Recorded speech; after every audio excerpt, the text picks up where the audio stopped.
So ಯಾವುದೇ background ಇಲ್ಲದೆ, ಯಾವುದೇ ಗಾಡ್ ಫಾದರ್ ಇಲ್ಲದೆ ನಾನು ಸೋಷಿಯಲ್ ಲೈಫಿಗೆ ಬಂದವಳು. ಇಲ್ಲೂ ಹಾಗೆ ಆಯಿತು. ಯಾವ ಬ್ಯಾಕ್ಗ್ರೌಂಡ್ ಇರಲಿಲ್ಲ, ನನಗೆ ಅದ್ರ ಬಗ್ಗೆ ಹೇಳ್ಕೊಡೋರು ಇರಲಿಲ್ಲ, ಯಾರೂ ಇರಲಿಲ್ಲ.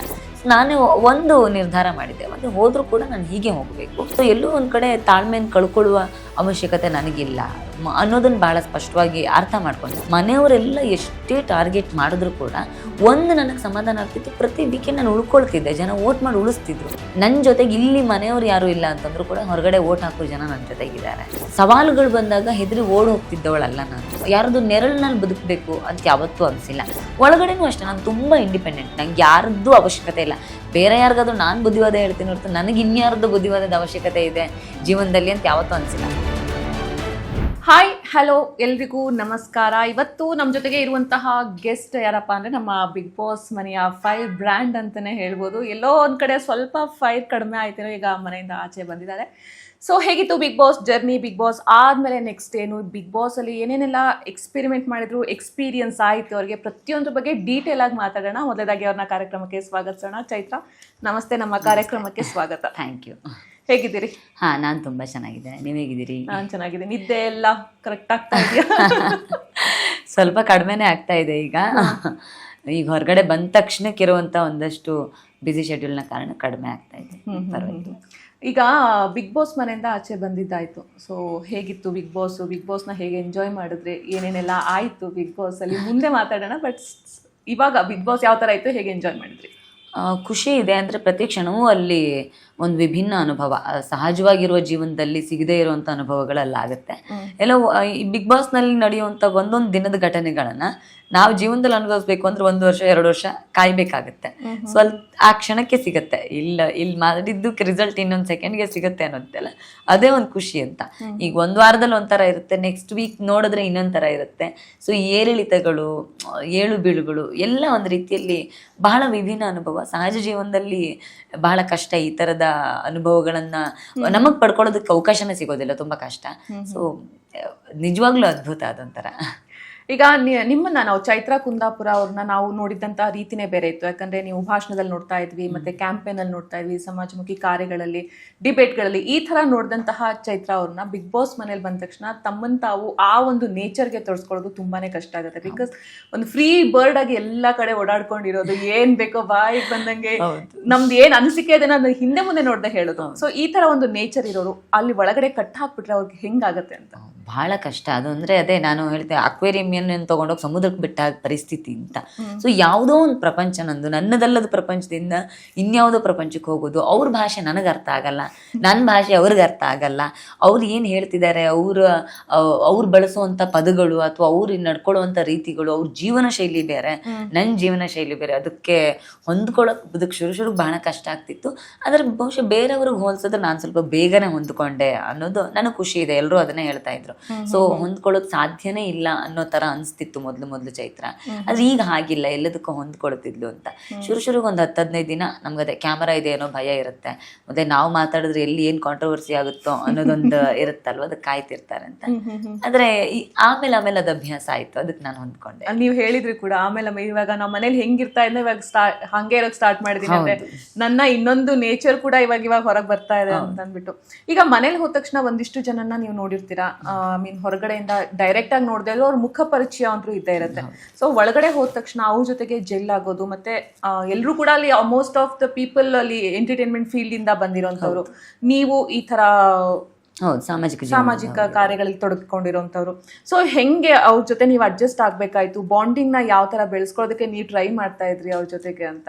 ಒಂದಂದ್ರೆ ಅಲ್ಲಿ ಸುಮಾರು ಜನಕ್ಕೆ ಗೊತ್ತಿರ್ಲಿಲ್ಲ ನಾನು ಯಾರು ಅಂತ. ಕೆಲವ್ರಿಗೆ ಮಾತ್ರ ಗೊತ್ತಿದ್ದಿದ್ದೆ ಒಂದು 5-6 ಜನಕ್ಕೆ. ಸೊ ಅವ್ರು ನನ್ನನ್ನು ನಡ್ಸ್ಕೊಂಡ ರೀತಿ ಮತ್ತು ಅವ್ರು ಅದನ್ನ ಅರ್ಥ ಮಾಡಿಸಿದ ರೀತಿ ಬಹಳ ಖುಷಿ ಆಯ್ತು. ತ್ರಿವಿಕ್ರಮಣ್ಣ ಇರ್ಬೋದು, ಮಂಜಣ್ಣ, ಅವ್ರಿಗೆಲ್ಲ ಗೊತ್ತಿತ್ತು. ಸೊ ಅವ್ರು ಒಂದು ಸ್ವಲ್ಪ ನನಗೆ ತಿಳಿಸೋರು. ಈಗ ವಿಶೇಷವಾಗಿ ತ್ರಿವಿಕ್ರಮಣ್ಣ ಯಾವಾಗ್ಲೂ ಇದು ಇಂಡಸ್ಟ್ರಿನೇ ಬೇರೆ, ಇದು ಹಿಂಗಿರುತ್ತೆ. ಸೊ ಇಲ್ಲಿ ನಿನಗೆ ಹೀಗೆ ಕಷ್ಟ ಆಗ್ಬೋದಕ್ಕ ಅಂತ ಅವರೆಲ್ಲ ನನ್ನ ಭಾಷಣಗಳನ್ನು ಕೇಳಿ ಬಂದವರು. ಸೊ ಅವರೆಲ್ಲ ಕೊಡ್ತಿದ್ದ ಗೌರವ ಮತ್ತು ಅವ್ರು ನನ್ನ ನಡ್ಸ್ಕೊಳ್ತಿದ್ದ ರೀತಿ, ಎಲ್ಲರೂ ಕೂಡ ನನಗಿಂತ ವಯಸ್ಸಲ್ಲಿ ದೊಡ್ಡವರಾದ್ರು ಅಕ್ಕ ಅಂತಲೇ ಕರಿತಿದ್ರು. ನಾನೆಲ್ಲೂ ಕೇಳಿರ್ಲಿಲ್ಲ ಹೀಗೆ ಕರೀರಿ ಆಗ ಮಾಡಿ, ಏನೂ ಇರಲಿಲ್ಲ. ಆದ್ರೂ ಕೂಡ ಸಹಜವಾಗಿ ಅವರೆಲ್ಲ ಕರಿತಿದ್ದು ನೋಡಿ ಮತ್ತು ನನ್ನ ನಡವಳಿಕೆಗಳನ್ನು ನೋಡಿ ಮನೇಲಿದ್ದು ಎಲ್ಲರೂ ಅಕ್ಕ ಅಂತ ಕರೆಯೋದಕ್ಕೆ ಪ್ರಾರಂಭ ಮಾಡಿದ್ರು. ಅದೆಲ್ಲ ಒಂಥರ ಖುಷಿ. ಅಂದ್ರೆ ನಾನು ಹೊಂದ್ಕೊಳ್ಳೋದಕ್ಕೆ ತಯಾರಾದೆ, ಜೊತೆಗೆ ಅವರು ನನ್ನನ್ನು ಅವ್ರೊಳಗಡೆ ಸೇರಿಸ್ಕೊಳ್ಳೋ ಪ್ರಯತ್ನನೂ ಮಾಡಿದ್ರು. ಸೊ ಈ ನಡವಳಿಕೆ ವಿಚಾರದಲ್ಲಿ ನನಗೆ ಒಂದು ರೀತಿಯಲ್ಲಿ ಇಡೀ ಮನೆ ಜೊತೆಗೆ ನಿಲ್ತು ಅಂತ ಹೇಳ್ಬೋದು. ಇಷ್ಟು ದಿವಸ ಜರ್ನಿಲಿ ತುಂಬಾನೇ ಖುಷಿ ಪಟ್ಟಿದಂತಹ ಒಂದು ಮೂಮೆಂಟು, ಅದಾದ್ಮೇಲೆ ತುಂಬಾ ಇದು ಯಾಕೆ ಆಗ್ಬೇಕಿತ್ತು ನನ್ನ ಲೈಫಲ್ಲಿ, ನನಗೆ ಇಷ್ಟೆಲ್ಲ ಅನ್ಭವಿಸಕ್ಕೆ ಈ ಮನೆಗೆ ಬರ್ಬೇಕಾಗಿತ್ತ, ಆ ಥರ ಅನ್ಸಿದ್ದು ಮೂಮೆಂಟ್, 2 ಮೂಮೆಂಟ್ ಹೇಳೋದಾದ್ರೆ? ತುಂಬಾ ಖುಷಿಯಾಗಿತ್ತಂದ್ರೆ ಅಮ್ಮ ಬಂದ ಆ ಕ್ಷಣ. ಅದೇ ಎಲ್ಲ ಮಕ್ಕಳಿಗೂ ಜೀವನದಲ್ಲಿ ಇರುವಂತ ಬಹಳ ದೊಡ್ಡ ಕನಸು ಅಪ್ಪ ಅಮ್ಮನ ಹತ್ರ ಉತ್ತಮ ಅಂತ ಅನಿಸ್ಕೋಬೇಕು ಅನ್ನೋದು. ಅಮ್ಮ ಬರ್ಬೇಕು ಅನ್ನೋದು ಬಹಳ ದೊಡ್ಡ ಆಸೆ ಆಗಿತ್ತು ನಂಗೆ. ಅದ್ರ ಜೊತೆಗೆ ಅವ್ರು ಉತ್ತಮನ ತಗೊಂಡ್ಬಂದಿದ್ದು, ನನಗೆ ಉತ್ತಮ ನನ್ನ ಮಗಳು ಅಂತ ಹೇಳಿದ್ದು, ಅದು ಒಂದು ನಿಜವಾಗ್ಲೂ ಖುಷಿಯ ಸಂಗತಿ. ಅದು ಬಿಟ್ರೆ ಅದೇ ಪದೇ ಪದೇ ಟಾರ್ಗೆಟ್ ಆಗ್ತಾ ಇದ್ದಿದ್ದು, ಪ್ರತಿ ಬಾರಿ ಕಳಪೆ ಅಂದಾಗ, ಕಷಾಯ ಕೊಡಿಸ್ಬೇಕು ಅಂದಾಗ, ಕಾಫಿ ಹರ್ಚ್ಬೇಕು ಅಂದಾಗ, ನಾಮಿನೇಷನ್ ಅಂದಾಗ, ಕಸದ ಬುಟ್ಟಿಗೆ ಹಾಕ್ಬೇಕು ಅಂದಾಗ, ಪ್ರತಿ ಸಂದರ್ಭದಲ್ಲೂ ಬಹಳ ಈಸಿ ಟಾರ್ಗೆಟ್ ಚೈತ್ರ ಆಗ್ತಿದ್ಲು ಮನೆಯವರಿಗೆ ಅಂತಿದ್ದು ಏನೋ ಒಂಥರ ಬೇಜಾರಾಗ್ತಾ ಇತ್ತು. ಒಂದು ಮನುಷ್ಯನ ಕುಗ್ಗಿಸೋದು ಯಾವ ಲೆವೆಲಿಗೆ ಕುಗ್ಗಿಸ್ಬೇಕೋ ಆ ಲೆವೆಲಿಗೆ ಅದಾದ್ಮೇಲೆ ಆ ಒಂದು ಕಟ್ಟೆ ತಾಳ್ಮೆನೋ ಕಟ್ಟೆ ಹೊಡೆಯುತ್ತಲ್ಲ, ಸೊ ಅಲ್ಲಿವರೆಗೂ ನಿಮ್ದು ತಾಳ್ಮೆನ ಕಟ್ಟೆ ಹೊಡೆದಿರ್ಲಿಲ್ಲ ಅಂತ ನಾನು ಅನ್ಕೋತೀನಿ. ಸಪೋಸ್ ನಿಮ್ದು ಇನ್ನು ಮುಂದೆ ಅದೇ ರೀತಿಯಾದಂತಹ ಸಿಚುವೇಶನ್ ಬಂತು, ನಿಮ್ ತಾಳ್ಮೆ ಏನಾದ್ರು ಹೋಗ್ಬಿಟ್ಟಿತ್ತು ಅಂತಂದ್ರೆ ನೆಕ್ಸ್ಟ್ ಚೈತ್ರನ್ ಆಕ್ಷನ್ ಏನಾಗಿರ್ತಿತ್ತು ಅಂತ? ಇಲ್ಲ, ನಾನು ಒಂದು ಹಂತದಲ್ಲಿ ಯಾವಾಗ ಜಗದೀಶ್ ಸರ್ ಘಟನೆ ಎಲ್ಲ ಆಯ್ತು ಆಗ್ಲೇ ಅಂದ್ಕೊಂಡಿದ್ದೆ, ಜೀವನನೂ ಬಹಳ ಸಲ ನಮಗೆ ಪಾಠ ಕಲಿಸುತ್ತೆ. ಯಾಕಂದ್ರೆ ನಾವಿರೋ ಸಾಮಾಜಿಕ ಜೀವನದಲ್ಲಿ ಬಹಳ ಸಲ ಈ ತರದ ಪರೀಕ್ಷೆಗಳು, ಅಪಮಾನಗಳು, ಅವಮಾನಗಳು ಸಹಜವಾಗಿ ಬಂದೇ ಬರುತ್ತೆ. ಸೊ ಅದನ್ನೆಲ್ಲ ಎದುರಿಸಿ ನನಗೆ ಬಹಳ ಅಭ್ಯಾಸ ಇತ್ತು. ಸೊ ಅದನ್ನೆಲ್ಲ ಒಬ್ಬಂಟಿಯಾಗಿ ಬದುಕಿನಲ್ಲಿ ಎದುರಿಸಿದ್ದೆ. ಸೊ ಯಾವುದೇ ಬ್ಯಾಕ್ ಗ್ರೌಂಡ್ ಇಲ್ಲದೆ, ಯಾವುದೇ ಗಾಡ್ ಫಾದರ್ ಇಲ್ಲದೆ ನಾನು ಸೋಷಿಯಲ್ ಲೈಫಿಗೆ ಬಂದವಳು. ಸೊ ಇದರಿಂದ ಆಚೆಗೆ ಇಲ್ಲೂ ಹಾಗೆ ಆಯಿತು. ಯಾವ ಬ್ಯಾಕ್ ಗ್ರೌಂಡ್ ಇರಲಿಲ್ಲ, ನನಗೆ ಅದ್ರ ಬಗ್ಗೆ ಹೇಳ್ಕೊಡೋರು ಇರಲಿಲ್ಲ, ಯಾರೂ ಇರಲಿಲ್ಲ. ಸೊ ನಾನು ಒಂದು ನಿರ್ಧಾರ ಮಾಡಿದ್ದೆ, ಒಂದು ಹೋದರೂ ಕೂಡ ನಾನು ಹೀಗೆ ಹೋಗಬೇಕು. ಸೊ ಎಲ್ಲೂ ಒಂದು ಕಡೆ ತಾಳ್ಮೆಯನ್ನು ಕಳ್ಕೊಳ್ಳುವ ಅವಶ್ಯಕತೆ ನನಗಿಲ್ಲ ಅನ್ನೋದನ್ನು ಭಾಳ ಸ್ಪಷ್ಟವಾಗಿ ಅರ್ಥ ಮಾಡ್ಕೊಂಡೆ. ಮತ್ತು ಮನೆಯವರೆಲ್ಲ ಎಷ್ಟೇ ಟಾರ್ಗೆಟ್ ಮಾಡಿದ್ರು ಕೂಡ ಒಂದು ನನಗೆ ಸಮಾಧಾನ ಆಗ್ತಿತ್ತು, ಪ್ರತಿ ವೀಕೆಂಡ್ ನಾನು ಉಳ್ಕೊಳ್ತಿದ್ದೆ, ಜನ ವೋಟ್ ಮಾಡಿ ಉಳಿಸ್ತಿದ್ರು. ನನಗೆ ಆವಾಗೆಲ್ಲ ಒಂದು ಕಡೆ ಧೈರ್ಯ ಬರೋದು, ಹಾಂ ನನ್ನ ಜೊತೆಗೆ ಇಲ್ಲಿ ಮನೆಯವ್ರು ಯಾರೂ ಇಲ್ಲ ಅಂತಂದ್ರೂ ಕೂಡ ಹೊರಗಡೆ ಓಟ್ ಹಾಕೋ ಜನ ನನ್ನ ಜೊತೆಗಿದ್ದಾರೆ. ಸೊ ಆ ಜನ ನನ್ನ ಜೊತೆಗೆ ಗಟ್ಟಿಯಾಗಿ ನಿಂತಿದ್ದಾರೆ ಅನ್ನೋದೇ ನನಗೆ ಧೈರ್ಯ ಆಗ್ತಿತ್ತು. ಹಾಗಾಗಿ ನಾನು ಯಾವತ್ತೂ ಯಾವುದೇ ಸಂದರ್ಭದಲ್ಲಿ ಏನು ಸವಾಲುಗಳು ಬಂದಾಗ ಹೆದರಿ ಓಡ್ ಹೋಗ್ತಿದ್ದವಳಲ್ಲ ನಾನು. ಸೊ ಜೀವನದಲ್ಲಿ ಅದನ್ನು ಯಾವಾಗಲೂ ಪಾಲನೆ ಮಾಡ್ಕೊಂಡ್ ಬಂದಿದ್ದೆ. ಹಾಗಾಗಿ ಬಿಗ್ ಬಾಸ್ ಮನೇಲಿ ನನ್ನ ಯೋಚನೆಗಳು, ನನ್ನ ವ್ಯಕ್ತಿತ್ವ ನನಗೆ ಸಹಾಯ ಮಾಡ್ತು ಅಂತ ಹೇಳಿದ್ರಿ. ಜನಗಳು ಓಟ್ ಹಾಕ್ತಾರೆ, ಉಳಿಸ್ತಾರೆ ಅನ್ನೋ ನಂಬಿಕೆ ನಿಮ್ಗಿತ್ತು, ಅದು ಪ್ರತಿ ವಾರ ಕೂಡ ಆಗ್ತಾ ಇತ್ತು. ಯಾಕೆ ಈ ವಾರ ನೀವು ಆಚೆ ಬಂದು ಏನ್ ಕಾರಣ ಆಗಿರಬಹುದು ಅಂತ? ನನಗದೇ ಜನ ಇಷ್ಟಪಡ್ತಿದ್ದೆ ನನ್ನ ಮಾತು ಮತ್ತು ನನ್ನ ವರ್ತನೆಗಳು. ಈ ವಾರ ಕಳೆದ ವಾರ ಏನಾಯ್ತು, ನಾನು ಟಾಸ್ಕ್ ಆಡೋದಿಲ್ಲ ಅಂತ ಅನ್ನಿಸ್ಕೊಳ್ತಿದ್ದವ್ರು ಎದುರುಗಡೆ ಟಾಸ್ಕ್ ಆಡೋದಕ್ಕೆ ಪ್ರಾರಂಭ ಮಾಡಿದ್ದೆ. ಪ್ರಾರಂಭ ಮಾಡಿದ 2 ದಿನಕ್ಕೆ TTF ಇಂದ ಹೊರಗಡೆ ಬರಬೇಕಾಗುತ್ತೆ. TTF ಕಂಟೆಂಟ್ ಇನ್ಸ್ಟಿಟ್ಯೂಟ್ ಇಂದ ಹೊರಗಡೆ ಇಡುತ್ತೆ ನನ್ನ ಟೀಮು. ಸೊ ನೀವು ಸೋಮವಾರ ಮಂಗಳವಾರ ಆಟ ಆಡಿರ್ತೀನಿ, ಅದ್ರ ನಂತರ ಪೂರ್ತಿ ವಾರ ಆಟ ಆಡೋದಕ್ಕೆ ಅವಕಾಶ ಸಿಕ್ಕಿಲ್ಲ. ಇಡೀ ಮನೆ ಪೂರ್ತಿ ಟಾಸ್ಕಲ್ಲಿ ಬ್ಯುಸಿ ಇತ್ತು. ಕನಿಷ್ಠ ಉಸ್ತುವಾರಿನೂ ಮಾಡೋದಕ್ಕಾಗಿರ್ಲಿಲ್ಲ, ಅಥವಾ ಮನೆಯವ್ರ ಜೊತೆ ಬೆರೆಯೋಕೆ ಅವಕಾಶನೇ ಸಿಕ್ಕಿಲ್ಲ. 24 ಗಂಟೆಲಿ ನಾವು ಬೆರೆತರು ಬಹುತೇಕ ಟಾಸ್ಕ್ಗಳೇ ಇದ್ದ ಕಾರಣಕ್ಕೆ ಜನರಿಗೆಲ್ಲೂ ಅಲ್ಲಿ ಕಾಣಿಸ್ಕೊಳ್ಳೋ ವಿಚಾರದಲ್ಲಿ, ಅಥವಾ ಜನರಿಗೆಲ್ಲೋ ಚೈತ್ರ ಮಾತಾಡ್ತಾಳೆ ಅನ್ನುವ ಸಂದರ್ಭಗಳಲ್ಲೆಲ್ಲೋ ಮಾತಾಡೋಕೆ ಅವಕಾಶನೇ ಸಿಕ್ಕಿರಲಿಲ್ಲ. ಯಾಕಂದ್ರೆ ನಾನು ಆಟದಲ್ಲೇ ಇಲ್ಲ ಅಂತಂದ್ಮೇಲೆ ಎಲ್ಲಿ ಮಾತಾಡೋದು? ಸೊ ಆಟದಲ್ಲೇ ಇಲ್ಲ, ಉಸ್ತುವಾರಿನಲ್ಲಿ ಇಲ್ಲ, ಮನೆಯಲ್ಲಿ ಬೆರೆಯೋದಕ್ಕೆ ಸಮಯ ಇಲ್ಲ, ಯಾಕಂದ್ರೆ ಬ್ಯಾಕ್ ಟು ಬ್ಯಾಕ್ ಟಾಸ್ಕ್ಗಳಿದ್ವು. ಸೊ ಈ ಎಲ್ಲ ಸಂದರ್ಭಗಳಿಂದ ಎಲ್ಲೋ ನಾನು ಆ ಕಾಣಿಸ್ಕೊಳ್ಳುವ ಸಂದರ್ಭಗಳೆಲ್ಲೋ ಗೌಣ ಆದೆ ಅಂತ ಅನ್ಸುತ್ತೆ. ಹಾಗಾಗಿ ಹೊರಗಡೆ ಬಂದಿರ್ಬೋದು.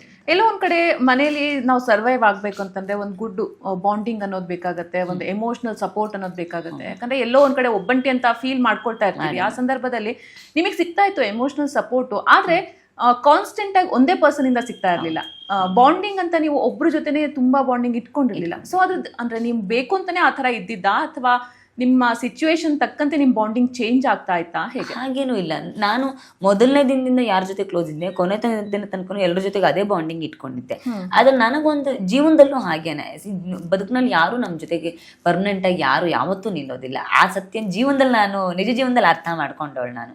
ಹಾಗಾಗಿ ನಂಗೆ ಈ ಮನೆ ಆಟ ಅಂತ ಬಂದಾಗ ಬಾಂಧವ್ಯ ಇರುತ್ತೆ, ಆದ್ರೆ ಅದನ್ನ ಅಂಟಿಸ್ಕೊಂಡೇ ಬದುಕಬೇಕಾಗಿಲ್ಲ ಅಂತ. ನಾನು ಜೀವನದಲ್ಲಿ ಯಾವಾಗ್ಲೂ ಅದೇ, ನಾನಿರೋ ಫೀಲ್ಡ್ನಲ್ಲಿ ಒಂದು ಹುಡುಗಿ ಯಾವುದೇ ಬ್ಯಾಕ್ ಗ್ರೌಂಡ್ ಇಲ್ಲದೆ ಈ ಫೀಲ್ಡ್ಗಳು ಉಳ್ಕೊಳ್ಳೋದು ಬಹಳ ಕಷ್ಟ. ಸೊ ನಾನು ಯಾವಾಗ್ಲೂ ಅನ್ಕೊಳ್ತಿದ್ದೆ ಆ ಬದುಕನ್ನೇ ನಾನು ಎದುರಿಸೋಳು, ಅಂತ ರಿಸ್ಕಿ ಜೀವನವನ್ನೇ ನಾನು ಬಹಳ ಸುಲಭವಾಗಿ ಒಬ್ಬಂಟಿಯಾಗಿ ಎದುರಿಸಿದವಳು. ನನಗೆ ಇಲ್ಲಿ ಯಾರದು ನೆರಳಿನಲ್ಲಿ ಬದುಕಬೇಕು ಅಂತ ಯಾವತ್ತೂ ಅನಿಸಿಲ್ಲ. ಮತ್ತು ನನ್ನ ವ್ಯಕ್ತಿತ್ವನೇ ಹಾಗೆ, ಯಾವತ್ತಿಗೂ ನಾನು ಚೈತ್ರ ಇಂಥವ್ರ ನೆರಳಲ್ಲಿದ್ದಾಳೆ, ಚೈತ್ರಂಗೆ ಇಂಥವ್ರ ಅವಶ್ಯಕತೆ ಇದೆ, ಚೈತ್ರ ಇವರಿರೋದ್ರಿಂದ ಒಳ್ಳೆ ಇದ್ದಾಳೆ ಅನ್ನೋದನ್ನ ಜೀವನದಲ್ಲಿ ಯಾವತ್ತೂ ನಾನು ಎಲ್ಲೂ ಕೇಳಿಲ್ಲ. ಒಳಗಡೆನೂ ಅಷ್ಟೇ ನಾನು ತುಂಬಾ ಇಂಡಿಪೆಂಡೆಂಟ್, ನಂಗೆ ಯಾರದ್ದು ಅವಶ್ಯಕತೆ ಇಲ್ಲ. ಬೇರೆ ಯಾರಿಗಾದ್ರೂ ನಾನು ಬುದ್ಧಿವಾದ ಹೇಳ್ತೀನಿ ಹೊರತು ನನಗೆ ಇನ್ಯಾರ್ದು ಬುದ್ಧಿವಾದದ ಅವಶ್ಯಕತೆ ಇದೆ ಜೀವನದಲ್ಲಿ ಅಂತ ಯಾವತ್ತೂ ಅನ್ಸಿಲ್ಲ. ಸಮಸ್ಯೆ ಬಂತ ಕೂಗದ್ನ ಫೈನ್, ನಾನೇ ಬೌನ್ಸ್ಬೇಕಾಗ್ತೀನಿ. ನಾನು ಯಾವಾಗ್ಲೂ ಅನ್ಕೊಳ್ತೀನಿ ನನಗೆ ನನ್ನ ಬೆಸ್ಟ್ ಬಾಂಡಿಂಗ್ ಎಮೋಷನಲ್ ಸಪೋರ್ಟ್ ಅಂದ್ರೆ ನಾನು ಯಾವಾಗ್ಲೂ ಕನ್ನಡಿ ಮುಂದೆ ಹೋಗಿ ನಿಂತ್ಕೊಳ್ತಿದ್ದೆ, ಮಾತಾಡ್ತಿದ್ದೆ, ಓಕೆ ಕಮನ್ ಚೈತ್ರ ಮತ್ತೆ ಬೌನ್ಸ್ ಬ್ಯಾಕ್ ಆಗು ಅನ್ಕೊಳ್ತಿದ್ದೆ, ಹೊರಗಡೆ ಬರ್ತಿದ್ದೆ. ಯಾಕಂದ್ರೆ ಅಲ್ಲಿ ಎಲ್ಲರೂ ಪ್ರತಿಸ್ಪರ್ಧಿಗಳೇ ಇರೋದು. ನೀವು ಯಾರನ್ನೂ ನಂಬೋದಕ್ಕಾಗೋದಿಲ್ಲ, ಯಾರ ಜೊತೆಗೂ ಬಾಂಧವ್ಯ ಅಂತ ಬೆಸ್ಕೊಂಡು ನಿಮ್ಮ ಆಟನ ಹಾಳು ಮಾಡ್ಕೊಳ್ಳೋದಕ್ಕೆ ಸಾಧ್ಯ ಆಗೋದಿಲ್ಲ. ಜೀವನನೂ ಬಿಗ್ ಬಾಸ್ ಮನೆ ತರಾನೇ ಅಂತ ನಾನು ಯಾವಾಗಲೂ ಅನ್ಕೊಳ್ತೀನಿ. ಹಾಗೆ ಯಾರ ಜೊತೆಗೋ ಒಬ್ಬರಿಗೆ ಅಂಟುಕೊಂಡು ಕೂತ್ಕೊಳ್ಳೋದ್ರಿಂದ ಪ್ರಯೋಜನ ಇಲ್ಲ. ಇದು ವ್ಯಕ್ತಿತ್ವಗಳ ಆಟ, ನಿಮ್ ಶಕ್ತಿ. ನೀವು ಯಾರ್ದೋ ಮೇಲೆ ಎಮೋಷನಲ್ ಸಪೋರ್ಟ್ ಡಿಪೆಂಡ್ ಆಗ್ತೀರಿ ಅಂತ ಆದ್ರೆ ನಿಮ್ ವ್ಯಕ್ತಿತ್ವ ಡಿಪೆಂಡೆಂಟ್ ಆಗಿರೋದು ಅಂತ ಆಯ್ತಲ್ಲ. ಸ್ವತಂತ್ರವಾಗಿರೋದು, ವೈಯಕ್ತಿಕವಾಗಿ ಎಲ್ಲವನ್ನೂ ಎದುರಿಸುವ ವ್ಯಕ್ತಿತ್ವ ಇದೆಲ್ಲ ಜನಕ್ಕೆ ಇಷ್ಟ ಆಗುತ್ತೆ ಅಂತ ಅನ್ಸುತ್ತೆ. ಸೊ ಅದನ್ನ ಹಾಗಿರೋದಕ್ಕೆ ನಾನು ಇಷ್ಟಪಡ್ತೀನಿ. ನಾವು ಸ್ಟಾರ್ಟಿಂಗ್ ಅಲ್ಲಿ ಏನ್ ಅನ್ಕೊಂಡ್ವಿ ಅಂದ್ರೆ ಧನರಾಜು ಇದ್ರು ಅಲ್ಲಿ, ನೀವು ಇಬ್ರು ಒಂದೇ ಕಡೆ ಅವರೇ ಆಗಿರೋದ್ರಿಂದ ಸೊ ಎಲ್ಲೋ ಒಂದ್ ಕಡೆ ಇವ್ರಿಬ್ರು ಸ್ಟ್ರಾಂಗ್ ಬಾಂಡಿಂಗ್ ಬೆಳೆದ. ಬಿಕಾಸ್ ಏನಂದ್ರೆ ನಾನು ನನ್ನ ಫ್ರೆಂಡ್ಸ್ ನ ನೋಡಿದೀನಿ, ಆ ಕಡೆ ಅವರೆಲ್ಲ ಒಬ್ರನ್ನೊಬ್ರು ಬಿಟ್ಕೊಡೋದಿಲ್ಲ, ಏನಾದ್ರೂ ಆ ಯೂನಿಟಿ ಇರತ್ತೆ. ಸೊ ನಾನೆಲ್ಲೋ ಅನ್ಕೊಂಡೆ ಇವರಿಬ್ರು ಚೆನ್ನಾಗ್ ಆಗತ್ತೆ ಬಾಂಡಿಂಗ್, ಹಾಗಾದ್ರೆ ಇವರಿಬ್ರು ತುಂಬಾ ಒಳ್ಳೆ ಸ್ನೇಹಿತರಾಗೆ ಇರ್ತಾರೆ, ಒಬ್ರನ್ನೊಬ್ರು ಬಿಟ್ಕೊಡೋದಿಲ್ಲ, ಆ ತರದ ಒಂದಿಷ್ಟು ಎಕ್ಸ್ಪೆಕ್ಟೇಷನ್ಸ್ ಇತ್ತು. ಯಾಕೆ ನಿಮ್ಮಿಬ್ರು ಮಧ್ಯೆ ಅಷ್ಟು ಒಳ್ಳೆ ಮಟ್ಟದಲ್ಲಿ ಬರ್ಲಿಲ್ಲ? ಬಿಕಾಸ್ ಒಂದ್ ಸ್ವಲ್ಪ ದಿನ ಕ್ಲೋಸ್ ಇದ್ರಿ, ಅದಾದ್ಮೇಲೆ ನಾಮಿನೇಟ್ ಎಲ್ಲ ಬರುತ್ತೆ. ಸೊ ಏನಾಯ್ತು ನಿಮ್ಮಿಬ್ರು ಮಧ್ಯೆ, ಯಾಕೆ ಅದು ಹೊಂದಿಕೆ ಆಗ್ಲಿಲ್ಲ ಅಂತ? ಅಂದ್ರೆ ಧನರಾಜಣ್ಣ ನನಗೆ ತುಂಬಾ ಕ್ಲೋಸ್ ಇದ್ರು. ನಾನು ಯಾವಾಗ್ಲೂ ಹೇಳ್ತಿದ್ದೆ, ಧನರಾಜಣ್ಣ ಇದ್ರೆ ನನ್ಗೊಂಥರ ನಮ್ಮ ಮನೆಯಲ್ಲಿ ಇದ್ದ ಭಾವನೆ ಬರುತ್ತೆ ನನಗೆ. ಯಾಕಂದ್ರೆ ನಾನು ಮಾತಾಡುವಾಗ್ಲೂ ಅಷ್ಟೇ ನಮ್ಮೂರು ಕಡೆಯ ಕನ್ನಡ ಸೇರಿಸ್ಕೊಂಡು ಮಂಗ್ಳೂರ್ ಕನ್ನಡದಲ್ಲಿ ಮಾತಾಡ್ತಿದ್ದೆ ಅವ್ರ ಜೊತೆಗೆ.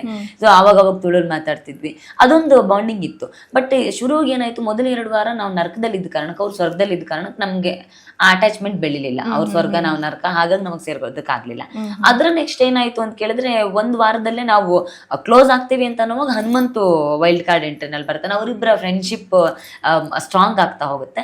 ಹಾಗಾಗಿ ಇಡೀ ಮನೆ ಜೊತೆಗೆ ಅವ್ರು ಬೇರೆ ಸ್ವಲ್ಪ ಕಡಿಮೆ ಆಗಿತ್ತು. ಇಡೀ ಮನೆ ಅದನ್ನ ಹೇಳ್ತಾ ಇತ್ತು, ಹನುಮಂತು ಜೊತೆಗೆ ಮಾತ್ರ ಇರ್ತಾನೆ, ಬೇರೆಯವ್ರ ಜೊತೆಗೆ ಇರೋದಿಲ್ಲ ಅಂತ.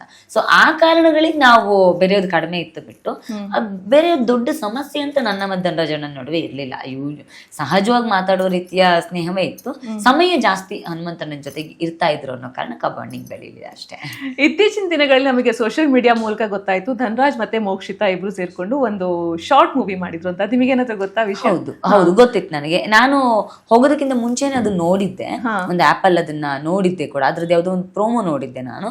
ಒಳಗಡೆ ಬಂದಾಗ ಅದನ್ನ ಹೇಳಿದ್ರು ಕೂಡ, ಮೋಕ್ಷಿತಾನು ನರಕದಲ್ಲಿದ್ದಾಗ ಕ್ಲೋಸ್ ಇದ್ವಿ, ಹಾಗಾಗಿ ಹೇಳಿದ್ರು. ಧನರಾಜಣ್ಣ ಕೂಡ ಹೇಳಿದ್ರು ನಾವಿಬ್ರು ಒಂದೇ ಇದ್ರಲ್ಲಿ ಆಕ್ಟ್ ಮಾಡಿದ್ವಿ ಅಂತ. ನಾನು ಅದ್ರ ಪ್ರೋಮೋ ನೋಡಿದ್ದೆ ಒಂದ್ಸಲ. ಅಂದ್ರೆ ಧನರಾಜಣ್ಣನ ನಾನು ಮುಂಚಿಂದಲೂ ಫಾಲೋ ಮಾಡ್ತಿದ್ದೆ ಸೋಷಿಯಲ್ ಮೀಡಿಯಾದಲ್ಲಿ, ಹಾಗಾಗಿ ಆ ಪ್ರೋಮೋಸ್ ನೋಡಿದ್ರಿಂದ ನಂಗೆ ಗೊತ್ತಿತ್ತು. ಬಟ್ ಅದು ನಮಗೆ ಅವರಿಬ್ರು ನೋಡ್ತಾ ಇದ್ರೆ ಅವರಿಬ್ರು ಬಿಹೇವಿಯರ್ ಟುವರ್ಡ್ಸ್ ಈಚ್ ಅದರ್ ತುಂಬಾನೇ ಕಿತ್ತಾಡ್ಕೊಂಡ್ರು, ತುಂಬಾನೇ ಜಗಳ ಮಾಡ್ಕೊಂಡ್ರು, ಎಲ್ಲೂ ಒಂದ್ ಕಡೆ ಬಿಟ್ಟು ಕೊಡ್ಲಿಲ್ಲ ನಾವಿಬ್ರು ಒಂದ್ರಲ್ಲಿ ಆಕ್ಟ್ ಮಾಡಿದ್ವಿ ಅಂತ. ಸೊ ಅದ್ ಏನಕ್ಕೆ ಇರ್ಬೋದು ಅಂತ, ಐ ಮೀನ್ ಅದನ್ನ ಸೀಕ್ರೆಟ್ ಆಗಿ ಮೇಂಟೈನ್ ಮಾಡಿದ್ರ ಅಥವಾ ಹೇಳೋದಕ್ಕೆ ಇಷ್ಟ ಇರ್ಲಿಲ್ಲ, ಆ ತರದ್ ಏನಾದ್ರು ಇತ್ತ? ಹಾಗೇನಿಲ್ಲ ಅನ್ಕೊಳ್ತೀನಿ. ಯಾಕಂದ್ರೆ ಅವ್ರು ಒಳಗಡೆನೆ ಹೇಳಿದ್ದಾರೆ ನಾವಿಬ್ರು ಒಟ್ಟಿಗೆ ಆಕ್ಟ್ ಮಾಡಿದೀವಿ ಅನ್ನೋದನ್ನ ಹೇಳಿದ್ದಾರೆ. ಅದ್ರ ತುಂಬಾ ಚಿಕ್ಕ ಶಾರ್ಟ್ ಮೂವಿ ಸಮಥಿಂಗ್ ಏನೋ ಅದು. ಹಾಗಾಗಿ ಅದು ಅಲ್ಲಿ ತುಂಬಾ ಏನು ಅಂತ ದೊಡ್ಡ ಇದ್ ಮಾಡುವಂತದ್ದು ಏನು ಇರ್ಲಿಲ್ಲ. ಮತ್ತೆ ನೋಡಿ, ಆಕ್ಟ್ ಮಾಡೋದು ಬೇರೆ, ಅಲ್ಲಿ ತುಂಬಾ ವರ್ಷಗಳಿಂದ 10-12 ವರ್ಷ ಜೊತೆಲೆ ಕೆಲಸ ಮಾಡಿದವರೆಲ್ಲ ಇದ್ದಾರೆ. ಸೊ ಒಂದೇ ಇಂಡಸ್ಟ್ರಿನಲ್ಲಿ ಇದ್ದು ಜೊತೆಲೆ ಕೆಲಸ ಮಾಡಿರೋರು ಕೂಡ ಜಗಳ ಮಾಡ್ಕೊಳ್ಳೋದು ಇದ್ದೇ ಇರೋದು. ಸೊ ನೀವು ಆಕ್ಟ್ ಮಾಡೋದೇ ಬೇರೆ, ಒಂದು ವೈಯಕ್ತಿಕವಾಗಿರುವಂತ ಬಾಂಡಿಂಗ್ ಬೆರೆಯೋದೇ ಬೇರೆ ಅಂತ. ಹಾಗಾಗಿ ಅವರನ್ನು ಮುಚ್ಚಿಟ್ಟಿದ್ದಾರೆ ಅಂತ ಅನ್ಸಿಲ್ಲ, ತುಂಬಾ ಸಲ ಹೇಳ್ಕೊಂಡಿದ್ದಾರೆ ಮನೆ ಒಳಗಡೆ, ಟೆಲಿಕಾಸ್ಟ್ ಆಗಿರ್ಲಿಕ್ಕಿಲ್ಲ ಅಷ್ಟೇ ಅದು. ಸೊ ಬಟ್ ಇತ್ತು ಅದೇ ಆಕ್ಟಿಂಗ್ ಬಿಟ್ಟು ಬೇರೆ ರೀತಿಯಲ್ಲಿ ಅವ್ರು ನಡ್ಕೊಳ್ತಿದ್ರು ಅಂತ. ಮನೇಲಿ ಅಂತ ನೋಡ್ತಾ ಹೋದ್ರೆ ನೀವು ಇಂಡಿಪೆಂಡೆಂಟ್ ಆಗಿ ಆಡ್ತಾ ಇದ್ರಿ, ಈ ಕಡೆ ಭವ್ಯ ಮತ್ತೆ ತ್ರಿವಿಕ್ರಮ್ ಜೋಡಿಯಾಗಿ ಆಡ್ತಾ ಇದ್ದಾರೆ. ಈ ಕಡೆ ಭವ್ಯ ಸ್ವಲ್ಪ ಜಾಸ್ತಿ ತ್ರಿವಿಕ್ರಮ್ ಮೇಲೆ ಡಿಪೆಂಡ್ ಆಗಿದ್ದಾರೆ ಅಂತ ಒಂದಿಷ್ಟು ಮಾತುಗಳು ಕೂಡ ಬರ್ತಾ ಇತ್ತು. ಸೊ ಭವ್ಯಾಂಗೆ ಇಂಡಿಪೆಂಡೆಂಟ್ ಆಡೋದಕ್ಕೆ ಬರೋದಿಲ್ವಾ, ಅಥವಾ ಆಡ್ತಾ ಇದ್ದಾರಾ, ಅದು ಹೊರಗಡೆ ಆ ತರ ಶೋಕೇಸ್ ಆಗ್ತಾ ಇದೆಯಾ ಹೇಗೆ ಅಂತ ಗೊತ್ತಿಲ್ಲ. ಮನೆಯೊಳಗೂ ಇದೇ ತರದ ಮಾತುಗಳು ಬರ್ತಾ ಇದ್ವು, ಅಂದ್ರೆ ತ್ರಿವಿಕ್ರಮ್ ಜೊತೆಗೆ ಇರ್ತಾರೆ ಅನ್ನುವಂತ ಮಾತುಗಳು ಬಂದಿದ್ ನಿಜ. ಆದ್ರೆ ಆಟ ಅಂತ ಬಂದಾಗ ಟಾಸ್ಕ್ ಗಳನ್ನೆಲ್ಲ ವೈಯಕ್ತಿಕವಾಗಿ ಚೆನ್ನಾಗಿ ಆಡಿದಾಳೆ. ತ್ರಿವಿಕ್ರಮಣ್ಣ ಒಬ್ಬ ಒಳ್ಳೆ ಗೈಡ್ ತರ ಇದ್ರು ಭವ್ಯಗೆ. ಜಿಮ್ ಹೇಳ್ಕೊಡೋದ್ರಿಂದ ಹಿಡಿದು ಹೊರಗಡೆ ಜಿಮ್ಮೇ ಮಾಡ್ತಿರ್ಲಿಲ್ಲ ಭವ್ಯ. ಯಾವಾಗ್ಲೂ ಹೇಳೋ ನಾನು ವೆಯ್ಟ್ ಲಾಸೇ ಮಾಡ್ತಿರ್ಲಿಲ್ಲ, ಇಲ್ಲಿ ಬಂದು ಪ್ರತಿನಿತ್ಯ ಜಿಮ್ ಹೇಳ್ಕೊಡೋರು. ಅವ್ರು ಒಳ್ಳೆ ಜಿಮ್ ಟ್ರೈನರ್ ಕೂಡ ತ್ರಿವಿಕ್ರಮಣ್ಣ. ಹಾಗಾಗಿ ತುಂಬ ಚೆನ್ನಾಗಿ ಜಿಮ್ ಹೇಳ್ಕೊಡೋರು.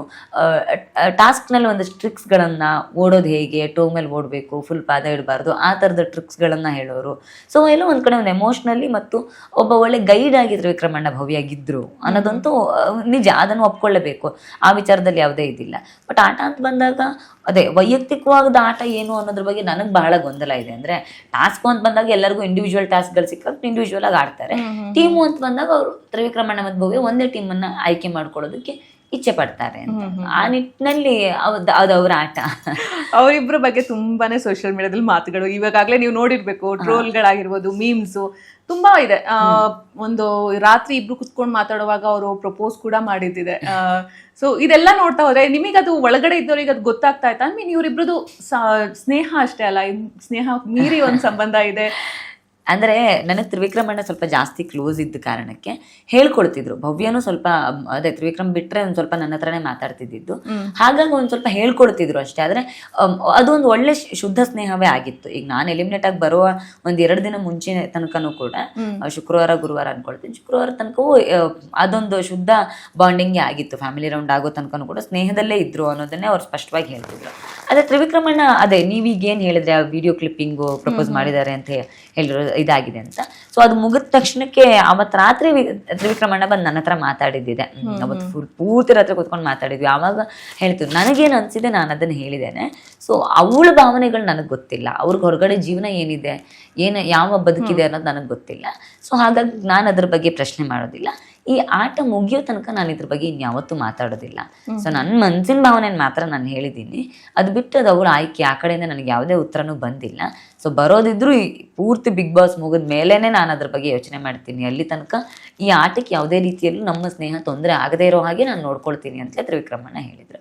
ಹಾಗಾಗಿ ಭವ್ಯನ ಮನಸ್ಸಲ್ಲಿ ಏನಿದೆ, ಇವ್ರ ನಿರ್ಧಾರಗಳೇನು, ಅದು ಯಾವುದ್ರ ಬಗ್ಗೆನೂ ಸ್ಪಷ್ಟತೆ ಇಲ್ಲ, ಅವರು ಮಾತಾಡಿಲ್ಲ. ಸೊ ಬಿಗ್ ಬಾಸ್ ಮುಗಿದ್ಮೇಲೆ ಇನ್ನೇನು 1 ವಾರ ಇದೆ ಅಷ್ಟೇ, ಮುಗಿದ್ಮೇಲೆ ಮುಂದೆ ನೋಡ್ಬೋದು. ಈ ಕಡೆ ಒಂದ್ ಕಡೆ ಭವ್ಯದು ತ್ರಿವಿಕ್ರಮ್ದಾದ್ರೆ, ಇನ್ನೊಂದ್ ಕಡೆ ನಮ್ಮ ಹೊರಗಡೆ ಸೋಷಿಯಲ್ ಮೀಡಿಯಾ ತುಂಬಾ ತ್ರಿವಿಕ್ರಮ್ ಮತ್ತೆ ಮೋಕ್ಷಿತಂದು ಮೀಮ್ಸ್ ಸಿಕ್ಕಾಪಟ್ಟೆ ಹೊಡುತ್ತೆ. ಸೊ ಅವ್ರದ್ದು ಏನೇ ಒಂದ್ ಸಣ್ಣ ಇದು ಇದ್ರು ಕೂಡ ಅದನ್ನ ಸೋಷಿಯಲ್ ಮೀಡಿಯಾದಲ್ಲಿ ಹಾಕಿ ಸಿಕ್ಕಾಪಟ್ಟೆ ರೂಪಿಸ್ತಾ ಇದ್ದಾರೆ. ಸೊ ಅದ್ರ ಬಗ್ಗೆ ನೀವು ಆಶ್ಚರ್ಯ ಆಯ್ತು ನನಗೆ. ಇದಂತೂ ಸಾಧ್ಯವೇ ಇಲ್ಲದೆ ಇರೋದು ನನಗೆ. ಅದು ಹೆಂಗ್ ಸಾಧ್ಯ? ಯಾವತ್ತಿಗೂ ಒಂದ್ ಕ್ಷಣಕ್ಕೂ ಯಾವತ್ತೂ ಅನ್ಸಿಲ್ಲ ತ್ರಿವಿಕ್ರಮಣ್ಣ ಮತ್ತು ಮೋಕ್ಷಿತಾ ಅವ್ರು ಕ್ಲೋಸ್ ಆಗಿ ಕೂತ್ಕೊಂಡು ಮಾತಾಡಿದ್ದೆ ಬಹಳ ಕಡಿಮೆ. ಎಲ್ಲೋ ಒಂದ್ಸಲ ಟಾಸ್ಕ್ ಅಲ್ಲಿ ಕೂತ್ಕೊಂಡು ಇದ್ ಮಾಡಿರೋ ವಿಡಿಯೋಸ್ಗಳನ್ನ, ಬೇರೆ ಎಲ್ಲೆಲ್ಲೋ ಇರೋ ವಿಡಿಯೋಗಳನ್ನ ಅಟ್ಯಾಚ್ ಮಾಡಿ ಮಾಡ್ತಾ ಇದ್ದಾರೆ. ನನಗೆ ಅದು ನೋಡಿ ಶಾಕ್ ಆಯ್ತು. ಇದೇನಿತ್ತು ತ್ರಿಮೋಕ್ಷ ಅಂತೆಲ್ಲ ಈ ಲೆವೆಲ್ಗೆ ಹ್ಯಾಶ್ಟ್ಯಾಗ್ ಮಾಡ್ತಿದ್ದಾರೆ. ಅಲ್ಲಿ ನೋಡಿದ್ರೆ ಅವ್ರು ಆ ಲೆವೆಲ್ ಕಿತ್ತಾಡ್ತಾರೆ, ಮೋಕ್ಷಿತಾ ತ್ರಿವಿಕ್ರಮಣ್ಣ ನೋಡೋದ್ರಾಗಲ್ಲ. ಸೊ ಈ ತರದ ಒಂದಷ್ಟು ಇದಿದೆ. ಕೆಲವು ಸ್ಟೇಟ್ಮೆಂಟ್ಗಳು ತ್ರಿವಿಕ್ರಮಣ್ಣ ಏನು ಹೇಳಿರೋದು, ಮೋಕ್ಷಿತಾ ಅವ್ರನ್ನ ಆಯ್ಕೆ ಮಾಡ್ಕೋತೀನಿ ಅದನ್ನೆಲ್ಲ ಹೇಳಿರೋದು ಯಾಕೆಂದ್ರೆ ಅವ್ರು ಎಲ್ಲಾರ ದೃಷ್ಟಿನಲ್ಲೂ ಹಾಗೇನೆ. ತ್ರಿವಿಕ್ರಮಣ್ಣ ಇರೋದು ಹೇಗೆ ಅಂತ ಕೇಳಿದ್ರೆ, ಯಾರಿಗಾದ್ರೂ ಅವ್ರ ಬಗ್ಗೆ ತಪ್ಪ ಅಭಿಪ್ರಾಯ ಇದ್ದು ಅವ್ರ ಬಗ್ಗೆ ತಪ್ಪ ಅಭಿಪ್ರಾಯದ ಸ್ಟೇಟ್ಮೆಂಟ್ ಕೊಟ್ಟಾಗ ಸೊ ಅವ್ರು ಯಾವಾಗಲೂ ಹೇಳ್ತಾರೆ, ಜೊತೆಲಿ ಕೂತ್ಕೊಂಡು ಮಾತಾಡಿದಾಗ ಅದು ಸಾರ್ಟ್ ಔಟ್ ಆಗುತ್ತೆ. ಸೊ ಜೊತೆಲಿ ಆಡೋಣ. ಈ ಹಿಂದೆ ಗೌತಮಿ ಅವ್ರು ಹೇಳಿದ್ರು, ಗೌತಮಿ ಅವ್ರು ಹೇಳಿದ ಕಾರಣಕ್ಕೆ ನೆಕ್ಸ್ಟ್ ಗೌತಮಿ ಅವ್ರ ಟೀಮನ್ನ ಚೂಸ್ ಮಾಡ್ಕೊಂಡು ಗೌತಮಿ ಅವ್ರ ಜೊತೆ ಆಡಿದ್ರು. ಹಾಗೆ ಮೋಕ್ಷಿತಾ ಅವರು ಅವರನ್ನೇನು ಗೋಮುಖ ವ್ಯಾಘ್ರ ಅಂತೆಲ್ಲ ಹೇಳಿದ ಕಾರಣಕ್ಕೆ ಮೋಕ್ಷಿತ ಜೊತೆ ಆಟ ಆಡಬೇಕು ಅಂತ ಹೇಳಿದ್ರು. ಆ ಭಿನ್ನಾಭಿಪ್ರಾಯಗಳು ಸರಿಯಾಗ್ಲಿ ಅನ್ನೋ ದೃಷ್ಟಿಯಿಂದ ಬಿಟ್ಟು ಬೇರೆ ಏನೂ ಇರಲಿಲ್ಲ. ನನಗೆ ಬಹಳ ಹೌದು, ಅವರು ಸೀರಿಯಲ್ನ ದೃಷ್ಟಿಕೋನದಲ್ಲಿ ಫ್ಯಾನ್ ಆಗಿದ್ರು ಅಂತ ಹೇಳಿದ್ಬಿಟ್ಟು ಅವರಿಬ್ಬರ ನಡುವೆ ಅಂತ ಯಾವ ಬಾಂಡಿಂಗು ನನಗೆ ಯಾವತ್ತೂ ಕಾಣಿಸಿಲ್ಲ. ಸೊ ಅವ್ರ ಮನಸ್ಸಲ್ಲಾಗ್ಲಿ ಯಾವತ್ತೂ ನನಗೆ ಕಾಣಿಸೇ ಇಲ್ಲ, ಅವ್ರ ವರ್ತನೆಗಳಲ್ಲಾಗ್ಲಿ ಕಾಣಿಸಿಲ್ಲ. ಅದು ಯಾಕೆ ಹರಡಿಸ್ತಿದ್ದಾರೆ, ಯಾರು ಹರಡಿಸ್ತಿದ್ದಾರೆ, ಅದೇನು ಪೇಯ್ಡ್ ಪ್ರಮೋಷನ್ನ ಏನು ಎತ್ತ ಒಂದು ಗೊತ್ತಾಗ್ತಿಲ್ಲ. ಆಶ್ಚರ್ಯ ಮಾತ್ರ. ಅವ್ರಿಬ್ರು ಹೊರಗಡೆ ಬಂದ್ರು ನಿಜವಾಗ್ಲೂ ಆಶ್ಚರ್ಯ ಪಡ್ತಾರೆ, ಖಂಡಿತವಾಗ್ಲೂ. ನಾನು ಶಾಕ್ ಅಲ್ಲಿ ನೋಡ್ತಾ ಇದ್ದೆ, ಇದೇನು ಇದು ಇಷ್ಟು ಈ ಲೆವೆಲ್ ಮಾಡ್ತಿದ್ದಾರೆ ಅಂತ ಶಾಕ್ ಆಯ್ತು. ಫುಲ್ ರೊಮ್ಯಾಂಟಿಕ್ ಸಾಂಗ್ ಎಲ್ಲ ಹಾಕ್ಬಿಟ್ಟು ಅವ್ರು ಇಲ್ಲದೆ ಇರೋ ಕ್ಲಿಪ್ಪಿಂಗ್ಸ್ ಎಲ್ಲ ಜಾಯಿಂಟ್ ಮಾಡ್ತಿದ್ದಾರೆ. ಅವ್ರು ಎಲ್ಲೋ ಏನೋ ಜಗಳ ಮಾಡ್ಕೊಂಡಿರೋದು ಇನ್ನು ಬೇರೆ ಎಲ್ಲೋ ಇವ್ರು ಇರೋ ವಿಡಿಯೋಸ್ ಗಳನ್ನ ಹಾಕಿ ಅದು ರಿಯಲ್ ಅನ್ನೋ ತರ ತೋರ್ಸೋ ತರ ಕ್ಲಿಪ್ಪಿಂಗ್ಸ್ ಹಾಕ್ತಿದ್ದಾರೆ. ಅದು ಆಶ್ಚರ್ಯ ಆಗ್ತಿದೆ. ಮೋಕ್ಷಿತಾ ಅಂತ ಬಂದಾಗ ಅವ್ರ ಮನೇಲಿ ಇವಾಗ ತುಂಬಾ ಚೆನ್ನಾಗಿ ಆಡ್ತಾ ಇದಾರೆ. ಸ್ಟಾರ್ಟಿಂಗ್ ಅಲ್ಲಿ ಒಂದ್ ಸ್ವಲ್ಪ ಅವರು ಹಿಂದುಳಿತಾ ಇದ್ರು, ಇವಾಗ ತುಂಬಾ ಚೆನ್ನಾಗಿ ಆಡ್ತಾ ಇದ್ದಾರೆ. ಬಟ್ ಒಂದು ಹುಡುಗಿ ಅಂತ ಅನ್ಸ್ಕೊಂಡಿರೋಳು ತುಂಬಾ ಸ್ಟ್ರಾಂಗ್ ಆಗಿ ನಿಂತ್ಕೊಂಡು ತನ್ನ ಒಪಿನಿಯನ್ ಅನ್ನ ಹೇಳ್ಕೊಂಡು ಮನೇಲಿ ಈ ತರ ಇದ್ದಾಗ ಆಚೆ ಕಡೆ ಆಕೆ ಬಗ್ಗೆ ತುಂಬಾ ಬ್ಯಾಡ್ ಆಗಿ ಕಾಂಟ್ರವರ್ಸಿ ಸ್ಟೇಟ್ಮೆಂಟ್ಗಳು, ವಿಡಿಯೋಸ್ಗಳು, ಆಕೆ ಬಗ್ಗೆ ಇಲ್ಲ ಸಲ್ಲದ ಆರೋಪಗಳು ಎಲ್ಲ ಬರ್ತಾ ಇರುತ್ತೆ. ಸೊ ಆಕೆನ ಎಷ್ಟು ಮಟ್ಟಿಗೆ ಇದು ಕುಗ್ಗಿಸಬಹುದು ಅವ್ರು ಹೊರಗಡೆ ಬಂದ್ರೆ, ಆಸ್ ನೀವು ಮೋಕ್ಷಿತನ ಹತ್ರದಿಂದ ನೋಡಿರೋದ್ರಿಂದ? ಅಂದ್ರೆ ಒಂದ್ ಸ್ವಲ್ಪ ಡಿಸ್ಟರ್ಬ್ ಆಗ್ಬೋದು ಅಂತ ಅನ್ಸುತ್ತೆ. ಯಾಕಂದ್ರೆ ಮೋಕ್ಷಿತಾ ಒಂದ್ ಸ್ವಲ್ಪ ಹೆಚ್ಚಿನ ಯಾರಾದ್ರೂ ಏನಾದ್ರು ಹೇಳಿದ್ರೆ ಅದನ್ನ ಮನ್ಸಿಗೆ ತಗೊಳ್ಳೋ ಅಂತ ಹುಡುಗಿ. ಯಾಕಂದ್ರೆ ನಾನು ತುಂಬಾ ಸಲ ನೋಡಿದ್ದೀನಿ. ಈಗ ಮಂಜಣ್ಣ ಅಥವಾ ಗೌತಮಿ ವೀಕೆಂಡ್ ಅಲ್ಲಿ ಎಸ್ಆರ್ನೋ ಬೋರ್ಡ್ ಹಿಡಿಯುವಾಗ್ಲೋ ಅಥವಾ ಏನಾದ್ರು ಸ್ಟೇಟ್ಮೆಂಟ್ ಕೊಟ್ರೆ ಅದ್ರ ಬಗ್ಗೆ 2 ದಿನ ಯೋಚನೆ ಮಾಡ್ತಾ ಅದ್ರ ಬಗ್ಗೆ ನಮ್ಮ ಹತ್ರ ಎಲ್ಲತ್ರ ಚರ್ಚೆ ಚರ್ಚೆ ಮಾಡ್ತಿದ್ಲು. ಹೀಗೆ ಮಾಡಿದ್ರು, ಅವ್ರು ಹೀಗಂದ್ರು, ಇದು ಹೀಗಂದ್ರು, ಇದೆಷ್ಟು ಸರಿ ಅದೆಷ್ಟು ಸರಿ, ತುಂಬ ಚರ್ಚೆ ಮಾಡ್ತಾ ಇರೋಂಥ ಹುಡುಗಿ. ಸೊ ಯಾರೇ ಯಾವುದೇ ಒಂದು ಸ್ಟೇಟ್ಮೆಂಟ್ ಕೊಟ್ಟರು ಕೂಡ ಅದ್ರ ಬಗ್ಗೆ ಬಹಳ ತಲೆ ಕೆಡಿಸ್ಕೊಳ್ತಿದ್ರು ಮೋಕ್ಷಿತಾ. ಹಾಗಾಗಿ ಹೊರಗಡೆ ಬಂದಾಗ ಇದನ್ನ ಎಷ್ಟು ಸ್ಪೋರ್ಟಿವ್ ಆಗಿ ತಗೊಳ್ತಾರೆ ಅನ್ನೋದ್ರ ಬಗ್ಗೆ ನನಗೂ ಕುತೂಹಲ ಇದೆ. ಅವರು ಅಂದ್ರೆ ಡಿಸ್ಕಸ್ ಕೂಡ ಮಾಡಿರ್ಲಿಲ್ವಾ ಈ ತರದ್ ಏನಾದ್ರು? ಇಲ್ಲ, ಯಾವತ್ತೂ ಡಿಸ್ಕಸ್ ಮಾಡಿಲ್ಲ ಆ ಥರ ವಿಚಾರ. ನನ್ನ ಮನೆಯಿಂದ ಹೊರಗಡೆನೆ ಬಿಡ್ತಿರ್ಲಿಲ್ಲ ಮನೆಯವರು ಅಂತಲೇ ಹೇಳ್ತಾ ಇದ್ರು. ಹಾಗಾಗಿ ನನಗೆ ಅದ್ರ ಬಗ್ಗೆ ಗೊತ್ತೇ ಇಲ್ಲ. ಮನೇಲಿ ಅಂದ್ರೆ ನಿಮ್ ಜೊತೆ ಬಾಂಡಿಂಗ್ ಅವ್ರದ್ದು ಯಾವ ತರ ಇರ್ತಾ ಇತ್ತು? ಅವ್ರು ಹೇಗೆ ಎಲ್ಲರನ್ನು ಹ್ಯಾಂಡಲ್ ಮಾಡ್ತಾ ಇದ್ರು, ಮ್ಯಾನೇಜ್ ಮಾಡ್ತಾ ಇದ್ರು ಒಂದು ಸ್ಟ್ರಾಂಗ್ ಪರ್ಸನಾಲಿಟಿ ಇಟ್ಕೊಂಡು? ಅಂದ್ರೆ ಆ ಥರ ಏನು ಸ್ಟ್ರಾಂಗ್ ಅಂದ್ರೆ ಎಲ್ಲರನ್ನು ಮ್ಯಾನೇಜ್ ಮಾಡಬೇಕು ಅನ್ನೋ ದೃಷ್ಟಿಕೋನ ಏನು ಯಾರಿಗೂ ಇದ್ದಾಗಿರ್ಲಿಲ್ಲ. ಅಲ್ಲಿ ಎಲ್ಲರೂ ಏನು ಈ ಸೆಕೆಂಡ್ ಜಗಳ ಆಡ್ತೀವಿ, ಇನ್ನೊಂದು ಸೆಕೆಂಡ್ ಒಂದಾಗಲೇಬೇಕು. ಕಾರಣ ಏನು ಅಂದ್ರೆ ನಮಗೆ ಅವ್ರದ್ದೇ ಮುಖ ನೋಡ್ಬೇಕು, ಬೇರೆಯವ್ರ ಮುಖ ನೋಡಂಗಿಲ್ಲ. ಸೊ ಅಲ್ಲಲ್ಲೇ ಅವ್ರ ಮುಖ ನೋಡ್ಬೇಕಾದ್ರೆ ಇನ್ನೊಂದು ರೌಂಡಲ್ಲಿ ಟಾಸ್ಕ್ ಆಡುವಾಗ ಹಳೆ ಮುನ್ಸನ್ ಮರಿಬೇಕು, ಮಾತಾಡಬೇಕು ಅಷ್ಟೇ. ಅದಕ್ಕೆ ಆಗಲ್ಲ ಅಂತಂದ್ರೆ ಕೆಲವ್ರ ಹತ್ರ ಮಾತಾಡ್ತಿರ್ಲಿಲ್ಲ. ಈಗ ಮಂಜಣ್ಣ ಗೌತಮಿ ಇಷ್ಟ ಇಲ್ಲ ಅಂದ್ರೆ ಮಾತಾಡ್ತಾ ಇರ್ಲಿಲ್ಲ, ಬಿಟ್ಬಿಟ್ಟು ಸುಮ್ಮನೆ ಇರೋರು. ಅವ್ರಿಗೆ ಯಾರು ಸ್ವಲ್ಪ ಸೆಟ್ ಆಗ್ತಾರೆ ಅನ್ಸೋರು ಅವ್ರ ಜೊತೆ ಮಾತ್ರ ಅವ್ರು ಕುತ್ಕೊಂಡು ಮಾತಾಡ್ತಿದ್ರು. ಮಂಜಣ್ಣ ಗೌತಮಿ ಬಂದ್ವಿ ಅಂದ್ರೆ ಈವನ್ ಸುದೀಪ್ ಸರ್ ಕೂಡ ಡೈರೆಕ್ಟ್ ಆಗಿ ಹೇಳಿದ್ದಾರೆ ಅವರ ಇದಕ್ಕೆ ರಿಲೇಶನ್ಶಿಪ್, ಐ ಮೀನ್ ಸ್ನೇಹ ರಿಲೇಶನ್ಶಿಪ್ಗೆ. ಸೊ ಎಲ್ಲೋ ಒಂದ್ ಕಡೆ ಅವ್ರ ಸ್ನೇಹ ತುಂಬಾ ನೆಗೆಟಿವ್ ಆಗಿ ತೋರಿಸ್ತಾ ಇದಾರಾ, ಇಲ್ಲ ಅವ್ರು ಮಾಡ್ತಾ ಇರುವಂತಹ ಕೆಲಸಗಳೇ ಅವ್ರನ್ನ ನೆಗೆಟಿವ್ ಆಗಿ ನೋಡೋ ಹಂಗೆ ಮಾಡ್ತಾ ಇರೋದಾ? ಸೊ ಅವರಿಬ್ರು ಬಾಂಡಿಂಗ್ ಬಗ್ಗೆ ಯಾಕೆ ಅಷ್ಟೊಂದು ಕ್ವೆಶನ್ಸ್ಗಳು, ಯಾಕೆ ಅಷ್ಟೊಂದು ಬೇಕಾ ಇದು ಅನ್ನೋ ಹಂಗೆ ಬರ್ತಾ ಇರತ್ತೆ ಅಂತ ಗೊತ್ತಿಲ್ಲ. ಅದೇ ಮೋಸ್ಟ್ಲಿ ಆಟದ ವಿಚಾರ ಅಂತ ಬಂದಾಗ ಒಂದಷ್ಟು ಗೊಂದಲಗಳನ್ನು ಅವ್ರು ಮಾಡ್ಕೊಳ್ತಿದ್ದಾರೆ. ಅವರಿಬ್ಬರು ಸ್ನೇಹದ ಕಾರಣಕ್ಕೆ ಒಂದಷ್ಟು ಗೊಂದಲ ಆಗ್ತಿದೆ ಅನ್ನೋದು ಮನೆಯವರಲ್ಲಿ ಒಂದಷ್ಟು ಅಸಮಾಧಾನ ಖಂಡಿತ ಇದೆ. ಈಗ ಎಲ್ಲೋ ಗೌತಮಿ ಬಿದ್ದಾಗ ಅವ್ರಿಗೆ ಏಟಾಯ್ತು ಅನ್ನೋ ಕಾರಣಕ್ಕೆ ಮಂಜಣ್ಣ ಉಳಿದಿರೋ ಆಟಗಾರರ ಮೇಲೆ ಅಗ್ರೆಸಿವ್ ಆಗಿ ಆಡೋದು, ಈ ತರದ ಒಂದಷ್ಟು ಘಟನೆಗಳು ನಡೆದಿರೋ ಕಾರಣಕ್ಕೆ ಮತ್ತೆಲ್ಲೋ ಒಂದ್ ಕಡೆ ಮಂಜಣ್ಣ ಸ್ವಲ್ಪ ಸೈಲೆಂಟ್ ಆಗ್ತಿದ್ದಾರೆ. ಮುಂಚೆ ಇದ್ದ ಆಕ್ಟಿವ್ ಮಂಜಣ್ಣ ಈಗ ಕಾಣಿಸ್ತಾ ಇಲ್ಲ, ಮುಂಚೆ ಇದ್ದ ಅಗ್ರೆಸಿವ್ ಮಂಜಣ್ಣ ಈಗ ಕಾಣಿಸ್ತಾ ಇಲ್ಲ. ಅದೆಲ್ಲೋ ಒಂದ್ ಕಡೆ ಗೌತಮಿ ಅವ್ರು ಹೇಳಿದ್ದನ್ನು ಕೇಳ್ಕೊಂಡು ಇವ್ರು ಮಾಡ್ತಿದ್ದಾರೆ ಅನ್ನೋ ತರದ ಒಪಿನಿಯನ್ ಮನೆಯವರಲ್ಲಿದೆ. ಹಾಗಾಗಿ ಇದು ಆ ತರ ಕಾಣಿಸ್ತಿದೆ ಅಂತ ಅನ್ಸುತ್ತೆ. ಗೌತಮಿ ಬಗ್ಗೆ ಐ ಮೀನ್ ಮೊದ್ಲಿಂದನೂ ಕೂಡ ಒಂದು ಬ್ಯಾಡ್ ಇಂಪ್ರೆಷನ್ ಇದೆ. ಏನಂದ್ರೆ ಪಾಸಿಟಿವಿಟಿ ಅಂತ ಅನ್ಕೊಂಡು ಅವರು ಅದ್ರದ್ದು ಮಿಸ್ಗೈಡ್ ಮಾಡ್ತಾ ಇದಾರೆ ಎಲ್ಲರನ್ನು, ಅದ್ರದ್ದು ಯುಟಿಲೈಸೇಷನ್ ಇವ್ರು ತಗೊಳ್ತಾ ಇದಾರೆ.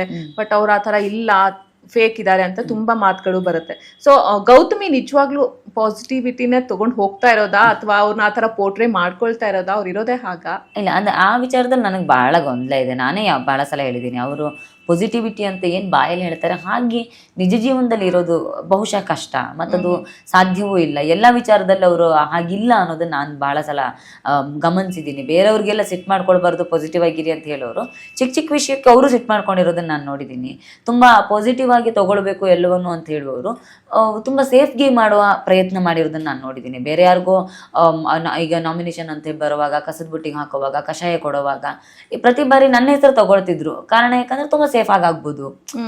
ಇವ್ರ ಹೆಸರು ತಗೊಂಡ್ರೆ ಉಳಿದವರು ಒಂದಿಬ್ರು 3 ಜನ ಅವ್ರ ಹೆಸರು ತಗೊಳ್ತಾರೆ, ನನಗೆ ಯಾರು ಕೊಡಲ್ಲ, ನಾನು ಯಾರ ಹತ್ರ ನಿಷ್ಠೂರ ಆಗೋಲ್ಲ ಅನ್ನೋ ತರದ್ ಒಂದು ಪಾಸಿಟಿವ್ ಮುಖವಾಡವನ್ನು ಅವ್ರು ಹಾಕೊಂಡಿದ್ದಾರೆ ಅಂತ ನಂಗೆ ತುಂಬಾ ಸಲ ಅನ್ಸಿದೆ. ನಾ ಇನ್ನೊಂದು ಯೋಚನೆ ಮಾಡ್ತಾ ಇದ್ದೆ, ನಾನು ಅಬ್ಸರ್ವ್ ಮಾಡಿರೋದಿದು, ಎಲ್ರು ಕೂಡ ಏನು ಬಿಗ್ ಬಾಸ್ ಕಳ್ಸಿರೋ ನೋಟ್ ನ ಓದ್ತಾ ಇದ್ರು. ಈ ಟಾಸ್ಕ್ ಆಗಿರ್ಬೋದು, ಏನಾದ್ರು ನೀವು ಮಾಡ್ಬೇಕು ಅಂದ್ರೆ ನಾಮಿನೇಟಿ ತರ ಮಾಡ್ಬೇಕಂದ್ರೆ. ಬಟ್ ನಾನು ಎಲ್ಲೋ ಒಂದ್ಸಲನು ಗೌತಮಿ ಆ ಒಂದು ಲೆಟರ್ ನ ಓದಿದ್ದು ನೋಡಿರ್ಲಿಲ್ಲ. ಏನಕ್ಕೆ ಹಂಗೆ ಅಂತ? ಅದೇ ಅವ್ರಿಗೆ ಸ್ವಲ್ಪ ಕನ್ನಡ ಓದೋದ್ ಕಷ್ಟ ಅಂತ ಹೇಳ್ತಾ ಇದ್ರು. ಅಷ್ಟು ಕನ್ನಡ ಓದೋದ್ರಲ್ಲಿ ಹಿಡಿತಾ ಇಲ್ಲ, ನನಗೆ ಸ್ವಲ್ಪ ಕಷ್ಟ ಆಗುತ್ತೆ ಅಂತ ಹೇಳ್ತಾ ಇದ್ರು. ಬಹುಶಃ ಆ ಕಾರಣಕ್ಕೆ ಇರ್ಬೋದು. ನಾನು ನಿಮ್ಮನ್ನ ಡೇ ಬಂದಿಂದ ನೋಡ್ತಾ ಬಂದಿರೋ ಪ್ರಕಾರ ನೋಡ್ತಾ ಹೋದ್ರೆ ಎಲ್ಲೂ ಕೂಡ ಚೇಂಜ್ ಆಗ್ಲಿಲ್ಲ. ನಿಮ್ಮ ಅಟೈರಲ್ಲಿ ನಾ ಹೇಳ್ತಾ ಇರೋದು, ಹೊರಗಡೆ ಯಾವ ತರ ಇದ್ರೋ ಒಳಗಡೆನೂ ಕೂಡ ಅದೇ ತರ ಇರೋದು. ಸೊ ಒಂದು ಹುಡುಗಿಗೆ ಆಕೆಯ ಉಡುಗೆ, ಆಕೆಯ ವ್ಯಕ್ತಿತ್ವವನ್ನ ಎಷ್ಟರ ಮಟ್ಟಿಗೆ ತೋರಿಸುತ್ತೆ ಅಂತ ನೀವ್ ಅನ್ಕೊಳ್ತೀರಾ? ನೋಡಿ, ನಾನು ಈ ವಿಚಾರ ಬಂದಾಗ ಸುಮಾರು ವರ್ಷಗಳ ಕಾಲ ಇದ್ರ ಬಗ್ಗೆ ಡಿಬೇಟ್ ಮಾಡಿದ್ದೀನಿ ನಾನು. ಯಾಕಂದ್ರೆ ನಾನಿರುವ ಕ್ಷೇತ್ರ ಆಗಿರೋ ಕಾರಣಕ್ಕೆ ಹೆಣ್ಮಕ್ಳ ಬಟ್ಟೆ ಬರೆ ಉಡುಗೆ ತೊಡುಗೆ ಅಂತ ಬರುವಾಗ ಅದ್ರ ಬಗ್ಗೆ ತುಂಬಾ ಚರ್ಚೆಗಳಾಗುತ್ತೆ, ಪರ ವಿರೋಧ ಚರ್ಚೆಗಳಾಗುತ್ತೆ. ನಾನು ಯಾವುದೇ ಹೆಣ್ಣು ಮಕ್ಕಳ ವೈಯಕ್ತಿಕ ಸ್ವಾತಂತ್ರ್ಯದ ಬಗ್ಗೆ ನಾನು ಮಾತಾಡೋದಿಲ್ಲ. ನಿಮ್ಗೆ ಯಾವ ಬಟ್ಟೆ ಹಾಕಬೇಕು ಅನ್ನೋದು ನಿಮ್ಮ ಇಚ್ಛೆ. ಸೊ ನಿಮ್ಮನ್ನ ಜನರು ನೋಡುವ ದೃಷ್ಟಿಕೋನ ಅವ್ರ ಬಟ್ಟೆಯಿಂದಲೇ ಅಳಿಬೇಕು ಅನ್ನೋದು ನಾನು ಯಾವತ್ತೂ ಒಪ್ಪೋದಿಲ್ಲ. ಆದ್ರೆ ನಿಮಗೆ ಎಷ್ಟರ ಮಟ್ಟಿಗೆ ಅದು ಕಂಫರ್ಟೇಬಲ್, ನೀವು ಬೆಳೆಯೋ ವಾತಾವರಣ ಹೇಗಿರುತ್ತೆ, ಮತ್ತು ನೀವು ಬೆಳೆದು ಬಂದಿರುವ ವಾತಾವರಣ, ಮತ್ತು ನಿಮ್ಮನ್ನ ಜನ ಯಾವ ದೃಷ್ಟಿಯಲ್ಲಿ ನೋಡಬೇಕು ಅಂತ ನೀವು ಬಯಸ್ತೀರಿ ಅನ್ನೋದು ಕೂಡ ಎಲ್ಲವೂ ಇಲ್ಲಿ ಮ್ಯಾಟರ್ ಆಗುತ್ತೆ ಅಂತ. ನಾನು ಬೆಳೆದು ಬಂದಿರುವ ವಾತಾವರಣವೇ ಅಂಥದ್ದು, ಮತ್ತು ನಾನು ನಂಬಿರುವ ಸಿದ್ಧಾಂತ ಇರ್ಬೋದು, ನಾನು ಪ್ರತಿಪಾದನೆ ಮಾಡುವ ವಿಚಾರಧಾರೆಗಳು ಏನಿದೆ ಆ ವಿಚಾರಧಾರೆಗಳನ್ನ ನಾನು ಎಲ್ಲೋ ಒಂದು ಕಡೆ ಹೋಗಿ ನಿಂತ್ಕೊಂಡು ನನ್ನ ಸಂಸ್ಕೃತಿ ಬಗ್ಗೆ ಮಾತಾಡ್ತೀನಿ ಅಂತ ಆದರೆ ಮೊದಲು ನಾನು ಅದನ್ನು ಅಳವಡಿಸ್ಕೊಳ್ಬೇಕು ಜೀವನಕ್ಕೆ. ನನಗೆ ಅಳವಡಿಸ್ಕೊಡುವ ಅರ್ಹತೆ ಇದೆ ಅಂತ ಆದ್ರೆ ಮಾತ್ರ ನಾನು ಇನ್ನೊಬ್ರಿಗೆ ಹೇಳಬಲ್ಲೆ, ಇದು ನಮ್ಮ ಸಂಸ್ಕೃತಿ, ಇದು ನಮ್ಮ ಶ್ರೇಷ್ಠತೆ, ಈ ನೆಲದ ಶ್ರೇಷ್ಠತೆ ಬಗ್ಗೆ ನಾನು ಮಾತಾಡುವಾಗ ಅದೆಲ್ಲ ನಾನು ಅದನ್ನ ಪಾಲಿಸಿರ್ಬೇಕಲ್ಲ, ಪಾಲಿಸ್ದೇನೆ ಇನ್ನೊಬ್ರಿಗೆ ಹೇಳೋದಕ್ಕಾಗೋದಿಲ್ಲಲ್ಲ. ನಾನು ಯಾವಾಗಲೂ ಜೀವನದುದ್ದಕ್ಕೂ ಅದನ್ನ ಹೇಳ್ಕೊಂಡು ಬಂದವಳು.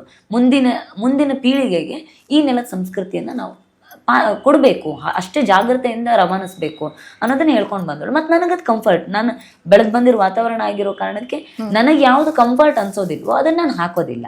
ಮತ್ತು ನನಗೆ ಸಮಾಜ ಒಂದು ಗೌರವ ಕೊಟ್ಟಿದೆ. ವಯಸ್ಸಲ್ಲಿ ದೊಡ್ಡವರು ಕೂಡ ಬಹಳ ಪ್ರೀತಿಯಿಂದ ಅಕ್ಕ ಅಂತ ಕರೀತಾರೆ ಅಂತಂದ್ರೆ ನನಗೆ ಸಮಾಜ ಕೊಟ್ಟಿರುವ ಗೌರವದ ಜೊತೆಗೆ ಅದ್ರ ಜೊತೆಗೆ ಒಂದು ಜವಾಬ್ದಾರಿ ಅನ್ನೋದು ಬರುತ್ತೆ. ಅದಕ್ಕೆ ತಕ್ಕಾಗ ನಾನು ನಡ್ಕೊಳ್ಳೇಬೇಕಾಗುತ್ತೆ. ಅದಕ್ಕಿಂತ ಹೆಚ್ಚಾಗಿ ನನಗೆ ಕಂಫರ್ಟ್ ಅಪ್ಪ, ನನಗೆ ಮೈ ಮುಚ್ಕೊಳ್ಳೋದು ಕಂಫರ್ಟು. ನನಗೆ ಅದರಲ್ಲಿರೋ ಬಹುಶಃ ನನಗೆ ಎಲ್ಲೋ ಒಂದ್ ಕಡೆ ಎಲ್ಲೂ ಕಾನ್ಶಿಯಸ್ ಆಗದೆ ಇರೋದು ಕೂಡ ಬಹಳ ಮುಖ್ಯ ಆಗುತ್ತೆ ಹೆಣ್ಮಕ್ಳಿಗೆ. ನನ್ನ ಜವಾಬ್ದಾರಿ ಕೂಡ ಅದು ಅಂತ ಅನ್ಕೊಳ್ತೀನಿ. ಕಂಫರ್ಟ್ ಇಲ್ದಿರೋ ಡ್ರೆಸ್ ಹಾಕೊಂಡು ಕಾನ್ಶಿಯಸ್ ಆಗಿ ಕೂತ್ಕೊಳ್ಳೋದು, ಅಲ್ಲೆಲ್ಲೋ ತಲೆದಿಂದ ಬಚ್ಚಿಟ್ಕೊಂಡು ಕೂತ್ಕೊಳ್ಬೇಕು, ಇನ್ನೆಲ್ಲೋ ಹಿಂಗಿಂಗ್ ಸರಿ ಮಾಡ್ಕೊಂಡು ಕೂತ್ಕೊಳ್ಬೇಕು, ನಿಮ್ಗದು ಕಂಫರ್ಟ್ ಅಲ್ಲ ಅಂತ ಅರ್ಥ ಅಲ್ವಾ? ನನಗ ಅನ್ಸೋದು ನೀನ್ ಈಗ ಜನರಲ್ ಆಗಿ ಕೂತ್ಕೊಂಡಿದ್ದಾಗ ಇಲ್ಲೆಲ್ಲೋ ಹೀಗೆ ಕೂತ್ಕೋತೀನಿ, ಇನ್ನೆಲ್ಲೋ ತಲೆದಿಂದ ಬಚ್ಚಿಟ್ಕೋತೀನಿ ಅಂತಂದ್ರೆ ನಿಮ್ಗದು ಕಂಫರ್ಟ್ ಆಗ್ತಿಲ್ಲ ಅಂತ ಅರ್ಥ. ನಿಮಗ್ ಕಂಫರ್ಟೇಬಲ್ ಇಲ್ಲ ಅಂತಾದ್ರೆ ಇನ್ನೊಬ್ರಿಗೋಸ್ಕರ ಯಾಕೆ ಬಟ್ಟೆ ಹಾಕ್ತೀರಿ? ನನಗ ಅದ್ರಲ್ಲಿ ಏನೋ ಅರ್ಥಹೀನ ಅಂತ ಅನ್ಸುತ್ತೆ.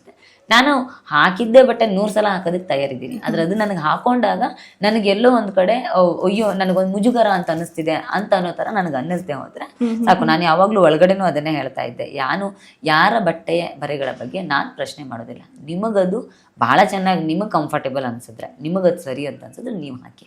ನನಗಿದು ಸರಿ ಅಂತ ಕಾಣುತ್ತೆ, ನನ್ನ ಮೇಲೆ ನಿಮ್ಮ ವಿಚಾರಗಳನ್ನ ನನ್ನ ಮೇಲೆ ಹೇರಬೇಡಿ. ನಾನಿರೋದು ಹೀಗೆ ಅಂತ ತುಂಬಾ ಪ್ರಯತ್ನಗಳಾಗಿದೆ. ತುಂಬಾ ಹೇಳ್ತಾ ಇದ್ರು, ಇಲ್ಲ ಬನ್ನಿ ನೀವು ನಮ್ದು ಈ ತರ ಬಟ್ಟೆ ಹಾಕಿ ಆ ತರ ಬಟ್ಟೆ ಹಾಕಿ ಅಂತ. ನನ್ನ ಪಡಕ್ ಬಿಟ್ಬಿಡಿ, ನಿಮ್ ಪಡಕ್ ಬಿಟ್ಟಿದ್ದೀನಿ ನಾನು. ಆ ವಿಚಾರದಲ್ಲಿ ನನಗಿದು ಖುಷಿ ಇದೆ. ನೀವು ಜೈಲಿಗೆ ಹೋಗೋವಾಗ್ಲೂ ಕೂಡ ನಿಮ್ ಡ್ರೆಸ್ ಮೇಲೆ ಆ ಶರ್ಟ್ ಹಾಕೊಂಡು ಓಕೆ. ಚೈತ್ರ ಪ್ರಕಾರ ಹಾಗಾದ್ರೆ ಫ್ಯಾಷನ್ ಅಂತ ಏನು? ಫ್ಯಾಷನ್ ಅನ್ನೋದು ನಿಮ್ಮನ್ನ ನೋಡುವವರು ನಿಮ್ಮನ್ನ ಹೇಗೆ ನೋಡಬೇಕು ಅನ್ನೋದನ್ನ ನೀವು ನಿರ್ಧಾರ ಮಾಡ್ತೀರಲ್ಲ, ಅದು ಫ್ಯಾಷನ್ ಅಂತ ನಾನು ಅನ್ಕೊಳ್ತೇನೆ.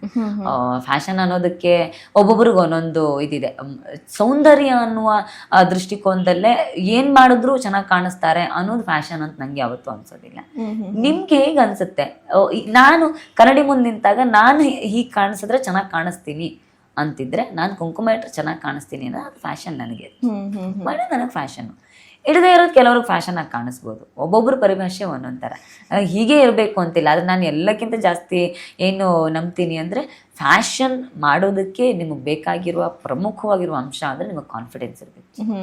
ಕಾನ್ಫಿಡೆನ್ಸ್ ಅನ್ನ ಮೀರಿಸಿದ ಇನ್ನೊಂದು ಫ್ಯಾಷನ್ ಜಗತ್ತಲ್ಲಿ ಇಲ್ಲ ಅಂತ ನಾನು ನಂಬ್ತೀನಿ. ನೀವು ಯಾವ ಬಟ್ಟೆ ಹಾಕಿ ಎಷ್ಟು ಮೇಕಪ್ ಮಾಡಿ ಏನೇ ಮಾಡಿ ನಿಮಗೆ ಅದನ್ನ ತಗೊಂಡು ಎದುರು ಹೋಗಿ ನಿಲ್ಲುವಂತ ಕಾನ್ಫಿಡೆನ್ಸ್ ಇದೆಯಾ, ಅದೇ ದೊಡ್ಡ ಫ್ಯಾಷನ್. ಸುದೀಪ್ ಸರ್ ಒಂದ್ ಹೇಳ್ತಾರೆ, ಅವ್ರದ್ದು ಮ್ಯಾಕ್ಸ್ ಮೂವಿ ಟೈಮ್ ಅಲ್ಲಿ ಸುದೀಪ್ ಸರ್ ಹೇಳಿದ್ದು, ಒಂದೇ ಡ್ರೆಸ್ ಅಲ್ಲೇ ಹಾಕೊಂಡಿದಿರಲ್ಲ, ಅದ್ರಲ್ಲೇ ಮುಗಿಸಿದಿರಲ್ಲ ನಿಮ್ದು. ಐ ಮೀನ್ ನೀವು ಒಂದ್ ಸ್ವಲ್ಪ ಚೆನ್ನಾಗಿರೋದು ಡ್ರೆಸ್ ಹಾಕೋಬೋದಿತ್ತು ಅಂತ ಯಾರೋ ಕೇಳಿದಾಗ, ಬಟ್ಟೆಯಿಂದ ಅಳಿಯೋದಲ್ಲ, ಆ ಬಟ್ಟೆ ಹಾಕೊಂಡಾಗ ಅದಕ್ಕೆ ಎಷ್ಟು ವ್ಯಾಲ್ಯೂ ಬರುತ್ತೆ ಅದನ್ನ ನಾವು ನೋಡ್ಬೇಕು ಅಂತ ಸುದೀಪ್ ಸರ್ ಕೂಡ ಅದನ್ನೇ ಹೇಳ್ತಾರೆ. ಸಿನಿಮಾದಲ್ಲಿ ಹಾಗೆ ಹೌದು, ಮ್ಯಾಕ್ಸ್ ಸಿನಿಮಾದಲ್ಲಿ ಒಂದೇ ಡ್ರೆಸ್ ಕಾಸ್ಟ್ಯೂಮ್ ಅಲ್ಲಿ ನೀವೇ ಕಾಸ್ಟ್ಯೂಮ್ ಚೇಂಜ್ ಮಾಡ್ಲಿಲ್ಲ ಅಂತ ಒಂದು ಕ್ವೆಶನ್ ಬಂದಾಗ, ಸೊ ಆ ಬಟ್ಟೆ ನಾನು ಹಾಕೊಂಡಿದ್ದೀನಿ ಅಂದ್ರೆ ಅದು ನನಗೆ ಸೂಟ್ ಆಗ್ತಾ ಇದೆ ಅಂತಂದ್ರೆ, ಆ ಕ್ಯಾರೆಕ್ಟರ್ಗೆ ಆ ಬಟ್ಟೆ ಸೂಟ್ ಆಗ್ತಾ ಇದೆ ಅಂತಂದ್ರೆ ವ್ಯಾಲ್ಯೂ ಬಂದೇ ಬರುತ್ತೆ ಅಂತ ಆ ತರ ಹೇಳಿ. ಅದೇ ನಾವು ಹಾಕುವ ಬಟ್ಟೆಯಿಂದ ನಮಗ್ ತೂಕ ಬರಬಾರ್ದು, ನಮ್ಮಿಂದ ಆ ಬಟ್ಟೆಗೆ ತೂಕ ಬರಬೇಕು ಅನ್ನೋದನ್ನ ನಾನು ಯಾವಾಗ್ಲೂ ನಂಬ್ತೀನಿ. ಓಕೆ, ಕಾಸ್ಟ್ಯೂಮ್ ಬಗ್ಗೆನೇ ಮಾತಾಡ್ತಿದ್ವಿ, ಫ್ಯಾಷನ್ ಬಗ್ಗೆ ಮಾತಾಡ್ತಾ ಇದ್ವಿ. ನಿಮಗೆ ಗೊತ್ತಿದ್ಯೋ ಗೊತ್ತಿಲ್ವೋ, ಬಿಗ್ ಬಾಸ್ ಒಳಗಡೆ ಹೋಗೋರಂತ್ರು ಒಂದಿಷ್ಟು ಶಾಪಿಂಗ್ ಮಾಡ್ತಾರೆ. 2 ಲಕ್ಷ 3 ಲಕ್ಷ ಶಾಪಿಂಗ್ ಮಾಡ್ಕೊಂಡು ಬಟ್ಟೆಗಳನ್ನ ಇವತ್ತು ಹಾಕೊಂಡು ನಾಳೆ ಹಾಕೋಬಾರ್ದು ಅಂತ ಒಂದು ಇದನ್ನ ಇಟ್ಕೊಂಡು ಹೋಗಿರ್ತಾರೆ. ಹೌದೌದು, ಅಲ್ಲಿ ಚರ್ಚೆಗಳು ನಾನು ಕೇಳಿದೀನಿ. ಒಮ್ಮೆ ಹಾಕಿದ ಬಟ್ಟೆ ಇನ್ನೊಮ್ಮೆ ಹಾಕಲ್ಲ ನಾನು ಅನ್ನೋ ತರದ ಮಾತುಗಳು. ಚೈತ್ರ ಎಷ್ಟು ಶಾಪಿಂಗ್ ಮಾಡ್ಕೊಂಡು ಹೋಗಿದ್ದೆ? ₹1 ಶಾಪಿಂಗ್ ಮಾಡಿಲ್ಲ ನಾನು. ಇದ್ದಿದ್ ಸೀರೆಗಳನ್ನ ಪ್ಯಾಕ್ ಮಾಡಿದ್ದೆ, ಇದ್ದಿದ್ ಚುಡಿದಾರ್ಗಳ ಮನೆಯಲ್ಲಿ ಏನಿತ್ತು ಅದನ್ನೇ ಪ್ಯಾಕ್ ಮಾಡಿದ್ದೆ, ತಗೊಂಡೋಗಿದ್ದೆ. ನಾನು ಅದನ್ನೇ ರಿಪಿಟೇಟಿವ್ ಆಗಿ ಹಾಕ್ತಿದ್ದೆ, ವಾಶ್ ಮಾಡ್ತಿದ್ದೆ, ಹಾಕ್ತಿದ್ದೆ. ಕೆಲವು ಅಲ್ಲಿದ್ದು ಹೆಚ್ಚಿನವ್ರು ಏನ್ ಮಾಡೋರು, ಒಮ್ಮೆ ಹಾಕಿದ್ದೆ ಇನ್ನೊಮ್ಮೆ ಹಾಕ್ತಿರ್ಲಿಲ್ಲ, ಮನೆಗೆ ಕಳಿಸೋರು. ಮನೆಗೆ ಕಳಿಸಿ ಬೇರೆ ಹೊಸ ಬಟ್ಟೆಗಳು ಬರೋದು ಅವ್ರಿಗೆ. ಪ್ರತಿ ವಾರನೂ ನಮ್ಗೆ ಶುಕ್ರವಾರ ಬಂತು ಅಂದ್ರೆ ಬಟ್ಟೆಗಳು ಮನೆಯಿಂದ ಬರ್ತಿತ್ತು. ಸೊ ಪುಟ್ಟಿಗಟ್ಟಲೆ ಬಟ್ಟೆ ಬರೋದು. ನಾನು ಯಾವತ್ತೂ ಊರಿಂದ ತರಿಸ್ಕೊಳ್ತಿರ್ಲಿಲ್ಲ, ಯಾಕಂದ್ರೆ ನಾನು 450 ಕಿಲೋಮೀಟರಿಂದ ಬಟ್ಟೆಗಳನ್ನ ತರಿಸ್ಕೊಳ್ಳೋದು ಬಹಳ ಕಿರಿಕಿರಿ. ಪಾಪ ನಮಗೋಸ್ಕರ ಇಲ್ಲಿರುವ ವ್ಯವಹಾರಗಳನ್ನ ನೋಡ್ಕೊಳ್ಳೋದು ತುಂಬಾ ಕಷ್ಟ ಇರುತ್ತೆ. ಅದ್ರ ಜೊತೆಗೆ ಅಲ್ಲಿಂದ ತರಿಸು, ಅದನ್ನ ಮತ್ತೆ ತಲುಪಿಸು, ಅದೆಲ್ಲ ಬಹಳ ಕಿರಿಕಿರಿ. ಮತ್ತೆ ನನಗದ್ರ ಬಗ್ಗೆ ಆಸಕ್ತಿ ಇಲ್ಲ. ನಾನು ಯಾವಾಗ್ಲೂ ಏನ್ ನಂಬ್ತೀನಿ, ಬೇರೆ ಬೇರೆ ಬಟ್ಟೆಗಳನ್ನ ಹಾಕೋದ್ರಿಂದ ಜನ ನಿಮ್ಮನ್ನ ಅಳಿಬಾರ್ದು. ನಿಮ್ಮ ವ್ಯಕ್ತಿತ್ವದ ಅಳಿತಾರೆ ಅಂತಂದಾಗ ಸ್ವಾಮಿ ವಿವೇಕಾನಂದರು ಒಂದ್ ಕಡೆ ಹೇಳ್ತಾರಂತೆ, ವಿದೇಶದಲ್ಲಿ ಹೋದಾಗ ಒಬ್ರು ಪ್ರಶ್ನೆ ಮಾಡ್ತಾರಂತೆ ವಿವೇಕಾನಂದರನ್ನ, ನೀವ್ ಯಾಕೆ ಈ ತರ ಕೇಸರಿ ಬಟ್ಟೆನೆ ಹಾಕೊಳ್ತೀರಿ, ಇದು ಏನು ಬೇರೆ ಬೇರೆ ಬಟ್ಟೆಗಳನ್ನ ಯಾಕೆ ಹಾಕೊಳ್ಳಲ್ಲ, ನಮ್ಮನ್ನ ನೋಡಿ ನಾವು ಸೂಟು ಬೂಟು ಹಾಕೊಳ್ತೀವಿ ಅಂತ ವಿದೇಶಿಗನ ಒಬ್ಬ ಪ್ರಶ್ನೆ ಮಾಡಿದಾಗ ಸ್ವಾಮಿ ವಿವೇಕಾನಂದರು ಹೇಳ್ತಾರಂತೆ, ನಿಮ್ ದೇಶದಲ್ಲಿ ಟೈಲರ್ ಒಬ್ಬ ವ್ಯಕ್ತಿಯ ವ್ಯಕ್ತಿತ್ವನ ಅಳಿತಾನೆ, ನನ್ನ ದೇಶದಲ್ಲಿ ವ್ಯಕ್ತಿತ್ವನೇ ಜನರ ಮನ್ಸನ್ ಗೆಲ್ಲತ್ತೆ, ಹಾಗಾಗಿ ಟೈಲರ್ ಅಳಿಯೋದಕ್ಕೆ ಬಿಡೋದಿಲ್ಲ ನಾನು ಅಂತ. ಸೊ ಆ ತರದ ಚಿಂತನೆಗಳನ್ನ ಆದರ್ಶವಾಗಿ ಇಟ್ಕೊಂಡು ಬದುಕ್ತೇವೆ ನಾನು. ಹಾಗಾಗಿ ನಂಗೆ ಯಾವಾಗ್ಲೂ ಬಟ್ಟೆ ಬರೆ ಅನ್ನೋದು ಏನೋ ನಮ್ಮ ವ್ಯಕ್ತಿತ್ವ ನಿರ್ಧಾರ ಮಾಡುವ ಅಥವಾ ನಮ್ಮ ವ್ಯಕ್ತಿತ್ವಕ್ಕೊಂದು ತೂಕ ಕೊಡುವ ವಿಚಾರ ಅಂತ ನಂಗೆ ಯಾವತ್ತೂ ಅನ್ಸಿಲ್ಲ. ಆ ವಿಚಾರದಲ್ಲಿ ವೀಕೆಂಡಲ್ಲೂ ಬಹಳ ಚರ್ಚೆ ಆಗಿದೆ, ಮೇಕಪ್ ಮಾಡಲ್ಲ, ಡ್ರೆಸ್ಸು, ನನಗದು ಯೋಚನೆನೇ ಇಲ್ಲ. ನಂಗೆ ಇದು ಕಂಫರ್ಟ್. ಒಂದು ಸೀರೆನ ನಂಗೆ ತುಂಬ ಲೈಟ್ ವೆಯ್ಟು ಕಂಫರ್ಟೇಬಲ್ ಆಗಿ ಉಡ್ಬೋದು ಅಂತಿದ್ರೆ ಅದನ್ನು 100 ಸಲ ಉಡ್ತೀನಿ ಅದೇ ಸೀರೆ. ಈ ಸೀರೆನೂ ಅಷ್ಟೇ, ಬಿಗ್ ಬಾಸ್ ಮನೆ ಒಳಗಡೆ ತುಂಬ ಸಲ ಉಟ್ಟಿದ್ದೀನಿ ನಾನು. ಕಂಫರ್ಟ್, ನಂಗೆ ಲೈಟ್ ವೆಯ್ಟ್ ಇದೆ, ಓಡಾಡೋಕೆ ಅನುಕೂಲ ಆಗುತ್ತೆ ನನಗೆ ಅಂತ ಅನ್ಸಿದ್ರೆ ಅದನ್ನು ಪದೇ ಪದೇ ಉಡ್ತೀನಿ. ಅದ್ರಲ್ಲಿ ಏನು ವಿಶೇಷ ಅಂತ ನಂಗೆ ಅನ್ಸೋದಿಲ್ಲ. ಅದನ್ನ ಕ್ಯಾರಿ ಮಾಡೋದು ಗೊತ್ತಿರಬೇಕು.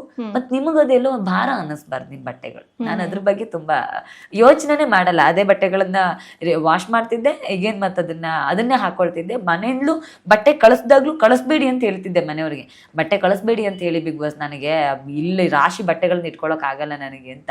ಎಷ್ಟು ಸೂಟ್ ಕೇಸ್ ತಗೊಂಡೋಗಿದ್ದೆ ಅಷ್ಟೇ ಸೂಟ್ ಕೇಸ್ ವಾಪಸ್ ತಗೊಂಡ್ ಬಂದಿದ್ದೀನಿ. ಒಂದು ಬಟ್ಟೆ ₹1 ಶಾಪಿಂಗ್ ಯಾವುದಕ್ಕೂ ಮಾಡಿಲ್ಲ. ನನಗೆ ಸೀರೆಗಳು ತುಂಬಾ ಇದೆ. ಅಂದ್ರೆ ಕಾರ್ಯಕ್ರಮಗಳಿಗೆಲ್ಲ ಹೋಗ್ತಿದ್ದಾಗ ತುಂಬಾ ಅರಿಶಿನ ಕುಂಕುಮಗಳಿಗೆ ತುಂಬಾ ಸೀರೆಗಳು ಬರೋದು. ಸೊ ಹಾಗಾಗಿ ಬಟ್ಟೆಗಳಿಗೆ ಕೊರತೆ ಇರ್ಲಿಲ್ಲ, ಅದನ್ನ ಬಳಸಿದೀನಿ ಅಷ್ಟೇ. ಅದನ್ನೇ ಬಳಸಿದೀನಿ, ₹1 ಶಾಪಿಂಗ್ ಮಾಡಿಲ್ಲ. ವೀಕೆಂಡ್ ಅಲ್ಲಿ ನಿಮಗೆ ಯಾವಾಗ್ಲೂ ಒಂದು ಇದು ಇರ್ತಾ ಕಂಪ್ಲೇಂಟ್ ಇರ್ತಾ ಇತ್ತು, ಮೇಕಪ್ ಮಾಡ್ಕೊಳಲ್ಲ, ಲಿಪ್ಸ್ಟಿಕ್ ಹಚ್ಕೊಳಲ್ಲ, ಇಡೀ ವಾರ ಮೇಕಪ್ ಮಾಡ್ಕೊತಾರೆ, ಲಿಪ್ಸ್ಟಿಕ್ ಹಚ್ಕೋತಾರೆ ಅಂತ. ಏನಕ್ಕೆ ಹಂಗೆ? ಮೇಕಪ್ ಇಷ್ಟ ಆಗಲ್ವಾ ಅಥವಾ ಮಾಡ್ಕೊಳ್ತಾ? ಮುಂಚಿಂದ ನನಗೆ ಮೇಕಪ್ ಇಷ್ಟ ಆಗೋದಿಲ್ಲ. ನಾನು ಮೇಕಪ್, ಡ್ರೆಸ್ಸು, ಅದೇ ಊಟ ತಿಂಡಿ ಬಟ್ಟೆ ಬರೆ ಬಗ್ಗೆ ನನಗೆ ಬಹಳ ಕಡಿಮೆ ಆಸಕ್ತಿ ನನಗೆ. ಆದ್ರೆ ವೀಕೆಂಡ್ ಏನಾಗೋದು ಅಂದ್ರೆ ಕಂಟಿನ್ಯೂ ಶೂಟಿಂಗ್ 2-3 ಗಂಟೆ ಇರ್ತಿತ್ತು. ಬೆಳಿಗ್ಗೆ ತಿಂದ್ಕೊಂಡು ನಾವು ಶೂಟಿಂಗ್ ಕೂತ್ಕೊಂಡ್ವಿ ಅಂತಂದ್ರೆ ಅಲ್ಲೇ ಕೂತಿರ್ತಿದ್ವಿ. ಸೊ ನಾನೇನೋ ತಿಂಡಿ ತಿಂತೀನಿ, ಸುದೀಪ್ ಸರ್ ಬ್ರೇಕ್ ಕೊಟ್ಟಾಗ ಓಡೋಗಿ ಏನೋ ತಿಂಡಿ ತಿಂತಿದ್ವಿ ಹಸುವಾಗುತ್ತೆ ಅಂತ, ಆಗೆಲ್ಲೋ ಟಿಶ್ಯೂನಲ್ಲಿ ಒರೆಸ್ಕೊಳ್ತಿದ್ವಿ. ಸೊ ಮುಖ ಗೀಕ ಹೋಗುತ್ತೆ. ಸುದೀಪ್ ಸರ್ ಎಲ್ಲ ಬೈದಿರ್ತಾರೆ, ಹತ್ತಿರ್ತೀವಿ, ಮುಖ ಒರೆಸ್ಕೋತೀವಿ. ಬೇರೆಯವರೆಲ್ಲ ಹೇಗೆ ಅಂದ್ರೆ 2 ಅವರ್ ಕುತ್ಕೊಂಡು ಆ ಪ್ರೊಸೆಸ್ ಪ್ರಕಾರ ಮೇಕಪ್ ಎಲ್ಲ ಮಾಡೋರು. ನಂಗೆ ಅದೆಲ್ಲ ಏನು ಗೊತ್ತಿರ್ಲಿಲ್ಲ. ನಾನೊಂದು ಕಾಜಲ್ ಹಾಕ್ತಿದ್ದೆ, ಐಬ್ರೋ ಹಾಕ್ತಿದ್ದೆ, ಕುಂಕುಮ ಇಡ್ತಿದ್ದೆ, ಬಿಟ್ರೆ ಬೇರೆ ಏನು ಮಾಡ್ತಿದ್ದಿಲ್ಲ. ಅದು ಒರೆಸೋದ್ರು ಇನ್ನೊಂದ್ಸಲಕ್ಕೆ ನಾನು ಯೋಚನೆ ಮಾಡಲ್ಲ. ಅವ್ರು ಯಾರಾದ್ರೂ ಒಂಚೂರು ಕಣ್ಣೀರ್ ಹಾಕಿದ್ರು ಎಗೇನ್ ಹೋಗಿ ಟಚ್ ಅಪ್ ಮಾಡ್ಕೊಂಡು ಬರೋರು, ಅದೇ ಇಂಡಸ್ಟ್ರಿನಲ್ಲಿ ಇರೋರಲ್ವಾ, ಅವ್ರಿಗೆ ಅದು ಐಡಿಯಾ ಇರುತ್ತೆ. ನಾನು ಅದ್ರ ಐಡಿಯಾನು ಇರ್ಲಿಲ್ಲ, ಹಾಗಾಗಿ ತಲೆನೂ ಟ್ರೈನು ಮಾಡ್ಲಿಲ್ವಾ? ಆತರ ಮೇಕಪ್ ಮಾಡಿಸ್ಕೊಳ್ಳೋದಕ್ಕೂ ಟ್ರೈ ಮಾಡ್ಲಿಲ್ವಾ? ಇಲ್ಲ, 1-2 ಸಲ ಕೇಳಿದ್ರು ಎಲ್ರು, ಬನ್ನಿ ನಾವು ಮೇಕಪ್ ಮಾಡ್ತೀವಿ ಅಂತ. ದಯವಿಟ್ಟು ನನ್ನ ಬಿಟ್ಬಿಟ್ರಮ್ಮ, ನಾನು ಮೇಕಪ್ ಮಾಡ್ಕೊಳ್ಳಲ್ಲ ಅಂತ. ವೀಕ್ ಡೇಸ್ ಅಲ್ಲಿ ಮಾಡ್ತಿದ್ದೆ ಅಂದ್ರೆ ಫ್ರೀ ಇರೋದು. ನಿಮಗೆ ಬೆಳಗ್ಗೆ 2 ಅವರ್ ನಿಮ್ಗೆ ಟಾಸ್ಕ್ ಎಲ್ಲ ಬರೋಕ್ಕಿಂತ ಮುಂಚೆ ಫ್ರೀ ಇರುತ್ತೆ, ನಿಮ್ಗೆ ಏನು ಕೆಲಸ ಇರಲ್ಲ. ವೀಕೆಂಡ್ ದಿನ ಹಾಗಲ್ಲ, ನೀವು ಇಲ್ಲಿ ಅಡಿಗೆ ಮಾಡ್ಕೋಬೇಕು ಮತ್ತೆ ವೀಕೆಂಡ್ ಶೂಟಿಂಗ್ ರೆಡಿಯಾಗಿ ಕೂತ್ಕೋಬೇಕು. ಸೊ ಅದಿರುತ್ತೆ. ವೀಕ್ ಡೇಸ್ ಅಲ್ಲಿ ಹಾಗಿರೋದಿಲ್ಲ. So ಮನ್ಸಾದಾಗ makeup ಮಾಡ್ಕೊಳ್ತಿದ್ದೆ. ಅಲ್ಲಿ ಅವರು ಹೇಳೋದು, ಬನ್ನಿ ಚೈತ್ರಕ್ಕ ಇವತ್ತು ಈ ತರ ಇದೆ, ರಾಜನ್ ಟಾಸ್ಕ್, ಕಾನ್ಸೆಪ್ಟ್ ಟಾಸ್ಕ್ ಗಳೆಲ್ಲ ಇದ್ದಾಗ ಈ ತರ ಡ್ರೆಸ್ ಮಾಡ್ಕೊಳ್ಳಿ ಅಂತ ಅಲ್ಲಿ ಬಂದು ಮೇಕಪ್ ಮಾಡ್ತಿದ್ರು, ಫ್ರೀ ಇರ್ತಿದ್ರಲ್ಲ. ಹಾಗಾಗಿ ಮಾಡ್ಕೊಂತಿದ್ದೆ ಬಿಟ್ಟು ಅದಿರ್ತಿತ್ತು. ವರ್ಷಾದ್ಮೇಲೆ ಮತ್ತೆ ಪುನಃ ಮಾಡ್ಕೊಳ್ಳೋ ಸೀನೇ ಇರ್ಲಿಲ್ಲ ನನಗೆ. ವರ್ಷ ಹೋಗಿಂತ ಮುಂಚೆ ಏನಿರ್ತಿತ್ತು ಅದೇ ಚರ್ಚೆ ಆಗೋದು, ವೀಕ್ ಡೇಸ್ ಅಲ್ಲಿ ಮೇಕಪ್ ಮಾಡ್ತಾಳೆ, ವೀಕೆಂಡ್ ಅಲ್ಲಿ ಮಾಡಲ್ಲ ಅಂತ. ಈ ರಿಯಾಲಿಟಿ ಯಾರಿಗೂ ಅರ್ಥ ಆಗ್ತಿರ್ಲಿಲ್ಲ ಅಂತ. ಓಕೆ, ಸುದೀಪ್ ಸರ್ ಬಗ್ಗೆ ಮಾತಾಡೋದಾಯ್ತಂದ್ರೆ ಮನೆಯಲ್ಲಿ ತುಂಬಾನೇ ಬೈಸ್ಕೊಂಡಿರೋದಂದ್ರೆ ನೀವೇ. ಎಷ್ಟು ಮಟ್ಟಿಗೆ ಅಂತಂದ್ರೆ ಆ ಕಣ್ಣೀರು ಕಡಿಮೆನೇ ಆಗಲ್ಲ, ಅಷ್ಟು ಮಟ್ಟಿಗೆ ಕೈ ಎತ್ತೋದೊಂದು, ಕೈ ಮಾಡೋದೊಂದು, ಎಲ್ಲ ಸುದೀಪ್ ಸರ್ ಒಂದೊಂದು ಪಾಯಿಂಟ್ ಅನ್ನ ಅವರು ತೋರಿಸ್ತಾ ಇದ್ರು, ನಿಮ್ಗೆ ಈ ತರ ಮಾಡ್ತಾ ಇದೀರಿ ಅಂತ. ಎಲ್ಲೋ ಒಂದ್ ಕಡೆ ಅಷ್ಟು ಜನದ ಮುಂದೆ ನಮಗೆ ಈ ತರ ಬೈದಾಗ, ನಮ್ಮನ್ನ ಈ ತರ ಎಲ್ಲದಕ್ಕೂ ಪಾಯಿಂಟ್ ಔಟ್ ಮಾಡಿದಾಗ, ಮೊದ್ಲೇ ವೀಕ್ ಡೇಸ್ ಅಲ್ಲಿ ಎಲ್ಲಾರು ಟಾರ್ಗೆಟ್ ಮಾಡಿರ್ತಾರೆ, ವೀಕೆಂಡ್ ಅಲ್ಲಿ ಬಂದ ತಕ್ಷಣ ನನಗೆ ಅದೇ ಮುಂದುವರಿಯುತ್ತೆ ಅಂತಂದಾಗ ಎಷ್ಟು ಮಟ್ಟಿಗೆ ಬೇಜಾರಾಗತ್ತೆ, ಕುಗ್ಗಿಸುವಂತಹ ಚಾನ್ಸಸ್ ಕೂಡ ಜಾಸ್ತಿ ಇರುತ್ತೆ. ಅದೆಲ್ಲ ಆದ್ಮೇಲೆ ಅವರು ಸಮಾಧಾನ ಮಾಡ್ತಾರೆ, ಅದು ಒಂದ್ ಕಡೆ. ಆದ್ರೆ ಬಟ್ ಎಲ್ಲಾರ್ ಮುಂದೆ ಅಷ್ಟು ಜನ ಇರ್ತಾರೆ, ಹೊರಗಡೆ ಎಷ್ಟು ಜನ ನೋಡ್ತಾ ಇರ್ತಾರೆ, ಅವ್ರ ಮುಂದೆಲ್ಲ ಬೈಸ್ಕೊಳ್ಳೋದು. ಬಿಕಾಸ್ ನಿಮ್ಮನ್ನ ನೀವೊಂದಿಷ್ಟು ಸಾಧನೆ ಮಾಡ್ಬಿಟ್ಟು ಹೊರ ಬಂದು ನಿಮ್ಮನ್ನ ಫಾಲೋ ಮಾಡೋಷ್ಟು ಒಂದಿಷ್ಟು ಜನ ಇರ್ತಾರೆ. ಸೊ ಎಲ್ಲ ಒಂದ್ ಕಡೆ ಅವ್ರಿಗೆ ಬೇಜಾರಾಗತ್ತೆ, ನಿಮಗೆ ಬೇಜಾರಾಗುತ್ತೆ, ನಿಮ್ ಮನೇಲಿ ಇರೋರಿಗೆ ಬೇಜಾರಾಗುತ್ತೆ. ಸೊ ಈ ತರ ಸಿಚುವೇಶನ್ ಬಂದಾಗ ನಿಮಗೆ ಹೇಗ್ ಅನಿಸ್ತಾ ಇತ್ತು? ಬಹಳ ಬೇಜಾರಾಗ್ತಿತ್ತು. ಅಂದ್ರೆ ಅದೇ ಕೆಲವರು ಬೇರೆಯವ್ರು ಮಾಡಿರೋ ತಪ್ಪುಗಳು ಅಷ್ಟು ದೊಡ್ಡದಾಗಿ ಚರ್ಚೆ ಆಗದೆ ಇದ್ದಾಗ, ನನ್ನ ಚಿಕ್ಕ ತಪ್ಪುಗಳು ದೊಡ್ಡದಾಗಿ ಚರ್ಚೆ ಆದಾಗ ಬೇಜಾರಂತೂ ಖಂಡಿತ ಆಗಿದೆ. ನಾನು ಹೊರಗಡೆ ಬಂದಾಗ ಅಮ್ಮನ ಹತ್ರ ಮಾತಾಡಿದಾಗ್ಲೂ ಅಮ್ಮನೂ ಅದೇ ಅಂತ, ನಾನು ತುಂಬ ಬೇಜಾರಾಗಿತ್ತು ನನಗೆ ಅಂತ. ತುಂಬ ಜನ ನನಗೀಗ 2 ದಿನದಲ್ಲಿ ಫೋನ್ ಎಲ್ಲ ಮಾಡೋವಾಗ್ಲೂ ಅದನ್ನು ಹೇಳ್ತಿದ್ರು, ನಮಗೆ ಬೇಜಾರಾಗ್ತಿತ್ತು ಈ ಥರ ವಿಚಾರದಲ್ಲಿ ಅಂತ. ಒಳಗಡೆ ಇದ್ದಾಗ ನನಗೆ ಬೇಜಾರಾಗ್ತಿತ್ತು. ಅದ್ರ ಜೀವನದಲ್ಲಿ ನಾನು ಈ ಥರ ತುಂಬ ಸಂಕಷ್ಟಗಳನ್ನು ಎದುರಿಸಿದವಳು. ಸೊ ಮಾಡದೇ ಇರೋ ತಪ್ಪಿಗೆ ಅಪಮಾನಗಳನ್ನು, ಟೀಕೆಗಳನ್ನು, ಟಿಪ್ಪಣಿಗಳನ್ನು ಜೀವನದುದ್ದಕ್ಕೂ ಎದುರಿಸ್ಕೊಂಡೇ ನಾನು ಸಾಮಾಜಿಕ ಜೀವನಕ್ಕೆ ಬಂದವಳು. ಹಾಗಾಗಿ ನಾನು ಭಾಳ ಸಲ ಅಂದ್ಕೊಡ್ತಿದ್ದೆ, ಅಂದರೆ ನನ್ನ ತಲೆನಲ್ಲಿ ಇರ್ತಿದ್ದು ಒಂದೇ, ಯಾರು ಎಷ್ಟೇ ಟೀಕೆ ಟಿಪ್ಪಣಿ ಮಾಡಲಿ ಕೊನೆದಾಗ ಹೋಗುವಾಗ ಅವ್ರ ಹತ್ರ ಸೈ ಅಂತ ಅನ್ಸ್ಕೊಂಡು ಹೋಗ್ಬೇಕು. ನಾನು ತುಂಬಾ ಸಲ ನಾನೇ ಕೇಳಿದ್ದಿದ್ದೆ ಬಿಕಾಸ್ ಇಲ್ಲ ನಾನು ಮನೆಗೆ ಹೊರಟೋಗ್ತೀನಿ ಅಂತ. ಆಮೇಲೆ ಕೂತ್ಕೊಂಡು ಕುಗ್ದೆ ನಾನು ಯಾಕೆ ಮತ್ತೆ ವಾಪಸ್ ಬೌನ್ಸ್ ಬ್ಯಾಕ್ ಮಾಡ್ತಿದ್ದೆ ಅಂದ್ರೆ ಯಾರು ಆಡಿದಾರೆ ಅವ್ರ ಎದುರುಗಡೆ ನಾನು ತೋರಿಸ್ಬೇಕು, ನಾನು ಅದಲ್ಲ ಅನ್ನೋದನ್ನ ತೋರಿಸ್ಬೇಕು. ನನ್ನ ಜೀವನದ ಬಹಳ ದೊಡ್ಡ ಗುರಿ ಅದೇನೆ. ದೊಡ್ಡ ದೊಡ್ಡ ಸಾಧನೆ ಮಾಡುವ ಕನಸುಗಳು ನನಗಿಲ್ಲ ಜೀವನದಲ್ಲಿ. ನನಗಿರೋದು ಆಡ್ಕೊಂಡವ್ರ ಮುಂದೆ ಗೆದ್ದು ತೋರಿಸ್ಬೇಕು ಅನ್ನೋದು ಯಾವಾಗ್ಲೂ ಇರ್ತಿತ್ತು. ಯಾರೆಲ್ಲ ಅಂದಿದ್ದಾರೆ ಅವ್ರ ಎದುರುಗಡೆ ಅದಲ್ಲ ಅನ್ನೋದು ಸಾಬೀತು ಮಾಡಿ ತೋರಿಸ್ಬೇಕು ಅಂತ. ಸೊ ಆ ಬದುಕಿನ ವಿಚಾರದಲ್ಲಿ ನನಗದು ಒಂದು ರೀತಿಲಿ ಗೆಲುವೇ ಸಿಕ್ಕಿದೆ. ನಾನು ಅದೇ ಈ ಥರ ತುಂಬ ಚಿಕ್ಕ ವಯಸ್ಸಿಗೆ ನಾನು ಟೀಕೆ ಟಿಪ್ಪಣಿಗಳನ್ನು ಎದುರಿಸೋದಕ್ಕೆ ಶುರು ಮಾಡಿದೆ. ಅಂದರೆ ಬಹಳ ಕಾಲೇಜ್ ಡೇಸ್ನಲ್ಲಿ ಸಾಮಾಜಿಕ ಜೀವನಕ್ಕೆ ಸಂಘಟನೆಗಳಿಗೆ ವಿದ್ಯಾರ್ಥಿ ಸಂಘಟನೆಗೆ ಬಂದಿದ್ರಿಂದ ಆಗಲೇ ಶುರುವಾಗೋದು ಕಮೆಂಟ್ಸ್ಗಳು ಹಾಕೋದು ಸೋಷಿಯಲ್ ಮೀಡಿಯಾದಲ್ಲಿ ಟ್ರೋಲ್ಸ್ ಮಾಡೋದು ಆವಾಗಲೇ ಆಗ್ತಿತ್ತು. ಸೊ ಆಗಲೇ ಅಂಜದೆ ಕುಗ್ಗದೆ ಹೋದವಳು ಈಗಲೂ ಕುಗ್ಗಬಾರ್ದು ಅನ್ನೋದು ಅನಿಸ್ತಿತ್ತು ನನಗೆ. ಆ ನಿರ್ಧಾರ ಏನಿದೆ ನಂಗೆ ಈಗ ಹೊರಗಡೆ ಬಂದ್ಮೇಲೆ ಖುಷಿ ಕೊಟ್ಟಿದೆ. ಜನ ಅದನ್ನು ಅಬ್ಸರ್ವ್ ಮಾಡಿದ್ರು. ನೀವು ಟಾರ್ಗೆಟ್ ಆಗ್ತಿದ್ರಿ, ನಿಮ್ಮ ತುಂಬ ಕುಗ್ಸೋ ಪ್ರಯತ್ನಗಳಾಗ್ತಿತ್ತು, ಆದರೂ ನೀವು ಕುಗ್ಲಿಲ್ಲ ಅನ್ನೋದನ್ನ ಜನ ಅಬ್ಸರ್ವ್ ಮಾಡಿದ್ರಲ್ಲ, ಅದು ನಂಗೆ ದೊಡ್ಡ ಗಿಫ್ಟ್ ಅಂತ ನಾನು ಅನ್ಕೊಳ್ತೇನೆ. ಆ್ಯಂಡ್ ಯಾರೆಲ್ಲ ಕುಗ್ಸೋ ಪ್ರಯತ್ನ ಮಾಡಿದ್ರು ಅವರೇ ಉತ್ತಮ ಕೊಟ್ಟರು. ಸುದೀಪ್ ಸರ್ ಎಷ್ಟೇ ಬೈದರು, ಕೊನೆದೋಗೋ ವೆಲ್ ಪ್ಲೇಡ್ ಅಂತ ಅವರೇ ಚಪ್ಪಾಳೆ ತಟ್ಟು ಕಳಿಸಿದ್ರು. ಸೊ ಅದೆಲ್ಲ ಒಂದು ಕಡೆ. ಮತ್ತು ಒಂದು ವೀಕೆಂಡಲ್ಲಿ ಸುದೀಪ್ ಸರ್ ಹೇಳ್ತಾರೆ ಈಸಿ ಪ್ಯಾಟರ್ನ್ ಕಾಣಿಸ್ತಾ ಇದೆ, ಈಸಿ ಟಾರ್ಗೆಟ್ ಚೈತ್ರ ಅವ್ರು ಆಗ್ತಿದೆ ಅನ್ನೋ ಪ್ಯಾಟರ್ನ್ ಕಾಣಿಸ್ತಾ ಇದೆ ಅನ್ನೋದನ್ನು ಅವರೇ ಒಪ್ಕೊಂಡ್ರು, ಅವರೇ ಹೇಳಿದ್ರು ಕೂಡ. ಸೊ ಇದೆಲ್ಲ ಒಂದು ಕಡೆ ಅದೇ ನೀವು ಉಳಿಪೆಟ್ಟನ್ನು ಸಹಿಸ್ಕೊಂಡಾಗಲೇ ಒಂದು ಕಲ್ಲು ಶಿಲೆ ಆಗತ್ತೆ ಅಂತ ಹೇಳ್ತಾರಲ್ಲ, ಉಳಿಪೆಟ್ಟನ್ನು ಸಹಿಸ್ಕೊಳ್ಳುವ ಶಕ್ತಿ ಭಗವಂತ ನನಗೆ ಕೊಟ್ಟಿದ್ದ. ಹಾಗಾಗಿ ಶಿಲೆಯಾಗಿ ಉತ್ತಮ ತಗೊಂಡು ಹೊರಗಡೆ ಬಂದೆ ಅನ್ಸುತ್ತೆ. ಇಷ್ಟು ಜನರು ಪ್ರೀತಿ ಪಡ್ಕೊಳ್ಳೋದಕ್ಕೆ ಅದು ಕಾರಣ ಆಯಿತು ಅನ್ಸುತ್ತೆ. ಮೋಸ್ಟ್ಲಿ ಅವತ್ತು ಕುಗ್ಗಿ ನಾನು ವಾಪಸ್ ಹೊರಗಡೆ ಹೋಗ್ಬಿಟ್ಟಿದ್ದಿದ್ರೆ ಅಪವಾದದನ್ನು ಹೊತ್ಕೊಂಡು ಹೊರಗಡೆ ಬರ್ತಿದ್ದೆ. ಇವತ್ತು ಯಾವ ಅಪವಾದ ಇಲ್ಲದೆ ಎಲ್ಲವನ್ನ ಕಳ್ಕೊಂಡು ಪರಿಶುದ್ಧಳಾಗಿ ಹೊರಗಡೆ ಬಂದಿರೋದಿದೆಯಲ್ಲ, ಅದು ನನಗೆ ತೃಪ್ತಿ ಇದೆ ಅಂತ. ನಾನು ಎಲ್ರಿಗೂ ಜೀವನಕ್ಕೆ ಅದು ಪಾಠ. ಯಾರು ಎಷ್ಟೇ ಅಪಮಾನ ಮಾಡಲಿ, ಟೀಕೆ ಮಾಡಲಿ, ಟಾರ್ಗೆಟ್ ಮಾಡಲಿ, ಕುಗ್ಗಿಸ್ಲಿ, ಅಂಜಬೇಡಿ, ಕುಗ್ಗಬೇಡಿ, ಎದುರಿಸಿ. ಬದುಕು ಮುಂದೊಂದು ದಿನ ತುಂಬ ದೊಡ್ಡದನ್ನು, ತುಂಬ ಒಳ್ಳೆಯದನ್ನು ಕೊಡುತ್ತೆ ಅನ್ನೋದನ್ನು ನಂಬ್ತೀನಿ. ಸಾಮಾಜಿಕ ಕಾರ್ಯಗಳಿಗೆ ತೊಡಸ್ಕೊಳ್ಳುವಂತಹ ಚೈತ್ರ ಒಳ್ಳೆ ಕೆಲಸ ಮಾಡ್ತಾರೆ. ಎಲ್ಲಿ ತಪ್ಪಾಗತ್ತೋ ಅದನ್ನ ಧ್ವನಿ ಎತ್ತಿ ಮಾತಾಡ್ತಾರೆ. ಯಾರು ತಪ್ಪು ಮಾಡಿದಾರೋ ಅವ್ರನ್ನ ಪಾಯಿಂಟ್ ಔಟ್ ಮಾಡಿ ತೋರಿಸ್ತಾರೆ. ಸಮಾಜದಲ್ಲಿ ಏನೇ ಬಂದ್ರೂ ಕುಗ್ಗಲ್ಲ, ಹೆದರಲ್ಲ ಅನ್ನುವಂತಹ ಒಂದು ಗಟ್ಟಿಗಿತ್ತಿ. ಇಂತಹ ಚೈತ್ರಂಗೆ ಅನೇಕ ಕಾಂಟ್ರವರ್ಸಿಗಳು ಕೂಡ ಎದುರಾಗುತ್ತೆ. ಸೊ ಆ ಕಾಂಟ್ರವರ್ಸಿನೆಲ್ಲ ಹೊತ್ಕೊಂಡು ನೀವು ಬಿಗ್ ಬಾಸ್ ಮನೆ ಒಳಗೆ ಬಂದು ನಿಮ್ಮನ್ನ ನೀವು ಬೇರೆ ಥರ ಪೋರ್ಟ್ರೇ ಮಾಡ್ಕೊಳ್ಳೋದು ಅದು ನಾವು ಸುಲಭದ ಕೆಲಸ ಅಂತೂ ಅಲ್ಲ. ಸೊ ಎಲ್ಲ ಒಂದು ಕಾಂಟ್ರವರ್ಸಿಗಳು ನಿಮ್ಮ ಒಂದು ಜರ್ನಿಗೆ ಅಡ್ಡ ಆಗತ್ತೆ ಅಂತ ನಿಮಗೆ ಅನಿಸಿದ್ದುಂಟಾ, ಅಥವಾ ಅಡ್ಡ ಆಗಿದೆಯಾ? ಆ ಥರದ್ದು ಏನಾದರೂ ಆಗಿದೆಯಾ? ಇಲ್ಲ, ನಾನು ಜೀವನದಲ್ಲಿ ಅದೇ ನಾನು ಯಾವತ್ತೂ ಕಾಂಟ್ರವರ್ಸಿ ಹಿಂದೆ ಹೋಗೋದಿಲ್ಲ. ನನ್ನ ಬದುಕು ನನ್ನ ಪಾಡಿಗೆ ನಾನು ಇರ್ತೀನಿ.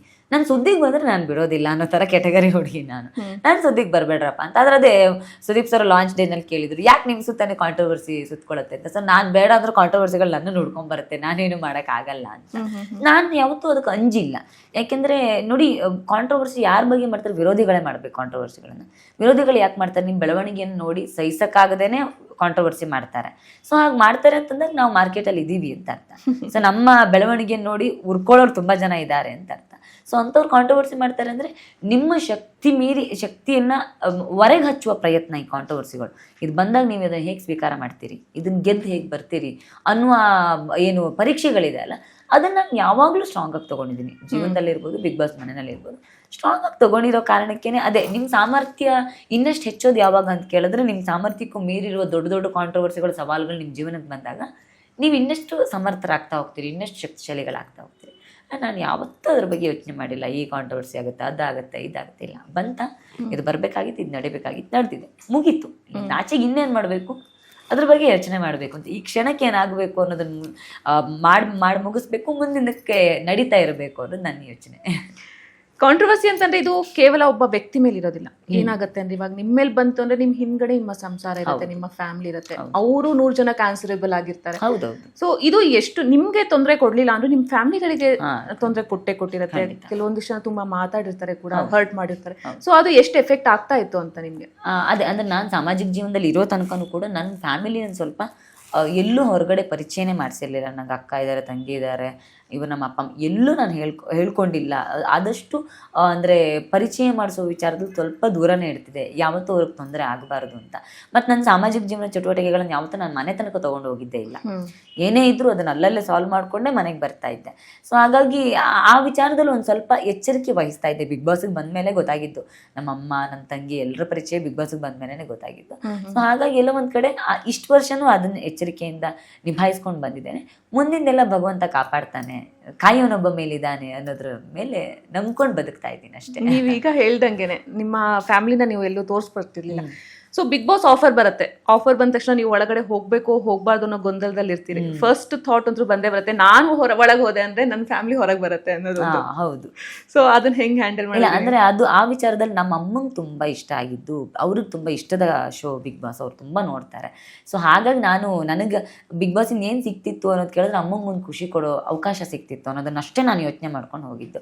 ಸೊ ಹಾಗಿದ್ದಾಗ ನಾನು ಯೋಚನೆ ಮಾಡಿದೆ ಅಂದ್ರೆ ನಾನು ಏನ್ ಮಾಡುದು, ನೀವು ಒಂದು ಚಿನ್ನದ ಅರಮನೆ ಕಟ್ಕೊಟ್ರು ತಾಯಿಯಾದವಳಿಗೆ ಅದೇನು ದೊಡ್ಡ ಖುಷಿ ಅಂತ ಕೊಡೋದಿಲ್ಲ.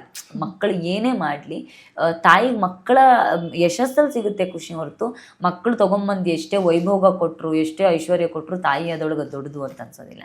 ಸೊ ನಾನು ಅಮ್ಮ ಮುಖದಲ್ಲಿ ಆಗಿದ್ದ ಖುಷಿ ಅಂದ್ರೆ ಬಿಗ್ ಬಾಸ್ಗೆ ಹೋಗ್ತಿದ್ದೀನಿ ನಾನು ಅಂತ ಅಂದಾಗ ಅಮ್ಮ ಕೊಟ್ಟಿದ್ದ ಖುಷಿ ಇದೆಯಲ್ಲ, ಅದು ನಾನು ಇಡೀ ಜೀವನದಲ್ಲಿ ನೋಡಿರ್ಲಿಲ್ಲ ಅವರ ಮುಖದಲ್ಲಿ ಅಷ್ಟು ಖುಷಿ ಬಂದಿದ್ದು. ಹಾಗಾಗಿ ಅವತ್ತು ಅನ್ಕೊಂಡಿದ್ದೆ ಆಗಿದ್ದಾಗ್ಬಿಡ್ಲಿ. ಸೊ ಅಲ್ಲಿಗೆ ಒಂದ್ಸಲ ಅಮ್ಮ ಬಂದ್ಬಿಡ್ಬೇಕು, ಆ ಖುಷಿನ ಇನ್ಯಾವತ್ತಿಗೂ ಅವ್ರಿಗೆ ಜೀವನದಲ್ಲಿ ಸಿಗೋದಿಲ್ಲ. ಟಿವಿನಲ್ಲಿ ನೋಡಿದ್ದೆಲ್ಲ ನಿಜಾನ ಅನ್ನೋ ತರದ, ಅಂದ್ರೆ ತುಂಬಾ ಹಳ್ಳಿಯಿಂದ ಬಂದವ್ರು ನಮ್ಮಮ್ಮ, ಅಂದ್ರೆ ಧಾರಾವಾಹಿಗಳನ್ನ ನಿಜ ಜೀವನ ಅಂತ ಅನ್ಕೊಂಡಿರೋಂಥ ಪ್ರಪಂಚದವ್ರು ನಮ್ಮಮ್ಮ. ಅವ್ರನ್ನ ಬಿಗ್ ಬಾಸ್ ಮನೆ ಕರ್ಕೊಂಡ್ಬರೋದಿದ್ದೆಲ್ಲ ದೊಡ್ಡ ಸಂಭ್ರಮ ನಾನು ಅವ್ರಿಗೆ ಕೊಟ್ಟ ಹಾಗೆ ಅನ್ನೋದು ನನಗೆ ಅನ್ನಿಸ್ತಿತ್ತು. ಹಾಗಾಗಿ ಆಗಿದ್ದಾಗ್ಬಿಡ್ಲಿ, ಇದು ಒಂದು ನೋಡ್ಬಿಡೋಣ, ಈ ಖುಷಿನೂ ಒಂದು ರಿಸ್ಕ್ ಇದಕ್ಕೋಸ್ಕರ ತಗೊಳ್ಳೋಣ ಅನ್ನೋ ತರದ ಯೋಚನೆನಲ್ಲಿ ನಾನು ಆ ನಿರ್ಧಾರಕ್ಕೆ ನಿಮ್ ಸ್ಯಾಟಿಸ್ಫೈ ಆಗಿದ್ದೀರಾ? ಹಾ, ಖಂಡಿತ. ತುಂಬಾ ಅಂದ್ರೆ ತುಂಬಾ ನನಗೂ ಖುಷಿ ಇದೆ, ಮನೆಯವ್ರಿಗೂ ಖುಷಿ ಇದೆ. ಅಮ್ಮನೂ ಹೇಳ್ತಿದ್ರು, ಇಡೀ ಊರಿಗೂರೇ ಹೇಳ್ತಾ ಇದೆ, ಬೇರೆ ಯಾರೇ ಆಗಿದ್ದಿದ್ರು ಅಂದ್ರೆ ನಮ್ಗೊಂದು ಬೇಜಾರಿತ್ತು, ಗಂಡು ಮಕ್ಳಿಲ್ಲ ಅದು ಇದು ಅನ್ನೋ ತುಂಬಾ ಅಪಮಾನಗಳನ್ನ ಎದುರಿಸಿದವ್ರು ನಾವು. ಸೊ ಈ ಊರಿನವ್ರು ಹೇಳ್ತಿದಾರಂತೆ, 10 ಜನ ಗಂಡು ಮಕ್ಕಳನ್ನ ಹೆತ್ತರು ಕೂಡ ಈ ತರದೊಂದು ಅವಕಾಶ ಯಾರಿಗೂ ಸಿಗೋದಿಲ್ಲ, ನಿಮ್ಮ ಮಗಳು ನಿಮ್ಮನ್ನಲ್ಲಿ ತನಕ ಕರ್ಕೊಂಡು ಹೋದ್ಲು ಅಂತ ಊರಿನವ್ರು ಹೇಳ್ತಿದ್ದಾರೆ ಅನ್ನೋದನ್ನ ಕೇಳಿದಾಗ ಖುಷಿ ಸಹಜವಾಗಿ ಆಗುತ್ತೆ. ಮಾತೆ ಬಂಡವಾಳ ನಿಮ್ಗೆ ಹೇಳ್ಬೇಕು ಅಂದ್ರೆ, ನೀವು ಫೇಮಸ್ ಆಗಿರೋದು ಮಾತಿಂದ ಒಳಗೂ ಕೂಡ ಹೊರಗೂ ಕೂಡ. ಸೊ ಒಂದು ಏನಂತಾರೆ ಅಂದ್ರೆ, ಮಾತು ಎಲ್ಲರನ್ನು ಮುಂದ್ಗಡೆ ಇರೋರ್ನ ಸುಮ್ನೆ ಮಾಡಿಸ್ಬಿಡುತ್ತೆ, ಇನ್ನೊಂದು ಮಾತು ಮನೆ ಕೆಡಿಸುತ್ತೆ. ಸೊ ಎರಡನ್ನೂ ಕೂಡ ಆಪ್ಟ್ ಮಾಡ್ಕೊಳ್ಬೇಕಾಗತ್ತೆ ನಮ್ಮ ಲೈಫಲ್ಲಿ. ಸೊ ನೀವು ಯಾವ ಸಿಚುವೇಶನ್ ಅಲ್ಲಿ ಯಾವ ತರ ಇದ್ರಿ ಎರಡನ್ನೂ ಆಪ್ಟ್ ಮಾಡ್ಕೊಳ್ತೀರಾ ಅಂತ ನೀವು ಮನೇಲಿ ಹ್ಯಾಂಡಲ್ ಮಾಡಿದ್ ಯಾವ ತರ? ಅಲ್ಲ, ಮನೆಯಲ್ಲಿ ನನಗೆ ಮಾತಾಡ್ತೀನಿ ಅನ್ನೋ ಕಾರಣಕ್ಕೇನೆ ನನ್ನನ್ನು ಎಲ್ಲರೂ ದೂಷಿಸೋರು. ಬರೀ ಮಾತಾಡ್ತಾರೆ, ಬೇರೇನು ಮಾಡಲ್ಲ, ಎಲ್ಲರ ಜೊತೆಗೆ ಚೆನ್ನಾಗಿ ಬೆರೀತಿದೆ, ಎಲ್ಲಾ ರೀತಿಲಿ ಮಾಡಿದ್ರು ಕೂಡ ಕೊನೆಗೆ ಪ್ರಶ್ನೆ ಮಾಡಿದ್ ಬರೀ ಮಾತಾಡ್ತಾರೆ, ಬೇರೆ ಏನು ಮಾಡಲ್ಲ. ಹಾಗಾಗಿ ನನ್ನ ಕಳಪೆ ಕೊಡೋರು, ಮತ್ತೊಂದು ಮಾಡೋರು. ಮಾತಾಡ್ತೀನಿ ಅನ್ನೋ ಕಾರಣಕ್ಕೆ ತುಂಬಾ ನೆಗೆಟಿವ್ ಆಗ್ತಿತ್ತು ಮನೆ ಒಳಗಡೆ. ಆದ ತುಂಬಾ ಸಲ ನನಗೆ ಅನ್ನಿಸ್ತಿದ್ದಾರೆ, ಇದೇನಿದು ನನ್ನ ಮಾತಿಗೋಸ್ಕರ ಚಪ್ಪಾಳೆ ತಗೊಂಡು ಬದುಕಿದವಳು ನಾನು. ಸೊ ಮಾತನ್ನ ಬದುಕು ಅಂತ ಅನ್ಕೊಂಡಿದ್ದಳು. ಒಳಗಡೆ ಬಂದಾಗ ಬರೀ ಮಾತಿನ ವಿಚಾರಕ್ಕೆ ನನಗೆ ನೆಗೆಟಿವ್ಸು, ಮಾತಿನ ವಿಚಾರಕ್ಕೆ ಪ್ರತಿಯೊಂದು ಟೀಕೆಗಳು ಬರ್ತಿದ್ದಾಗ ತುಂಬಾ ಹಿಂಸೆ ಅನ್ನಿಸ್ತಿತ್ತು, ಎಲ್ಲಿ ಸಮಸ್ಯೆ ಆಗ್ತಿದೆ ಅಂತ ಅನಿಸ್ತಿತ್ತು. ಆದ್ರೆ ಮಾತಾಡೋದು ನನಗೊಂದು ಡಿಫಾಲ್ಟ್ ನೇಚರ್ ನಂದು.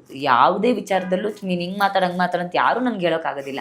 ಮನ್ಸಿಗೆ ಏನ್ ಅನ್ಸುತ್ತೆ ಅದನ್ನ ಹೇಳ್ಬಿಡು ಅಂತ ನೇಚರ್ನ ಹುಡುಗಿ ನಾನು. ಹಾಗಾಗಿ ನಾನು ಅದನ್ನ ಬದಲಾಯಿಸ್ಕೊಳ್ಳೋಕಂತೂ ಸಾಧ್ಯ ಇಲ್ಲ, ಬದಲಾಯಿಸ್ಕೊಳ್ಳೋದು ಇಲ್ಲ ಅಂತ ಫಿಕ್ಸ್ ಆಗಿದ್ದೆ. ಬಟ್ ಒಳಗಡೆ ಮನೆಯವ್ರಿಗೆ ಇಷ್ಟ ಏನು ಆಗ್ತಿರ್ಲಿಲ್ಲ, ಅದು ಹೊರಗಡೆ ಜನಕ್ಕೆ ಇಷ್ಟ ಆಗ್ತಿತ್ತು ಅನ್ನೋದು ನಂಗೆ ಈಗ ಗೊತ್ತಾಗ್ತಿದೆ. ಜನ ಅದನ್ನ ಹೇಳಿದ್ರು. ಮತ್ತೆ ಬಂದು ಗೆಸ್ಟ್ಗಳೆಲ್ಲ ಹೇಳೋಗೋರು, ಮಾತಾಡಿ ಮಾತು ನಿಲ್ಲಿಸ್ಬೇಡಿ, ಮಾತಾಡಿ ಅಂತಲೇ ಯಾವಾಗಲೂ ಹೇಳ್ತಿದ್ರು. ಹೊರಗಡೆ ಜನ ಬಂದ ತಕ್ಷಣ ಕೇಳ್ತಿದ್ದು ಒಂದೇ, ನಮಗೆ ಖುಷಿ ಆಗ್ತಿತ್ತು ನಿಮ್ಮ ಮಾತು ಕೇಳೋಕ್ಕೆ ಅಂತಲೇ ನಾವು ನೋಡ್ತಿದ್ವಿ ಶೋನ ಅಂತೆಲ್ಲ ಹೇಳ್ತಿದ್ದಾಗ, ಇದು ಹೀಗಾಗ್ತಿತ್ತು. ಅಂದರೆ ಒಳಗಡೆಯ 15 ಜನರ ದೃಷ್ಟಿಕೋನದ ಬಗ್ಗೆ ಯೋಚನೆ ಮಾಡಬಾರ್ದು, ಹೊರಗಡೆ ಜನಕ್ಕೆ ಇಷ್ಟ ಆಗುತ್ತೆ ಅನ್ನೋದ್ರ ಬಗ್ಗೆ ಯಾವಾಗಲೂ ನಾವು ಗಮನ ಹರಿಸ್ಬೇಕು ಅಂತ. ಆ ವಿಚಾರದಲ್ಲಿ ನನಗೆ ಮಾತು ಯಾವತ್ತೂ ಶಕ್ತಿನೇ.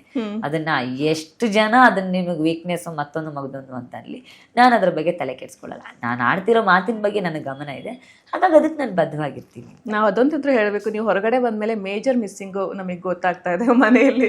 ಯಾಕಂದ್ರೆ ಇವಾಗ ಆಟ ಬಂತು ಅಂದ್ರೆ, ಅದಕ್ಕೆ ಉಸ್ತುವಾರಿ ಬಂತು ಅಂದ್ರೆ, ಆಟದಲ್ಲಿ ಮಧ್ಯ ಮಾತಾಡೋದು ಅದೆಲ್ಲವೂ ಕೂಡ ಮೇಜರ್ ಮಿಸ್ಸಿಂಗ್ ಅನ್ಸುತ್ತೆ.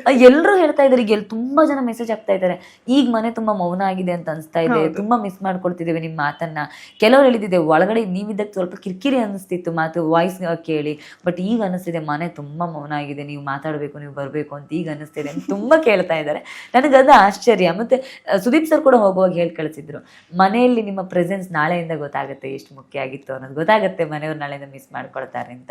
ವಿಕ್ಯಣ್ಣ ಕೂಡ ಹೇಳಿದ್ರು ನನ್ನನ್ನು ಕಳ್ಸ್ಕೊಡ್ಬೇಕಾದ್ರೆ, ಮನೆಯ ಧ್ವನಿ ಮೌನ ಆಗಿ ಹೋಗ್ತಾ ಇದೆ, ಇನ್ನು ಎಲ್ಲರೂ ಮೌನ ಆಗ್ತಾರೆ ಅಂತ ಹೇಳಿದ್ರು. ಸೊ ಅದೆಲ್ಲ ಒಂದು ಕೂಡ ಖುಷಿ ಇದೆ. ಅದೇ ಯಾವ್ದಕ್ಕೆ ಟೀಕೆ ತಗೊಂಡಿರ್ತೀರಿ ಅದಕ್ಕೆ ಹೊಗಳಿಕೆ ತಗೊಳಿದ್ದಿದ್ದಲ್ಲ, ಅದೇ ನಮ್ ಗೆಲುವು ಅಂತ. ಈ ತರ ಮೂವ್ಮೆಂಟ್ಸ್ ಎಷ್ಟು ಪ್ರೌಡ್ ಫೀಲ್ ಮಾಡುತ್ತೆ. ಬಿಕಾಸ್ ನೀವು ನನಗೆ ಹೇಳ್ತಾ ಇರುವಾಗ್ಲೇ ನನಗೆ ಒಂಥರ ಹೌದಾ ಅಂತ ಅನ್ಸುತ್ತೆ. ಸೊ ನೀವು ಅದನ್ನ ಅನುಭವಿಸಿರ್ತೀರಾ. ಹೌದು, ಅಯ್ಯೋ ಎಷ್ಟು ಎಮೋಷನಲ್ ಮಾಡುತ್ತೆ, ಎಷ್ಟು ಈಗ ಸಮಯನೇ ಸಿಕ್ತಿಲ್ಲ. ನಾನು ಅದನ್ನೇ ಹೇಳ್ತಾ ಇದ್ದೆ, ನನಗೆ ಇಂಟರ್ವ್ಯೂಗಳ ನಡುವೆ ಇದನ್ನ ಎಂಜಾಯ್ ಮಾಡಕ್ ಆಗ್ತಾ ಇಲ್ಲ. ಅಂದ್ರೆ ಆ ಖುಷಿ, ಅವ್ರು ಫೋನ್ ಮಾಡುವಾಗ ಯಾರ್ಯಾರೋ ಫೋನ್ ಮಾಡಿ ತಿಳಿಸ್ತಾ ಇರೋ ರೀತಿ ಇದೆ ಗೊತ್ತಾ, ನಾವು ತುಂಬಾ ಮಿಸ್ ಮಾಡ್ಕೊಳ್ತೀವಿ. ನಮಗೆ ದೊಡ್ಡವ್ರು ಹೇಳೋದು ನನಗೆ ವಿಶೇಷ ಅನ್ಸಲ್ಲ, ಚಿಕ್ಕ ಮಕ್ಕಳೇ ಹೇಳ್ತಾ ಇರೋದು, ಪುಟ್ ಮಕ್ಕಳು 2 ವರ್ಷದ್ದು 3 ವರ್ಷದ್ದು ಮಕ್ಕಳುಗಳು ಅವ್ರುಗಳು ಮಾತು ಅಂತ ಬಂದಾಗ ಖುಷಿ ಪಡೋದು, ಚೈತ್ರಕ್ಕ ಮಾತಾಡ್ಬೇಕು ಅಂತ ಹೇಳೋದು, ನನಗೆ ನಾನು ಯಾರನ್ನ ರೀಚ್ ಆಗಿದ್ದೀನಿ ಅಂದ್ರೆ ಈಗ ನಾವೇನೋ ಪ್ರಬುದ್ಧವಾಗಿ ಮಾತಾಡ್ತೀವಿ ಅಂತ ಅನ್ನೋದಿದ್ರೆ ದೊಡ್ಡವ್ರಿಗೆ ಅರ್ಥ ಆಗುತ್ತೆ, ಅನ್ನೋ ಸಹಜ. ಚಿಕ್ಕ ಮಕ್ಕಳಿಗೆ ಅದು ಇಷ್ಟ ಆಗ್ತಿದೆ ಅಲ್ವಾ, ಅದು ನನಗೆ ಬಹಳ ಖುಷಿ. ತ್ರಿವಿಕ್ರಮ್ ಬಗ್ಗೆ ಹೇಳಿದ್ರಿ ನೀವು, ನಾವು ನೋಡ್ತೀವಿ ಹಂಗೆ ಒಂದ್ ಸ್ವಲ್ಪ ಚೆನ್ನಾಗಿತ್ತು ನಿಮ್ಮಿಬ್ರು ಬಾಂಡಿಂಗ್, ಒಂದ್ ಸ್ವಲ್ಪ 1-2 ವಾರ ಇದು ಆದ್ರೂ ಕೂಡ, ಬಟ್ ಎಲ್ಲೋ ಒಂದ್ ಕಡೆ ಇಬ್ರು ಒಬ್ರಿಗೊಬ್ರಿಗೆ ಚೆನ್ನಾಗಿತ್ತು. ಸೊ ನಾವು ಇಷ್ಟ ದಿವಸ ನೋಡ್ಕೊಂಡ್ ಬಂದಿದ್ದಂತಹ ತ್ರಿವಿಕ್ರಮ್ಗೂ ಇವಾಗ ನೀವು ಹೊರಗಡೆ ಬಂದ್ಮೇಲೆ ಏನೋ ಮಿಡ್ ವೀಕ್ ಎಲಿಮಿನೇಷನ್ ಟಾಸ್ಕ್ ಅಲ್ಲಿ ನಾವು ತ್ರಿವಿಕ್ರಮ್ನ ನೋಡ್ತಾ ಹೋದಾಗ ಎಲ್ಲೋ ಒಂದ್ ಕಡೆ ತ್ರಿವಿಕ್ರಮ್ ಅವ್ರಿಗೆ ಸ್ಪೋರ್ಟ್ಸ್ಮನ್ಶಿಪ್ ಕಡಿಮೆ ಆಗ್ಬಿಡ್ತೇನೋ, ಎಲ್ಲೋ ಒಂದ್ ಕಡೆ ಅವ್ರಿಗೆ ಇನ್ಸೆಕ್ಯೂರಿಟಿ ಜಾಸ್ತಿ ಆಗ್ತಾ ಇದೆ, ಬಿಕಾಸ್ ಅವರಿಗೆ ಗೇಮ್ ಸಿಗ್ತಾ ಇಲ್ಲ, ಸಿಕ್ಕಿದ ಗೇಮ್ ಅಲ್ಲಿ ಅವರು ವಿನ್ ಆಗ್ಲಿಲ್ಲ, ಆಮೇಲೆ ಮಿಡ್ ವೀಕ್ ಎಲಿಮಿನೇಷನ್ ಬೇರೆ ಇದೆ. ಇದೆಲ್ಲವನ್ನು ನೋಡ್ತಾ ಇದ್ರೆ ಎಲ್ಲೋ ಒಂದ್ ಕಡೆ ತ್ರಿವಿಕ್ರಮ್ನವ್ರಿಗೆ ಒಂದು ಇನ್ಸೆಕ್ಯೂರಿಟಿ ಜಾಸ್ತಿ ಆಗ್ತಾ ಇದೆಯಾ ಅಂತ, ಆ ತರದ ವ್ಯಕ್ತಿತ್ವ ಇದೆಯಾ ಅವ್ರಿಗೆ? ಇಲ್ಲ, ಅವ್ರಿಗೆ ಇನ್ಸೆಕ್ಯೂರಿಟಿ ಯಾವತ್ತೂ ಇಲ್ಲ. ತ್ರಿವಿಕ್ರಮ್ ಅಣ್ಣನ್ ತುಂಬಾ ಹತ್ರದಿಂದ ನೋಡಿರೋಳು ನಾನು, ಯಾಕಂದ್ರೆ ಅವರೇ ಯಾವಾಗ್ಲೂ ಹೇಳ್ತಾರೆ, ನಾನು ಎಲ್ಲರೂ ಹೇಳ್ತಾರೆ ಭವ್ಯ ಕ್ಲೋಸ್ ಅಂತ, ಅದಕ್ಕಿಂತ ಜಾಸ್ತಿ ತ್ರಿವಿಕ್ರಮ್ ಅಣ್ಣ ಲೈಫ್ ಬಗ್ಗೆ ನನ್ನ ಜೊತೆ ಹಂಚ್ಕೊಳ್ಳೋರು, ಅಷ್ಟು ಕ್ಲೋಸ್ ಆಗಿದ್ವಿ ನಾವು. ಸೊ ಅವ್ರ ವ್ಯಕ್ತಿತ್ವ ಏನು ಅಂದ್ರೆ ಅವ್ರು ಯಾವುದಕ್ಕೂ ಹೆದರೋದಿಲ್ಲ. ಅದೇ ಅವ್ರ ಸ್ಪೋರ್ಟ್ಸ್ಮನ್ಶಿಪ್ ಅಂತ ಬಂದಾಗ ಅದಕ್ಕೆ ಬಹಳ ಬದ್ಧವಾಗಿ ಬದುಕುವಂತ ವ್ಯಕ್ತಿ. ಆದ್ರೆ ಅದೇ ಈಗ ಬಹಳ ಕಡಿಮೆ ಸಮಯ ಇದೆ. ಈ ಟಿಕೆಟ್ ಟು ಫಿನಾಲೆ ಅನ್ನೋದು 0.02 ಸೆಕೆಂಡ್ನಲ್ಲಿ ಮಿಸ್ ಆಗಿರೋದಿದೆಲ್ಲ, ಎಂಥವ್ರಿಗೂ ಅದೊಂದು ರೀತಿ ಬೇಜಾರಾಗುತ್ತೆ. ಯಾಕಂದರೆ ಜೀವನದಲ್ಲಿ ತುಂಬ ಸಕ್ಸಸ್ಗಳನ್ನು ಇಷ್ಟರಲ್ಲಿ ಕಳ್ಕೊಂಡಿದ್ದಾರೆ ತ್ರಿವಿಕ್ರಮ್ ಅಣ್ಣ. ಅದನ್ನು ಭಾಳ ಸಲ ಹೇಳೋರು. ನಾನು ಆ ಟಿಕೆಟ್ ಟು ಫಿನಾಲೆ ಮಿಸ್ ಆದಾಗ ಅವರು ಕಣ್ಣಲ್ಲಿ ಒಂದು ಹನಿ ಕಣ್ಣೀರು ನೋಡಲಿಲ್ಲ ನಾನು. ಆವಾಗ ಕೇಳಿದೆ, ಅಣ್ಣ ಹೆಂಗೆ ನಿಮಗೆ ಅಳದೇ ಇರೋಕ್ಕೆ ಹೆಂಗಾಗುತ್ತೆ? ಈಗ ನಾವು ಖುಷಿಯಾದರೂ ಅಳ್ತೀವಿ, ಬೇಜಾರಾದರೂ ಅಳ್ತೀವಿ, ಅದು 0.02 ಸೆಕೆಂಡಲ್ಲಿ ನೀವು ಕಳ್ಕೊಂಡಿದ್ದೀರಿ ಅಂದಾಗ ನಿಮ್ಗೊಂಚೂರು ಕಣ್ಣೀರು ಬರ್ತಿಲ್ವಾ, ಬೇಜಾರಾಗ್ತಿಲ್ವಾ ಅಂತಂದಾಗ ಅವ್ರು ಅನ್ನೋರು, ಅಕ್ಕ ನಾನು ತುಂಬ ಕಳ್ಕೊಂಡಿದ್ದೀನಿ ಜೀವನದಲ್ಲಿ, 200% ಎಫರ್ಟ್ ಹಾಕಿ ಇದು ನಂದು ಇನ್ನೇನು ಸಿಕ್ತು ಅನ್ನುವಾಗ ಸಾಕಷ್ಟು ನನ್ನ ಅದೃಷ್ಟದ ಬಲ ಇಲ್ಲದೆ ಇರೋ ಕಾರಣಕ್ಕೆ ನಾನು ಕಳ್ಕೊಂಡಿದ್ದೀನಿ. ಸೊ ನನಗೆ ಅದು ಸಹಜ ಅಂತ ಅನಿಸೋಷ್ಟು ಮಟ್ಟಿಗೆ ನಾನು ತುಂಬ ಜೀವನದಲ್ಲಿ ಸೋಲುಗಳನ್ನು ಒಪ್ಕೊಂಡ್ಬಿಟ್ಟಿದ್ದೀನಿ. ನನ್ನ ಕೆಪಾಸಿಟಿಗೆ ತಕ್ಕ ಹಾಗೆ ಎಷ್ಟೋ ಅವಕಾಶಗಳು ನಂಗೆ ಸಿಗದೆ ಹೋಗಿದೆ. ಸಿಕ್ಕಿರೋ ಅವಕಾಶಕ್ಕೆ ನಾನು 200% ಎಫರ್ಟ್ ಹಾಕಿದಾಗಲೂ ನನಗೆ ಯಶಸ್ಸು ಅದೃಷ್ಟ ಕೈಕೊಟ್ಟು ಸಿಗದೆ ಹೋಗಿದೆ. ಹಾಗಾಗಿ ಅಭ್ಯಾಸ ಆಗಿದೆ ಅಕ್ಕ ನನಗೆ ಅಂತಿದ್ರು ಅವ್ರು ಯಾವಾಗಲೂ. ನಂಗೆ ಆವಾಗ ಅದು ಯಾವಾಗಲೂ ಬೇಜಾರಾಗ್ತಿತ್ತು. പക്ഷേ ಈಗ ಒಂದು ಸ್ವಲ್ಪ ಕಾನ್ಷಿಯಸ್ ಆಗಿದ್ದಾರೆ. ಅಂದರೆ ಈಗ ಫಿನಾಲೆ ವೀಕು ಈಗ ಗೆಲ್ಲೇಬೇಕು ಅನ್ನೋ ವಾರ ಬಂದಾಗ ಸಹಜವಾಗಿ ಒಂದು ಕಾನ್ಷಿಯಸ್ ಅನ್ನೋದು ಆಗೇ ಆಗ್ತಾರಲ್ಲ. ಸೊ ಆ ಥರದ ಕಾನ್ಷಿಯಸ್ ಆಗಿದ್ದಾರೆ ಅಂತ ಅನ್ಸುತ್ತೆ. ಅದೇ ಅದೃಷ್ಟ ಅನ್ನೋ ವಿಚಾರ ಬಂದಾಗ ಪಾಪ ಅವರು ಬಹಳ ಸಲ ಕೈ ಕೊಟ್ಟಿದ್ದಿದೆ. ತುಂಬ ಟಾಸ್ಕ್ಗಳನ್ನು ನಾನು ನೋಡಿದ್ದೇನೆ, ಸಣ್ಣ ಗ್ಯಾಪಲ್ಲಿ ಕಳ್ಕೊಂಡಿರೋದೆಲ್ಲ ಇದೆ.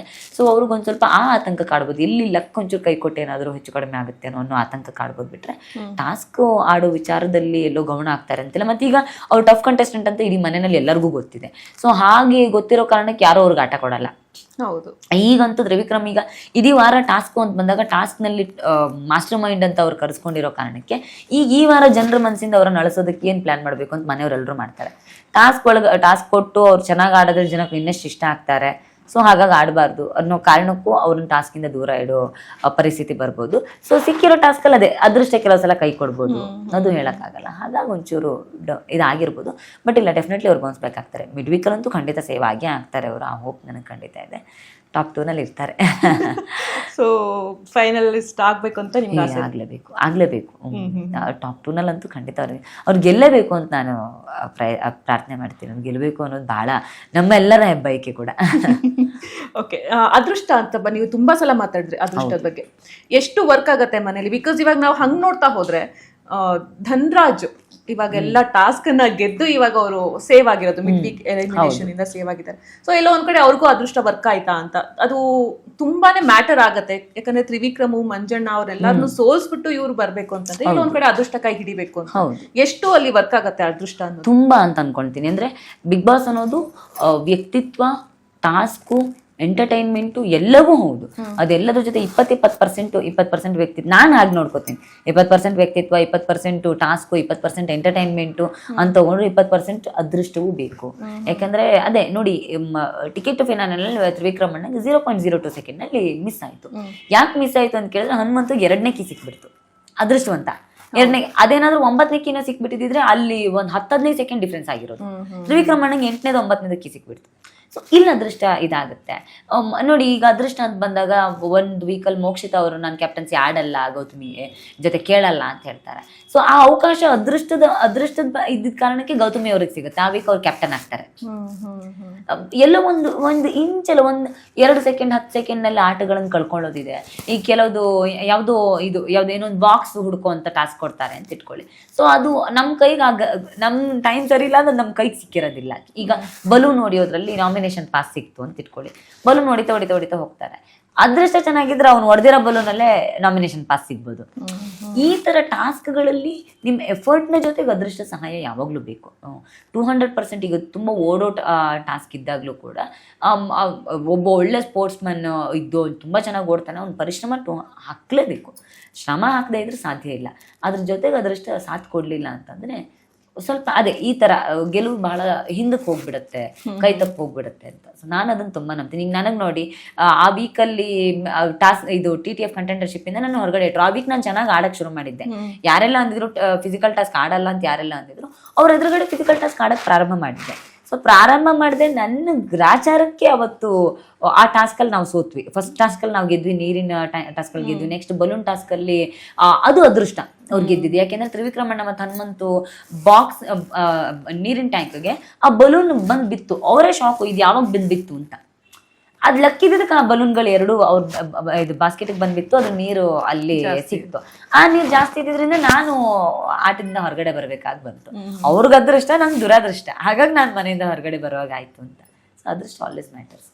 ಎಲ್ಲ ಮುಗೀತು. ಬಿಗ್ ಬಾಸ್ ಇಂದ ಅಲ್ಲೆಲ್ಲ ಎಕ್ಸ್ಪೀರಿಯನ್ಸ್ ತಗೊಂಡ್ ಬಂದ್ರಿ, ಅಲ್ಲೆಲ್ಲ ಒಂದಿಷ್ಟು ಎಕ್ಸ್ಪೆರಿಮೆಂಟ್ಸ್ ಕೂಡ ಮಾಡಿದ್ರಿ, ಇವಾಗ ಹೊರಗಡೆ ಬಂದ್ರಿ. ಸೊ ಇವಾಗ ಎಲ್ಲ ಇಂಟರ್ವ್ಯೂಸ್ ಎಲ್ಲ ಮುಗಿದ್ಮೇಲೆ ಮತ್ತೆ ನಿಮ್ಮ ಹಳೆ ಸಾಮಾಜಿಕ ಚಟುವಟಿಕೆಗಳಲ್ಲೇ ನೀವು ಮತ್ತೆ ಮುಂದೆ ಬರೀತೀರಾ, ಅಥವಾ ಏನಾದರೂ ಆಲ್ಟರ್ನೇಟ್ ಪ್ಲಾನ್ಸ್ ಏನಾದರೂ ಇಲ್ಲ, ನನ್ನ ಸಾಮಾಜಿಕ ಚಟುವಟಿಕೆಗಳು ಇನ್ನಷ್ಟು ಜಾಸ್ತಿ ಆಗುತ್ತೆ. ಇನ್ನಷ್ಟು ಎಫರ್ಟ್ ಹಾಕಿ ಜಾಸ್ತಿನೇ ಕೆಲಸ ಮಾಡ್ತೀನಿ, ಅದಕ್ಕೆ ಜಾಸ್ತಿ ಸಮಯ ಕೊಡ್ತೀನಿ. ಜೊತೆಗೆ ಒಂದಷ್ಟು ಹೊಸ ಯೋಚನೆಗಳಿದೆ ಅಷ್ಟೇ. ಸೊ ಅದನ್ನು ಅದ್ರ ಜೊತೆಗೆ ಸೇರಿಸ್ಕೊಂಡು ಹೋಗ್ತೀನಿ. ಫೀಲ್ಡ್ ಚೇಂಜ್ ಮಾಡೋ ಯೋಚನೆ ಯಾವತ್ತೂ ಇಲ್ಲ. ಹಿಂದುತ್ವದ ಪರಿಪಾಲನೆ, ಹಿಂದುತ್ವನ ಬೆಳೆಸ್ಕೊಂಡು ಉಳಿಸ್ಕೊಂಡು ಹೋಗೋದ್ರ ಬಗ್ಗೆ ತುಂಬಾನೇ ಮಾತಾಡಿದ್ದೀರಾ ನೀವು. ಸೊ ಇಲ್ಲಿಂದ ಮುಂದೆ ಅದ್ರದ್ದು ಎಷ್ಟರ ಮಟ್ಟಿಗೆ ಇನ್ನು ಜಾಸ್ತಿ ನೀವು ಪ್ರತಿಪಾದನೆ ಮಾಡಬೇಕು ಅಂತ ಅನ್ಕೊಂಡಿದ್ದೀರಾ? ಏನಾದರೂ ಪ್ಲಾನ್ಸ್ ಏನಾದರೂ ಇದೆಯಾ? ಖಂಡಿತ ಆ ಬದ್ಧತೆ ಯಾವತ್ತೂ ನಂಗೆ ಕಡಿಮೆ ಆಗಲ್ಲ. ಈಗ ನನ್ನ ಮಾತನ್ನು ಕೇಳುವ ವರ್ಗ ದೊಡ್ಡದಾಗಿದೆ. ಹಾಗಾಗಿ ನನ್ನ ಚಿಂತನೆಗಳನ್ನು ಆ ದೊಡ್ಡ ವರ್ಗಕ್ಕೆ ತಲುಪಿಸೋದು ನಂಗೆ ಸುಲಭ ಆಗ್ತಾ ಇದೆ. ಈಗ ಪುಟ್ಟ ಮಕ್ಕಳು ಚೈತ್ರಕಾಂತ್ ಗುರುತಿಸ್ತಾರೆ ಅಂತಂದರೆ, ಆ ಪುಟ್ಟ ಮಕ್ಕಳಿಗೆ ನಮ್ಮ ಈ ನೆಲದ ಸಂಸ್ಕೃತಿ ನಾನು ಹೇಗೆ ಹೇಳ್ಬೋದು? ಅವ್ರು ಕೇಳ್ತಾರೆ. ಸೊ ಇಷ್ಟು ವರ್ಷ ಗೊತ್ತಿಲ್ಲದೆ ಇರೋ ಚೈತ್ರನ ಮಾತನ್ನು ಆ ಪುಟ್ಟ ಮಕ್ಕಳು ಆ ಸಂಸ್ಕಾರ ಸಂಸ್ಕೃತಿ ಅಂತ ಬಂದಾಗ ನನ್ನ ಮಾತನ್ನು ಕೇಳಬಲ್ಲರು ಅಂದಾಗ ಅದಕ್ಕೊಂದಷ್ಟು ಯೋಜನೆ ರೂಪಿಸ್ಕೊಳ್ಳುವಂಥ ಯೋಚನೆ ಖಂಡಿತ ನನ್ನ ತಲೆನಲ್ಲಿದೆ. ಸೊ ಅದೇ ಇದೆಲ್ಲ ಮುಗಿದ ನಂತರ ಅದಕ್ಕೊಂದಷ್ಟು ಪ್ಲ್ಯಾನ್ ಮಾಡ್ಕೋಬೇಕು. ನಾ ಈ ಕ್ವೆಶನ್ ಕೇಳಲೇಬೇಕು, ಬಿಕಾಸ್ ನನಗೆ ಒಂದು ಪರ್ಸ್ನಲ್ ಕ್ವೆಶನ್ ಇರೋದ್ರಿಂದ. ಇತ್ತೀಚಿನ ದಿನಗಳಲ್ಲಿ ನಮಗೆ ಗೊತ್ತಾಗ್ತಾ ಇದೆ ಹಿಂದುತ್ವದ ಬೆಲೆ ಜನಗಳಿಗೆ ಎಷ್ಟು ಕಡಿಮೆ ಆಗ್ತಾ ಇದೆ, ಅದನ್ನು ಮುಂದುವರ್ಸ್ಕೊಂಡು ಹೋಗಬೇಕು ಅನ್ನೋದು ಎಷ್ಟು ಕಡಿಮೆ ಜನಗಳಿಗೆ ಆ ಥಾಟ್ಸ್ ಬರ್ತಾ ಇದೆ. ಮತ್ತು ಎಲ್ಲೋ ಒಂದು ಕಡೆ ಕಡಿಮೆ ಕೂಡ ಆಗ್ತಾ ಇದೆ, ಎಲ್ಲ ನಮ್ಮ ಜನಗಳಿಂದನೇ ಕಡಿಮೆ ಆಗ್ತಾ ಇರುವಂಥದ್ದು. ಈ ಒಂದು ಹಿಂದುತ್ವ ಅನ್ನೋದು ನಮ್ಮ ಈ ಒಂದು ಪೀಳಿಗೆಗೆ ಮತ್ತು ಮುಂದಿನ ಪೀಳಿಗೆಗೆ ಎಷ್ಟು ಒಂದು ಬೇಸ್ ಆಗುತ್ತೆ? ನಮ್ಮ ಒಂದು ಹಿಂದುತ್ವನ ಉಳಿಸ್ಕೋಬೇಕು ಅಂತಲೇ ನಾವು ಇನ್ನೂ ಏನು ಜಾಸ್ತಿ ಮಾಡಬೇಕಾಗತ್ತೆ, ಏನು ಅನಿವಾರ್ಯತೆ ಇದೆ ಇವಾಗ ಸದ್ಯದ ಮಟ್ಟಿಗೆ ಹಿಂದುತ್ವನ ಉಳಿಸ್ಕೊಳ್ಳೋದು? ಅಂದರೆ ಹಿಂದುತ್ವ ಅನ್ನೋ ಒಂದು ಜೀವನ ಪದ್ಧತಿ. ಅಂದರೆ ಈ ನೆಲದ ಸಂಸ್ಕೃತಿಯನ್ನು ಪಾಲನೆ ಮಾಡ್ಕೊಂಡು ಹೋಗೋದು ನಮ್ಮ ನಂಬಿಕೆ. ಯುಗಗಳಿಂದ ನಮಗೆ ನಮ್ಮ ಹಿರಿಯರು ಏನು ಕೊಟ್ಟು ಹೋಗಿದ್ದಾರೆ ಅದನ್ನು ಪಾಲನೆ ಮಾಡ್ಕೊಂಡು ಹೋಗೋದು ಹಿಂದುತ್ವ. ಇನ್ನೊಬ್ರನ್ನ ದ್ವೇಷ ಮಾಡೋದೇ ಹಿಂದುತ್ವ ಅಂತ ಆಗಬೇಕು ಅನ್ನೋದೇನಿಲ್ಲ. ನನ್ನ ಬದುಕಿನ ಸಂಸ್ಕೃತಿಯನ್ನು ನಾನು ಪಾಲನೆ ಮಾಡ್ಕೊಂಡು ಹೋಗ್ತೀನಪ್ಪ. ಈ ಜನ್ರೇಷನ್ ನಾವೇನಿದ್ದೀವಿ, ಈ 90s ಕಿಡ್ಸು 2K ಕಿಡ್ಸ್ ಏನಿದ್ದೀವಲ್ಲ, ನಮ್ಮ ಈ ಜನ್ರೇಷನ್ ಇದನ್ನು ಉಳಿಸ್ಕೊಳ್ಳೋದೇ ಹೋದರೆ ಮುಂದಿನ ಜನ್ರೇಷನ್ ಖಂಡಿತವಾಗ್ಲೂ ಇದು ಉಳಿಯಲ್ಲ. ಸೊ ಇದು ಬಹಳ ಮುಖ್ಯ. ನಾವು ಈ 2 ದಶಕದಲ್ಲಿ ಹುಟ್ಟಿರುವಂಥ ಜನತೆ ಏನಿದ್ದೀವಲ್ಲ, ನಾವೇ ಇದನ್ನು ಉಳಿಸ್ಕೊಳ್ಬೇಕು. ಇದ್ರ ಪೂರ್ತಿ ಜವಾಬ್ದಾರಿ ನಮ್ಮದು. ನಮಗಿಂತ ದೊಡ್ಡವರು ಆಗೋದಿಲ್ಲ, ನಮ್ಮ ನೆಕ್ಸ್ಟ್ ಬಂದವ್ರಿಗೂ ಅದ್ರ ಬಗ್ಗೆ ಗೊತ್ತಿಲ್ಲ. ಹಾಗಾಗಿ ಇದರ ಸಂಪೂರ್ಣ ಜವಾಬ್ದಾರಿ ನಾವು ಹೆಗಲ ಮೇಲೆ ತೊಗೊಂಡು ಮುಂದಿನ ಪೀಳಿಗೆಗೆ ಅದನ್ನು ಅರ್ಥ ಮಾಡಿಸಿ, ಅಂದರೆ ಅವ್ರಿಗೆ ಯಾವ ಭಾಷೆಯಲ್ಲಿ ಅರ್ಥ ಆಗುತ್ತೆ ಆ ಭಾಷೆಯಲ್ಲಿ ಅರ್ಥ ಮಾಡಿಸ್ಬೇಕು. ಅವ್ರು ವಿಜ್ಞಾನದ ಭಾಷೆಯಲ್ಲಿ ಕೇಳ್ತಾರಾ, ಸರಿ ನಾನು ಕುಂಕುಮ ಇಡ್ತೀನಿ, ಸೀರೆ ತೊಡ್ತೀನಿ, ಬಳೆ ತೊಡ್ತೀನಿ, ಅವ್ರಿಗೆ ಅದು ವಿಜ್ಞಾನದ ದೃಷ್ಟಿಕೋನದಲ್ಲಿ ಬೇಕು ಅಂದರೆ ವಿಜ್ಞಾನ ದೃಷ್ಟಿಕೋನದಲ್ಲಿ ಅದನ್ನು ಅರ್ಥ ಮಾಡಿಸ್ಬೇಕು. ತರ್ಕದ ದೃಷ್ಟಿಕೋನದಲ್ಲಿ ಬೇಕಂದ್ರೆ ತರ್ಕದ ದೃಷ್ಟಿಯಲ್ಲಿ ಅರ್ಥ ಮಾಡಿಸ್ಬೇಕು. ಆಧ್ಯಾತ್ಮ ದೃಷ್ಟಿಲಿ ಬೇಕು ಅಂದರೆ ಆಧ್ಯಾತ್ಮ ದೃಷ್ಟಿಯಲ್ಲಿ ಅರ್ಥ ಮಾಡಿಸ್ಬೇಕು. ಇತಿಹಾಸದ ದೃಷ್ಟಿಲಿ ಬೇಕು ಅಂದರೆ ಇತಿಹಾಸದ ದೃಷ್ಟಿಲಿ ಅರ್ಥ ಮಾಡಿಸಿ ಅವ್ರಿಗೆ ತಲುಪಿಸ್ಬೇಕು. ಇಲ್ಲದೆ ಹೋದ್ರೆ ಇದನ್ನು ಕಳ್ಕೊಳ್ತೀವಿ ನಾವು ಅಂತ. ಈ ಪರಿಭಾಷೆಯನ್ನು ವಿದೇಶಿಗರು ಚೆನ್ನಾಗಿ ಅರ್ಥ ಮಾಡ್ಕೊಂಡಿದ್ದಾರೆ. ಆಸ್ಟ್ರೇಲಿಯಾದಲ್ಲಿ ಸ್ಪಿರಿಚುವಲ್ ರಿಸರ್ಚ್ ಸೆಂಟರ್ಗಳಿದೆ. ಆ ಸ್ಪಿರಿಚುವಲ್ ರಿಸರ್ಚ್ ಸೆಂಟರ್ಗಳು ಭಾರತಕ್ಕೆ ಬಂದು ಭಾರತೀಯರ ಜೀವನ ಪದ್ಧತಿ, ಭಾರತೀಯರಿಗೆ ಪೂಜೆ ಮಾಡ್ತಾರೆ, ಭಾರತೀಯರು ಯಾಕೆ ಧೂಪ ಹಚ್ತಾರೆ, ಯಾಕೆ ದೀಪ ಹಚ್ತಾರೆ, ಯಾಕೆ ಆರತಿ ಮಾಡ್ತಾರೆ, ಯಾಕೆ ಗಂಟೆ ಬಾರಿಸ್ತಾರೆ, ಯಾಕೆ ಕುಂಕುಮ ಇಡ್ತಾರೆ, ಯಾಕೆ ಸೀರೆ ಉಡ್ತಾರೆ ಅನ್ನೋದನ್ನ ವಿದೇಶದ ಯೂನಿವರ್ಸಿಟಿಗಳು ರಿಸರ್ಚ್ ಮಾಡ್ತಾ ಇವೆ ಮತ್ತು ವಿದೇಶದಲ್ಲಿ ಅದನ್ನ ಪಾಲನೆ ಮಾಡ್ತಾ ಇದ್ದಾರೆ. ಇನ್ನೊಂದು 100 ವರ್ಷ ಕಳೀತು ಅಂದ್ರೆ ನಾವು ಹೀಗೆ ಹೋದ್ರೆ ವಿದೇಶಿಗರು ಇದು ನಮ್ದೇ ಆಗಿತ್ತು ಅಂತ ಹೇಳಿ ಮತ್ತೆ ಪುನಃ ಭಾರತೀಯರಿಗೆ ಅದನ್ನ ತಗೊಂಡ್ಬಂದು ಇಂಟ್ರೊಡ್ಯೂಸ್ ಮಾಡ್ತಾರೆ, ಇದು ನಮ್ದೇ ಅಂತ. ಇದೊಂಥರ old wine in new bottle ಅಂತಾರೆ ಗೊತ್ತಾ. 200% ಹೇಳ್ತೀನಿ, ನೀವು ನೋಡಿ ಗೋಮೂತ್ರದಲ್ಲಿ ಕ್ಯಾನ್ಸರ್ ಗುಣ ಮಾಡುವಂತ ಶಕ್ತಿ ಇದೆ ಅನ್ನೋದು ಭಾರತೀಯರಿಗೆ ಚೆನ್ನಾಗಿ ಗೊತ್ತಿತ್ತು. ಭಾರತೀಯ ಗೋತಳಿಗಳಿಗೆ ಆ ಶಕ್ತಿ ಇರೋದು ನನಗೆ ಗೊತ್ತಿತ್ತು. ಅದು ಇವತ್ತು ಪೇಟೆಂಟ್ ವಿದೇಶಿಗರ ಹತ್ರ ಇದೆ. ನಾಳೆ ವಿದೇಶಿದವ್ರು ಬಂದು ಇದು ನಮ್ಮ ಮೆಡಿಸಿನ್ನು, ನಾವು ಕಂಡಿಡ್ದಿದ್ದು ಅಂತ ಹೇಳ್ತಾರೆ. ಯೋಗವಾಗಿ ನಾವು ನಮ್ಮ ದೇಶದ್ದು ಅಂತ ಹೇಳದೆ ಹೋದ್ರೆ ಫಾರಿನರ್ಸ್ ತಗೊಂಡೋಗಿ ಅದನ್ನ ನಮ್ದು ಯೋಗ ಅಂತ ತಗೊಂಬಂದ್ ಮತ್ತೆ ನಮ್ಗೆ ಹೊಸದಾಗಿ ಇದ್ ಮಾಡೋರು. ನಾವೇನ್ ಹೇಳ್ತೀವಲ್ಲ, ನಮ್ಮಲ್ಲೆಲ್ಲ ದೀಪಾವಳಿಗೆ ಯುಗಾದಿಗೆ ಎಣ್ಣೆ ಹಚ್ಚಿ ಅಭ್ಯಂಜನ ಸ್ನಾನ ಮಾಡ್ತಿದ್ರು, ಅದ್ ನಮ್ ಪದ್ಧತಿ. ಇದು ಭಾರತೀಯರೇ ಜಗತ್ತಿಗೆ ಹೇಳ್ಕೊಟ್ಟಿದ್ದು. ಆದ್ರೆ ಪರಿಸ್ಥಿತಿ ಹೆಂಗಾಗಿದೆ ಅಂತ ಕೇಳಿದ್ರೆ ಇವತ್ತು ಮಸಾಜ್ ಸೆಂಟರ್ ರೂಪದಲ್ಲಿ ಇನ್ನೊಂದು ಹೊಸ ಪರಿಕಲ್ಪನೆ ಏನು ಡಿಟಾಕ್ಸ್ ಮಸಾಜ್ ಸೆಂಟರ್, ಇದೆಲ್ಲ ಫಾರಿನ್ ಲ್ಯಾಂಗ್ವೇಜ್ ನ ಮೂಲಕ ನಾವು ಫಾರಿನರ್ಸ್ ಇದನ್ನ ಇಂಟ್ರೊಡ್ಯೂಸ್ ಮಾಡ್ತಿದೀವಿ. ಹರ್ಬಲ್ ಲೈಫ್ ಅಂತೆ, ಆರ್ಗ್ಯಾನಿಕ್ ಲೈಫ್ ಅಂತೆ, ಇದನ್ನೆಲ್ಲ ಫಾರಿನರ್ಸ್ ಹೇಳ್ಕೊಡ್ತಿದ್ರು. ಇದೆಲ್ಲ ನಮ್ಮ ಮನೇಲಿ ಊರಲ್ಲಿ ಅಜ್ಜಿ ಹೇಳೋರು. ಸೊ ಈ ನಮ್ ಜನರೇಷನ್ ಅವ್ರೆ ಇದು ನಮ್ದಪ್ಪ, ನಮ್ಮ ಅಜ್ಜಿ ಹೇಳ್ತಿದ್ರು ಹಿತ್ಲಲ್ಲಿರೋ ಬಸ್ಲೆ ಸೊಪ್ಪು ತಗೊಂಬಂದ್ ಸಾಂಬಾರ್ ಮಾಡೋದಕ್ಕೆ ನೀವು ಆರ್ಗ್ಯಾನಿಕ್ ಅಂತ ಹೇಳ್ಬೇಕಾಗಿಲ್ಲ, ಅದ್ಯಾವ್ದೋ ಲೇಬಲ್ ಅಂಟಿಸ್ಬೇಕಾಗಿಲ್ಲ ಅನ್ನೋದನ್ನ ನಾವ್ ಹೇಳಲಿಲ್ಲ ಅಂದ್ರೆ ಇನ್ನೊಂದ್ 50 ವರ್ಷಕ್ಕೆ ಫಾರಿನರ್ಸ್ ಚೆನ್ನಾಗಿ ಡಬ್ಬಿಲ್ ಹಾಕಿ ನಮ್ದೇ ಬಸ್ಲೆ ಸೊಪ್ಪನ್ನ ಕುಯ್ಕೊಂಬಂದು ಚೆನ್ನಾಗಿ ಡಬ್ಬಿಲ್ ಹಾಕಿ ಲೇಬಲ್ ಅಂಟಿಸಿ ನಮ್ಗೆ ಅದನ್ನ 100 ಪಟ್ಟು ದುಡ್ಡಿಗೆ ಮಾಡ್ತಾರೆ. ಈ ಮಸಾಜ್ ಕಾನ್ಸೆಪ್ಟ್ಗಳು ಅಯ್ಯೋ ಇದಕ್ಕೆಲ್ಲ ದುಡ್ಡು ಕೊಡ್ಬೇಕಾಗಿರ್ಲಿಲ್ಲ. ನಮ್ಮ ಮನೆಯಲ್ಲಿ ಅಮ್ಮ ಮಾಡೋರು, ನಮ್ಗೆ ಹಬ್ಬ ಅಂತ ಬಂದ್ರೆ ಕಂಪಲ್ಸರಿ ಮಾಡೋರು. ಈಗ ನಿಮಗ್ ಕಷ್ಟ ಆಯ್ತು, ತುಂಬಾ ಕಷ್ಟ ಪಡ್ತೀರಿ, ಸ್ಟ್ರೆಸ್ ಇದೆ ಅಂದ್ರೆ ಹೋಗ್ತೀರಿ, ಅದಕ್ಕೆ 1000 ರೂಪಾಯಿ ಸುರಿತೀರಿ, 1000 ರೂಪಾಯಿ ಸುರಿದು ಹೋಗಿ ಮಾಡ್ತೀರಿ. ಇದು ಫಾರಿನರ್ಸ್ದು.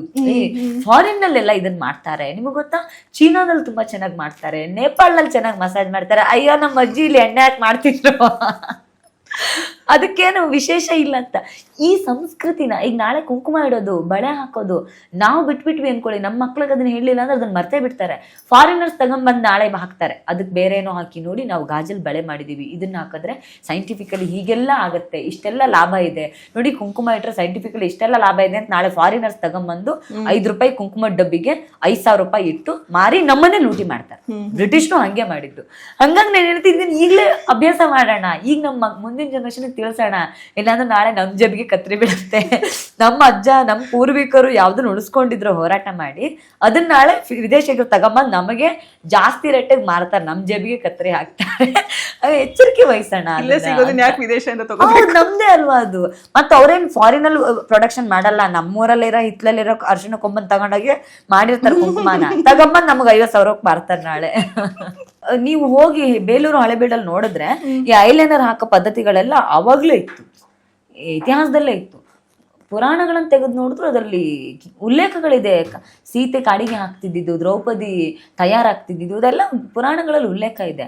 ತಗೊಂಡಾಗ ನೀವೆಲ್ಲೆಲ್ಲೋ ಫಾರಿನ್ ಬ್ರ್ಯಾಂಡ್ ಅಂತೆ, ಅದಕ್ಕೆ ಲೇಬಲ್ ಅಂಟಿಸಿ ಬ್ರ್ಯಾಂಡಿಂಗ್ ಮಾಡಿ ಯಾರೋ ಹಾಲಿವುಡ್ ಸ್ಟಾರ್ಗಳನ್ನ ತಗೊಂಬಂದು ಅದೇ 50 ರೂಪಾಯಿ ಕಾಜಲ್ಗೆ ನೀವು 500 ರೂಪಾಯಿ 5000 ರೂಪಾಯಿ ತಗೊಂಬಂದು ಮಾಡ್ತೀವಿ. ಮತ್ತು ಅದನ್ನ ಬಹಳ ಬೇಗ ಪ್ರಯೋಗ ಮಾಡೋದು ಭಾರತೀಯರ ಮೇಲೆ, ಯಾಕಂದ್ರೆ ನಮ್ಮ ಜನಸಂಖ್ಯೆ ಜಾಸ್ತಿ ಇದೆ, ನಾವು ನಂಬಿಡ್ತೀವಿ, ಬೇಗ ನಂಬ್ತೀವಿ. ಮತ್ತೆ 140 ಕೋಟಿ ಅನ್ನೋದು ದೊಡ್ಡ ಮಾರ್ಕೆಟ್. ಎಲ್ಲ ಅಮೆರಿಕದಲ್ಲಿ 5 ಕೋಟಿ ಜನಕ್ಕೆ ಮಾರೋದಕ್ಕಿಂತ ಅದನ್ನ ತಗೊಂಬಂದ್ 140 ಕೋಟಿ ಜನಕ್ಕೆ ಮಾರಿದ್ರೆ ಇದರ ಒಂದು 50 ಕೋಟಿ ಜನ ತಗೊಂಡ್ರು ಅವ್ರದ್ದು ಪಾಸ್ ಅಲ್ಲ. ಭಾರತ ಜಗತ್ತಿನ ಅತಿ ದೊಡ್ಡ ಮಾರುಕಟ್ಟೆ. ಸೊ ಆ ಮಾರುಕಟ್ಟೆ ಭಾರತೀಯರಿಗೆ ಸಿಗಬೇಕು ಹೊರತು ವಿದೇಶದವ್ರು ದುಡ್ಡು ಮಾಡ್ಕೊಳ್ಳೋದು ಹಂಗೆ ಇರಬಾರ್ದು ಅನ್ನೋದು ಈಗ ನಮ್ಮಲ್ಲಿ ಜೀರಿಗೆ ಕಷಾಯ ಕುಡಿತಿದ್ವಿ ನಾವು. ಬಂದ್ರೆ ಕೋಕಾ ಕೋಲಾದವ್ರ ಬ್ರ್ಯಾಂಡ್ ತಗೊಂಡ್ಬಂದ್ರು, ಜೀರಾ ಫ್ಲೇವರ್ ಅಂತೆ. ಏನ್ ನಮ್ಮ ಅಜ್ಜಿ ಜೀರಿಗೆನ ಪುಡಿ ಮಾಡಿ ಕೊಡ್ತಿದ್ದು ಕಷಾಯನ ಇವ್ರು ಜೀರಾ ಫ್ಲೇವರು ಅಂತ ತಗೊಂಬಂದ್ರು. ಏನ್ ಪ್ರಯೋಜನ? ಅದು ಯಾವುದು ಕೆಲಾಕ್ಸ್ನವ್ರದ್ದೊಂದು ಇದು ಬಂದಿತ್ತು, ಬ್ರೇಕ್ಫಾಸ್ಟ್ ನ ಸಿಸ್ಟಮ್ ಅನ್ನೇ ಬದಲಾಯಿಸ್ಬಿಡ್ತೀವಿ ಇಂಡಿಯನ್ಸ್ದು ಅಂತ ಕೆಲಾಕ್ಸ್ ಕಂಪನಿ ಬರುವಾಗ ಹೇಳಿತ್ತಂತೆ. ಬ್ರೇಕ್ಫಾಸ್ಟ್ ಸಿಸ್ಟಮ್ ನೇ ಬದಲಾಯಿಸ್ಬಿಡ್ತೀವಿ ನಾವು ಅಂತ. ಆಮೇಲೆ ಕೆಲಾಕ್ಸ್ ಕಂಪನಿಯವರೇ ಬಂದು ಇಲ್ಲಿ ಉಪ್ಮಾ ಅಂತ ತಗೊಂಡ್ಬಂದ್ರು. ಅವ್ರಿಗೆ ಗೊತ್ತಾಯ್ತು ಇಂಡಿಯನ್ಸ್ ಇದು ಬ್ರೇಕ್ಫಾಸ್ಟ್ ಸಿಸ್ಟಮ್ ಚೇಂಜ್ ಮಾಡಕ್ ಆಗಲ್ಲ, ಇವತ್ತಿನ ಉಪ್ಪಿಟ್ಟನ್ನೇ ನಾವು ರೆಡಿಮೇಡ್ ಮಾಡಿ ಬಾಕ್ಸ್ ಅಲ್ಲಿ ಹಾಕಿ ಕೊಡೋಣ ಅಂತ. ಈಗ ಅದೇ ಮನೆಯಲ್ಲಿ ತಿಂತಿದ್ ಬೈಕೊಂಡ್ ತಿಂತಿದ್ ಉಪ್ಪಿಟ್ಟಿಗೆ ಇವತ್ತು 500 ರೂಪಾಯಿ ಕೊಟ್ಟು ಬಾಕ್ಸ್ ಅಲ್ಲಿ ತಗೊಂಬಂದು ತಿಂತಿದೀವಿ ನಾವು. ಯಾವ ಕಾನ್ಸೆಪ್ಟ್? ತುಂಬಾ ಸಿಂಪಲ್ ಆಗಿರೋದು, ನಮ್ ಜಬಗ್ ನಾವೇ ಕತ್ರೆ ಹಾಕೊಂಡು ಇನ್ನೊಬ್ರಿಗೆ ಮಾರ್ಕೊಳ್ಳೋದು ಅಂದ್ರೆ ಇದೆ ಅಂತ. ಇದೆಲ್ಲ ಒಂದ್ ಕಡೆ ಆದ್ರೆ ಒಂದ್ ಹೋರಾಟ ಮಾಡ್ತಾ ಇರ್ತೀವಿ, ನಮ್ಮ ಸಂಸ್ಕೃತಿಗೆ, ನಮ್ಮ ಭಾರತದ ಉಳಿವಿಗೆ ನಾವು ಹೋರಾಟ ಮಾಡ್ತಾ ಇದೀವಿ ಅಂದ್ರೆ ಅಲ್ಲಿ ಸಪೋರ್ಟ್ ಮಾಡೋರ್ಕಿಂತ ಅದನ್ನ ಅಗೇನ್ಸ್ಟ್ ಆಗಿ ತಗೊಳ್ಳೋರೆ ಜಾಸ್ತಿ ಜನ ಇರ್ತಾರೆ. ಸೊ ಎಲ್ಲೋ ಒಂದ್ ಕಡೆ ಇದು ಅವರಿಗೆ ಒಂದು ಸ್ಟೆಪ್ ಬ್ಯಾಕ್ ಮಾಡ್ಬಿಡ್ಬೇಕು ಅನ್ನುವಂತಹ ಒಂದು, ಇವಾಗ ನೀವು ಸ್ಟಿಕ್ ಆಗಿ ನಿಂತಿದ್ದೀರಾ, ಬಟ್ ನಿಮ್ ತರ ಬಂದಿರೋರು ಅವರಿಗೆ ಈ ತರ ಅಡೆತಡೆಗಳು ಬಂತಂದ್ರೆ ಸ್ಟೆಪ್ ಬ್ಯಾಕ್ ಆಗೇ ಆಗ್ತಾರೆ, ಒಂದಿಷ್ಟು ಪ್ರೆಷರ್ ಬಂದೇ ಬರುತ್ತೆ. ಸೊ ಆ ತರ ಮಾಡೋದು ಎಷ್ಟ್ರ ಮಟ್ಟಿಗೆ ಸರಿ ಅಂತ, ಯಾಕಂದ್ರೆ ನೀವು ಮಾಡಕ್ ಆಗಲ್ಲ ಅಂದ್ರೆ ಅಟ್ಲೀಸ್ಟ್ ನಾವು ಮಾಡ್ತೀವಿ, ನಮ್ ಕಡೆಯಿಂದ ಆಗತ್ತೆ ಬಿಡಿ ಅಂತ ಹೇಳ್ಬಹುದು. ಅಲ್ಲ, ಏನ್ ಗೊತ್ತಾ, ಪ್ರತಿ ಕ್ಷೇತ್ರದಲ್ಲೂ ಈ ತರ ಒಂದಿದೆ. ಈಗ ಒಂದು ಫಿಲ್ಮ್ ಫೀಲ್ಡ್ ಅಂತ ತಗೊಳ್ಳಿ, ಯಾರೋ ಒಬ್ಬ ಬೆಳಿತಿರ್ತಾನೆ ಅನ್ನೋದು, ಒಂದು ಒಳ್ಳೆ ಹೀರೋ ಬೆಳಿತಾನೆ ಅನ್ನೋವಾಗ ಅವ್ನು ಕಾಲು ಎಳೆಯೋರು ಇದ್ದೇ ಇರ್ತಾರೆ. ಪೊಲಿಟಿಕ್ಸ್ ನಲ್ಲಿ ಅವನೇನೋ ಬೆಳಿತಾನೆ ಅಂದಾಗ ಕಾಲು ಎಳೆಯೋರು ಇದ್ದೇ ಇರ್ತಾರೆ. ಸೊ ಎಲ್ಲಿ ಟೀಕೆಗಳು ಮಾಡ್ತಾರೆ ಅಂದ್ರೆ, ಒಂದು ಅವ್ರಿಗೆ ಸತ್ಯ ಗೊತ್ತಿರೋದಿಲ್ಲ, ಏನು ಈ ಅರ್ಧಂಬರ್ಧ ತಿಳ್ಕೊಂಡಿರೋರು ಇರ್ತಾರಲ್ಲ ಅವ್ರುಗಳು ವಾದ ಮಾಡ್ತಾರೆ. ಇನ್ನೊಂದು ಅವ್ರಿಗೆ ವ್ಯಕ್ತಿಗಳು ಬೆಳಿತಾರೆ ಅನ್ನೋ ಭಯಕ್ಕೆ ಅವ್ರನ್ನ ತುಳಿಬೇಕು ಅನ್ನೋ ಕಾರಣಕ್ಕೆ ವಿರೋಧ ಮಾಡ್ತಾರೆ. ನಾನು ಯಾವಾಗ್ಲೂ ಹೇಳ್ತೀನಿ, ನಿಮಗೆ ಉಳ್ಕೊಳ್ಳೋ ತಾಕತ್ತಿದ್ರೆ ನೀವು ಈ ಕ್ಷೇತ್ರಕ್ಕೆ ಬನ್ನಿ, ಇಲ್ವೋ ಬರ್ಲೇಬೇಡಿ. ಯಾಕಂದ್ರೆ ಅದೇ ಗಟ್ಟಿ ಕಾಳುಗಳು ಉಳ್ಕೊಳ್ತವೆ, ಜಳ್ಳು ಕಾಳುಗಳು ಹಾರು ಹೋಗ್ತವೆ ಅಂತ. ಟೀಕೆ ಟಿಪ್ಪಣಿಗಳು ಬಂದಾಗ, ವಿರೋಧಗಳು ಬಂದಾಗ ನಾವು ಇನ್ನಷ್ಟು ಗಟ್ಟಿ ಆಗ್ತೀವಿ, ಇನ್ನಷ್ಟು ಜಾಗ್ರತೆ ಮಾಡ್ತೀನಿ. ಈಗ ನಾನು ಆಡೋ ಮಾತುಗಳಲ್ಲಿ ಯಾರೋ ಟೀಕೆ ಮಾಡೋರು ಇದ್ದಾರೆ ಅಂದಾಗಲೇ ನಾನು ಇನ್ನಷ್ಟು ಅಧ್ಯಯನ ಮಾಡ್ತೀನಿ, ಇನ್ಯಾರಿಗೂ ಟೀಕೆ ಮಾಡೋಕೆ ಅವಕಾಶ ಸಿಗದೆ ಇರೋವಾಗ ನಾನು ಇರಬೇಕು ಅನ್ನೋ ಕಾರಣಕ್ಕೆ. ಆಗ ನಾನು ಟೀಕೆಗಳನ್ನ, ಅಪವಾದಗಳನ್ನ ಮೆಟ್ಟಿಲ್ಗಳಾಗಿ ತಗೊಂಡು ಹೋಗೋದಕ್ಕೆ ಬಯಸ್ತೀನಿ. ಸೊ ಜಳ್ಳು ಕಾಳುಗಳು ಹಾರೋಗ್ತವೆ, ಗಟ್ಟಿ ಕಾಳುಗಳು ಉಳ್ಕೊಳ್ತವೆ, ಅಷ್ಟೇ. ಸಿಂಪಲ್ ಅಷ್ಟೇ. ಸಮಾಜ ಕಾರ್ಯ ಮಾಡ್ತೀರಿ, ಎಲ್ಲಾ ಭಾಷಣಗಳನ್ನ ಮಾಡ್ತೀರಿ, ಡಿಬೇಟಿಗೆ ಹೋಗ್ತೀರಿ, ಇದೆಲ್ಲ ಒಂದ್ ಕಡೆ ಆದ್ರೆ ಸಂಸಾರನ ನಡೆಸ್ಬೇಕು, ಅದು ಒಂದ್ ಕಡೆ ಇರುತ್ತೆ. ಸೋರ್ಸ್ ಆಫ್ ಇನ್ಕಮ್ ನಿಮ್ದು ಹೇಗೆ, ನೀವು ಯಾವ ತರ ಪ್ಲಾನ್ ಮಾಡ್ಕೊಂಡಿದ್ದೀರಾ, ನೀವೇನ್ ಕೆಲಸ ಮಾಡ್ತೀರಾ? ಸೊ ನಮ್ಗೆ ಅದ್ರ ಬಗ್ಗೆ ಹೇಳ್ಬೋದಾ? ಅಂದ್ರೆ ಸೋರ್ಸ್ ಆಫ್ ಇನ್ಕಮ್ ನಾನು ಯಾವಾಗಲೂ ಅದೇ, ಪರ್ಸನಲ್ ಲೈಫ್ ಮತ್ತು ಪ್ರೊಫೆಷನಲ್ ಲೈಫನ್ನು ಬಹಳ ಪ್ರತ್ಯೇಕವಾಗಿರೋಳು. ಸಾಮಾಜಿಕ ಜೀವನದಲ್ಲಿರೋರು ಭಾಳ ಜನಕ್ಕೆ ಅದೊಂದು ಅಪವಾದ ಇದೆ, ನಿಮಗೆ ದುಡ್ಡು ಎಲ್ಲಿಂದ ಬರುತ್ತೆ, ಏನು ದುಡಿಮೆ, ಹೊಟ್ಟೆಪಾಡಿಗೆ ಏನು ಮಾಡ್ತೀರಾ ಅಂತ. ನಾನು ಓದಿರೋ ಜರ್ನಲಿಸಮ್ ನಂಗೆ ಯಾವಾಗಲೂ ಅನ್ನ ಹಾಕಿದೆ. ನನಗೆ ನಮ್ಮಮ್ಮ ಯಾವಾಗಲೂ ಹೇಳ್ತಿದ್ರು, ಶಿಕ್ಷಣ ಏನಕ್ಕೆ ಬೇಕು ಅಂತ ಕೇಳಿದ್ರೆ ನಿಮ್ಗೆ ಎಲ್ಲೂ ಇನ್ನೊಬ್ಬರ ಹತ್ರ ಕೈ ಚಾಚಿದೆ ಬದುಕೋ ಹಂಗೆ ನೋಡ್ಕೊಳ್ಳಿ, ಅಷ್ಟು ಸಾಕು ಅಂತ. ಸೊ ನನಗೆ ನಾನೇನು ಓದಿದ್ದೀನಿ, ನನ್ನ ಡಿಗ್ರಿ ಸರ್ಟಿಫಿಕೇಟ್ ಜಗತ್ತಿನ ಯಾವುದೇ ಮೂಲೆಗೆ ಹೋದ್ರೂ ದುಡ್ಡು ಅನ್ನ ಹಾಕತ್ತೆ ಅನ್ನೋದೊಂದು, ನಾನು ಕಲ್ತಿರೋ ಸ್ಕಿಲ್ಗಳು ನನಗೆ ಯಾವಾಗಲೂ ಅನ್ನ ಹಾಕತ್ತೆ ಅನ್ನೋದೊಂದು ಭರವಸೆ ನನಗೆ ಯಾವಾಗಲೂ ಇದೆ. ಸೊ ನಮ್ಮದೇ ಒಂದು ಬ್ರ್ಯಾಂಡಿಂಗ್ ಕಂಪ್ನಿ ಇದೆ, ಸೊ ಬ್ರ್ಯಾಂಡಿಂಗ್ ಮಾಡ್ತೀನಿ. ನಾನು ಓದಿದ ಜರ್ನಲಿಸಮ್ ನನಗೆ ಅದಕ್ಕೆ ಬಹಳ ಸಪೋರ್ಟ್ ಮಾಡಿದೆ, ನನ್ನದೇ ನ್ಯೂಸ್ ಪೋರ್ಟಲ್ಗಳಿದೆ. ಸೊ ಎಲ್ಲೋ ಅವೆಲ್ಲವೂ ನನಗೆ ಶಕ್ತಿ. ನಾನು ಅದನ್ನು ಆ ದುಡಿಮೆಯ ದಾರಿಯ ಜೊತೆಗೆ ದುಡಿಮೆಯನ್ನು ಮಾಡ್ತಾನೆ ನಾನು ಸಾಮಾಜಿಕ ಜೀವನವನ್ನು ಮಾಡ್ತಿದ್ದವಳು. ಸೊ ನನಗೀಗಲೂ ನೆನಪಿದೆ, ಈಗ ಮುಂಚೆನೂ ಹಾಗೆ ಮಾಡ್ತಿದ್ದೀನಿ. ನಾನೆಲ್ಲೋ ಭಾಷಣಕ್ಕೆ ಹೋಗ್ತೀನಿ ಅಂದರೆ 400 ಕಿಲೋಮೀಟರ್ 500 ಕಿಲೋಮೀಟರ್ ಜರ್ನಿ ಮಾಡ್ತಿದ್ದೆ. ಗಾಡಿನಲ್ಲಿ ಕೂತ್ಕೊಂಡೇ ನಾನು ಪೂರ್ತಿ ಹ್ಯಾಂಡಲ್ ಮಾಡಿರೋದಿದೆ. ಬಿಸ್ನೆಸ್ ಇರ್ಬೋದು, ನನ್ನ ಮೀಡಿಯಾ ಹೌಸ್ಗಳಿರ್ಬೋದು, ಅದೆಲ್ಲವನ್ನೂ ನಾನು ಹಾಗೇನೆ ಹ್ಯಾಂಡಲ್ ಮಾಡ್ಕೊಂಡು ಹೋಗ್ತಿದ್ದೆ. ಸಮಯ ಕೊಡೋದು ಗೊತ್ತಿರ್ಬೇಕು ನಿಮ್ಗೆ ಅಷ್ಟೇ. ತುಂಬ ಜನ ಹೇಳ್ತಾರೆ, ಒಂದ್ಸಲ ದುಡಿಮೆಗೆ ಅಂತ ಹೋದರೆ ನಮ್ಗೆ ಸಾಮಾಜಿಕ ಜೀವನಕ್ಕೆ ಬರೋದಕ್ಕೆ ಆಗೋದಿಲ್ಲ, ನಮ್ಮದೇ ಬ್ಯುಸಿ ಇರುತ್ತೆ, ಕೆಲಸ ನೋಡ್ಕೊಳ್ಬೇಕು, ದುಡಿಮೆ ಮಾಡೋದು ಬೇಡವಾ, ಹಿಂಗೆ ಮಾಡೋದು ಅಂತ. ನಿಮಗೆ ಮನಸ್ಸಿರ್ಬೇಕಷ್ಟೇ, ಮನ್ಸಿದ್ರೆ ಮಾರ್ಗ. ನಂಗೆ ಸಮಾಜಕ್ಕೆ ಸಮಯ ಕೊಡಬೇಕು ಅನ್ನೋ ಮನ್ಸಿರೋ ಕಾರಣಕ್ಕೆ ನಾನು ನನ್ನ ಕೆಲಸಗಳನ್ನು ಅದ್ರ ಜೊತೆಗೆ ಜೋಡಿಸ್ಕೊಳ್ತಿದ್ದೆ. ಯಾರದೋ ಮನೆಗೆ ಹೋಗ್ತಿದ್ದೆ, ನಾನು ವೇದಿಕೆ 10 ನಿಮಿಷಕ್ಕೆ ಮುಂಚೆ, ಇನ್ನೇನು 10 ನಿಮಿಷಕ್ಕೆ ನಾನು ವೇದಿಕೆ ಭಾಷಣ ಮಾಡಬೇಕು ಅಂತಂದ್ರೆ 10 ನಿಮಿಷದ ಕೆಳಗಡೆ ನಾನು ಕಾರಲ್ಲಿ ಕೂತ್ಕೊಂಡು ಲ್ಯಾಪ್ಟಾಪಲ್ಲಿ ಕೂತ್ಕೊಂಡು ಕೆಲಸ ಮಾಡಿರೋದಿದೆ, ಮಾಡ್ತೀನಿ, ಹಾಗೇನೆ ಕೆಲಸ ಮಾಡ್ತೀನಿ ನಾನು. ಸೊ ಅದು ನಿಮಗೆ ಆಸಕ್ತಿ ಇದ್ದಾಗ ಅದು ಬರುತ್ತೆ. ಕೆಲವರು ಪ್ಯಾಷನ್ನು ಮತ್ತು ಪ್ರೊಫೆಷನ್ನು, IT ಇಂಡಸ್ಟ್ರಿನಲ್ಲಿರೋರು ಫಿಲ್ಮ್ ಇಂಡಸ್ಟ್ರಿಗೆ ಬರ್ತಾರೆ, ಎರಡನ್ನೂ ಸರಿದೂಗಿಸ್ಕೊಂಡು ಹೋಗ್ತಾರೆ. ಬಿಸ್ನೆಸ್ಸಲ್ಲಿರೋರು ಇನ್ನೇನೋ ಮಾಡ್ತಾರೆ. ಅದೇ ಥರ ನನಗೆ ನನ್ನ ಪ್ರೊಫೆಷನ್, ನಾನು ಓದಿರೋದೇನಿದೆ ಮತ್ತು ನನ್ನ ಸ್ಕಿಲ್ ಏನಿದೆ ಯಾವಾಗಲೂ ನಂಗೆ ಅನ್ನ ಹಾಕಿದೆ. ಹಾಗಾಗಿ ಸಾಮಾಜಿಕ ಜೀವನದಿಂದ ನಾನು ಏನನ್ನು ಪಡ್ಕೊಂಡು ಅದು ನನಗೆ ಹೊಟ್ಟೆಪಾಡಿಗೆ ಅನ್ನ ಹಾಕತ್ತೆ ಅಂತಿಲ್ಲ. ನನ್ನ ಬದುಕನ್ನು ನಡೆಸೋಷ್ಟು ಶಿಕ್ಷಣ ಅಪ್ಪ ಅಮ್ಮ ಕೊಟ್ಟಿದ್ದಾರೆ. ಸೊ ಆ ಶಿಕ್ಷಣ ಒಂದಷ್ಟು ಸ್ಕಿಲ್ನ ಕಲಿಸ್ಕೊಡ್ತು. ಸೊ ಆ ಸ್ಕಿಲ್ ನನಗೆ ಇವತ್ತು ಅನ್ನ ಹಾಕ್ತಾ ಇದೆ. ಸಾಕು, ಭಗವಂತ ಇನ್ಯಾರ ಹತ್ರನೂ ಕೈ ಚಾಚಿ ಬೇಡುವಷ್ಟಂತೂ ಪರಿಸ್ಥಿತಿ ಅಂತೂ ಭಗವಂತ ಕೊಟ್ಟಿಲ್ಲ. ಮತ್ತು ನಾನು ಅಲ್ಪ ತೃಪ್ತಳು. ಅದೇ, ನಾನು ಬಟ್ಟೆ ಬರೆ ಮೇಕಪ್ ಅದಕ್ಕೆಲ್ಲ ದುಡ್ಡು ಹಾಕದೆ ಅದ್ರಲ್ಲಿ ಆಸಕ್ತಿ ಇಲ್ಲದೆ ಇರೋ ಕಾರಣಕ್ಕೆ ಲಕ್ಸುರಿಯಸ್ ಲೈಫ್ನ ಅವಶ್ಯಕತೆ ನನಗಿಲ್ಲ ಅಂದಿರೋ ಕಾರಣಕ್ಕೆ ತುಂಬ ಮಿತವಾಗಿ ಬದುಕ್ತೀನಿ. ಅದಕ್ಕೆ ಎಷ್ಟು ಬೇಕಷ್ಟು ಭಗವಂತ ಕೊಡ್ತಾ ಇದೆ, ಸಾಕು. Once a journalist is always journalist. So ಪತ್ರಕರ್ತೆ ಆಗಿದ್ದಂತಹ ದಿನಗಳು ನೀವು ಯಾವಾಗ ಸ್ಟಾರ್ಟ್ ಮಾಡಿದ್ರಿ, ಎಲ್ಲಿಂದ ಸ್ಟಾರ್ಟ್ ಮಾಡಿದ್ರಿ, ನಿಮ್ಮ ಕೆಲಸಗಳು ಅವಾಗ ಹೆಂಗೆ ನಡೀತಾ ಇತ್ತು? ನಾವು ಕೇಳ್ಪಟ್ವಿ ನೀವು ತುಂಬಾ ಒಳ್ಳೆ ಕೆಲಸಗಳನ್ನ ಕೂಡ ಮಾಡಿದ್ರೆ ಪತ್ರಿಕೋದ್ಯಮದಲ್ಲಿದ್ದಾಗ ಅಂತ. ಸೊ ಆ ಥರದ್ದು ಒಂದು ನಿಮ್ಮ ಒಂದು ಅರ್ಲಿಯರ್ ಲೈಫ್ ಬಗ್ಗೆ ನೀವು ಹೇಳೋದಾದ್ರೆ. ನಾನು ಈ ಸಾಮಾಜಿಕ ಜೀವನಕ್ಕೆ ಬರಬೇಕು ಅಂತ ಅನ್ಕೊಂಡವಳಲ್ಲ, ಇದು ನನ್ನ ಕನಸಲ್ಲೂ ಇರಲಿಲ್ಲ. ಹೈಸ್ಕೂಲಿಂದ ನನ್ನ ಡ್ರೀಮ್ ಇದ್ದಿದ್ದು ನಾನು ಜರ್ನಲಿಸ್ಟ್ ಆಗಬೇಕು, ನ್ಯೂಸ್ ಆ್ಯಂಕರ್ ಆಗಬೇಕು, ಪತ್ರಕರ್ತೆ ಆಗಬೇಕು ಅನ್ನೋದೇ ನನ್ನ ಕನಸಿದ್ದೆ. ಸೊ ಅದಕ್ಕೆ ತಕ್ಕಾಗಿ PUC ಮುಗಿದ ತಕ್ಷಣ 3 ವರ್ಷ ಜರ್ನಲಿಸಮ್ ಮಾಡ್ತೀನಿ ಡಿಗ್ರಿ, ಮತ್ತೆ ಮ್ಯಾಂಗ್ಳೂರ್ ಯೂನಿವರ್ಸಿಟಿನಲ್ಲಿ MCJ ಮಾಡ್ತೀನಿ. ಸೊ ಆವಾಗೆಲ್ಲ 5 ವರ್ಷ ನನ್ನ ಸ್ಕಿಲ್ಲು ಮತ್ತು ಪಾರ್ಟ್ ಟೈಮ್ ಜಾಬ್ ಆವಾಗಲೇ ಮಾಡ್ತಿದ್ದೆ. ಕೆಲವು ಮೀಡಿಯಾಗಳಿಗೆ ಕೆಲವು ವೆಬ್ಸೈಟ್ಗಳಿಗೆ ಪಾರ್ಟ್ ಟೈಮ್ ಜಾಬ್ಗಳನ್ನು ಮಾಡ್ತಿದ್ದೆ, ಚಾನಲ್ಗಳಿಗೆ, ಲೋಕಲ್ ಚಾನಲ್ಗಳಿಗೆ ಕೆಲಸ ಮಾಡ್ತಿದ್ದೆ. ಸೊ ಡಿಗ್ರಿ ಮಾಡ್ಕೊಳ್ತಾ ಪೋಸ್ಟ್ ಗ್ರಾಜುಯೇಷನ್ ಮಾಡ್ಕೊಳ್ತಾ ಅದನ್ನು ಮಾಡ್ತಿದ್ದೆ. ಮುಗಿದ ತಕ್ಷಣಕ್ಕೆ ಇಲ್ಲೇ ಸ್ಟೇಟ್ ಚಾನೆಲ್ಗಳಲ್ಲಿ ಇಂಟರ್ನ್ಶಿಪ್ ಮುಗಿಸ್ತೀನಿ. ಉದಯವಾಣಿ ಅಂತ ದೊಡ್ಡ ಪತ್ರಿಕೆಯಲ್ಲಿ ತುಂಬ ಯಂಗೆಸ್ಟ್ ಸಬ್ ಎಡಿಟರ್ ಆಗಿ ಸೇರ್ಕೊಳ್ತೀನಿ.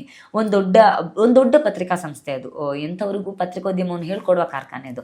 ಆ ಸಂಸ್ಥೆಯಲ್ಲಿ ಕೆಲಸ ಮಾಡ್ತೀನಿ, ಕೆಲಸ ಕಲಿತೀನಿ. ಅದಾದ್ಮೇಲೆ ಇನ್ನೊಂದು ಚಾನೆಲ್ ಸೆಟಪ್ ಮಾಡುವಾಗಲೇ, ಒಂದು ಚಾನೆಲ್ನ ಬಿಲ್ಡ್ ಮಾಡುವ ಬಿಲ್ಡಿಂಗ್ ಟೈಮಲ್ಲೇ ನಿಂತ್ಕೋತೀನಿ. ಒಂದು ಕ್ಯಾಮರಾ ಸೆಟಪಿಂದ ಹಿಡಿದು, ಸ್ಟುಡಿಯೋ ಸೆಟಪಿಂದ ಹಿಡಿದು ಪ್ರತಿಯೊಂದನ್ನು ಅಲ್ಲಿ ಮಾಡ್ತಾ ಕಲಿತಾ ಹೋಗ್ತೀನಿ.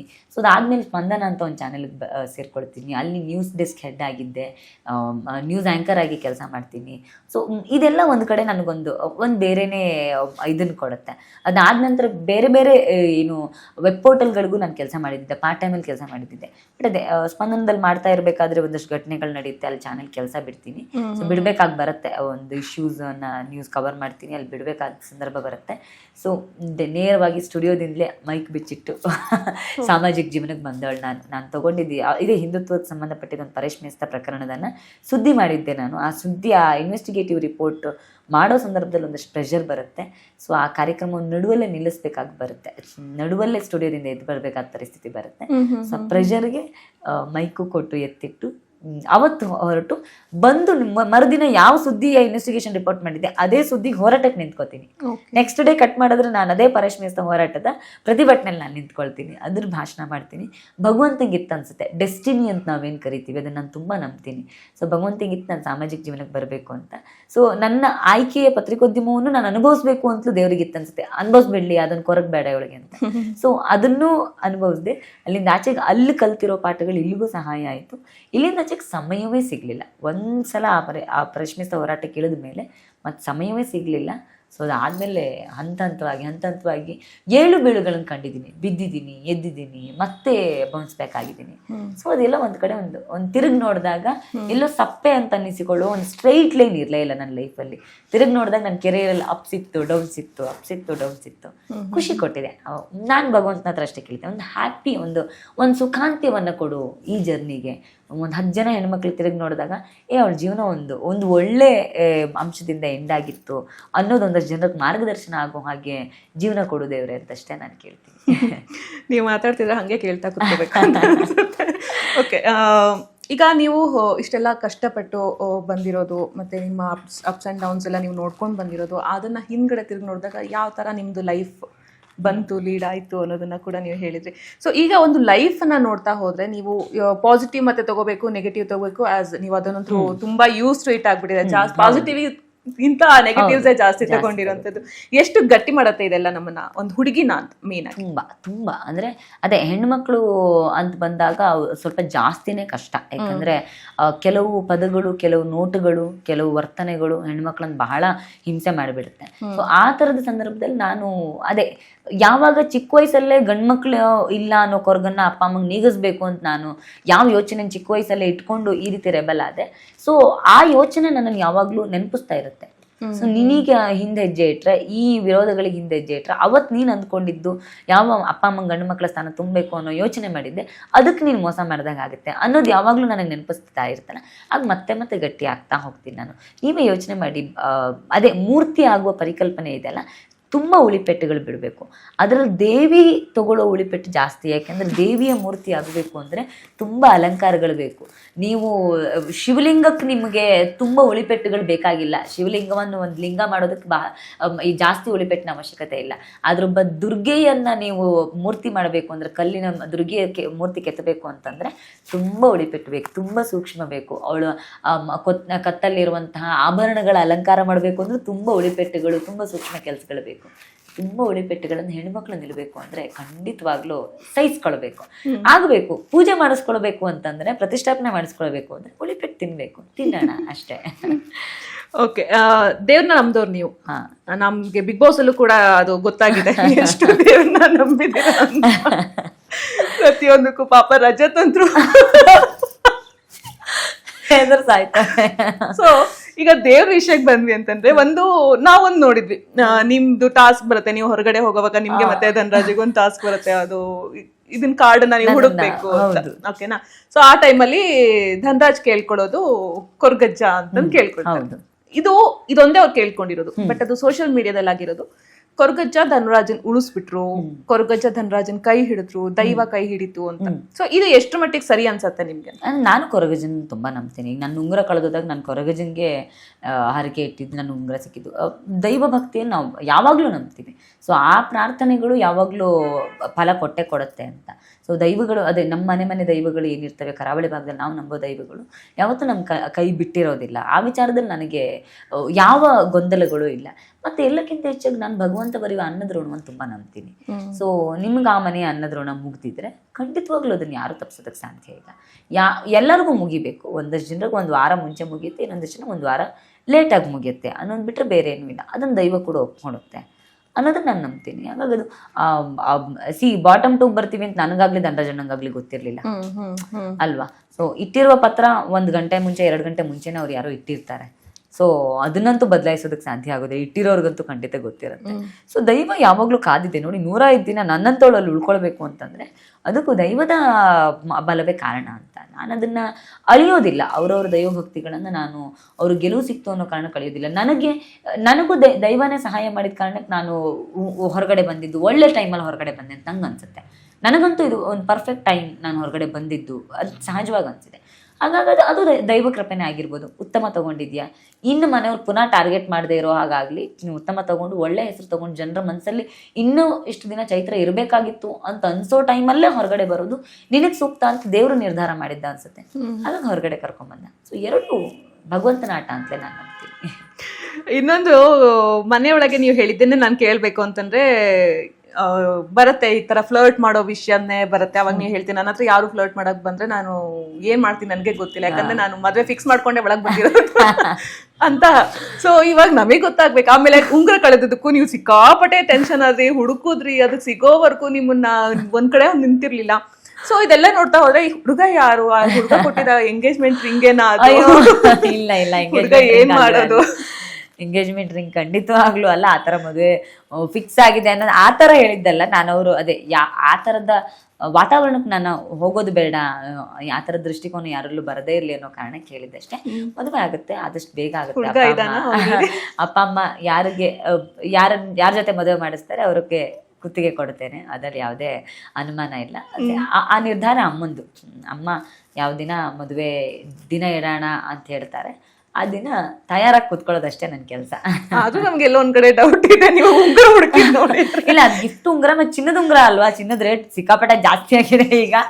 ಹಾಗಾಗಿ ಗಿಫ್ಟ್ ಬಂದಿದ್ದು ಉಂಗುರ ಆಗಿತ್ತು. ನಾನು ತುಂಬಾ ಎಲ್ಲ ವಿಚಾರಗಳನ್ನು ಬಹಳ ಜಾಗ್ರತೆ ಮಾಡ್ತೀನಿ. ನಂಗೆ ಯಾವ್ದಾದ್ರು ಒಂದು ಉಡುಗೊರೆ ಅಂತ ಬಂದ್ರೆ ಸುದೀಪ್ ಸರ್ ಕೊಟ್ಟಿದ್ದು ಊಟ ಕಳಿಸಿದ ಬಾಕ್ಸ್ಗಳನ್ನು ನಾನು ಹಾಗೆ ಇಟ್ಕೊಂಡಿದ್ದೀನಿ.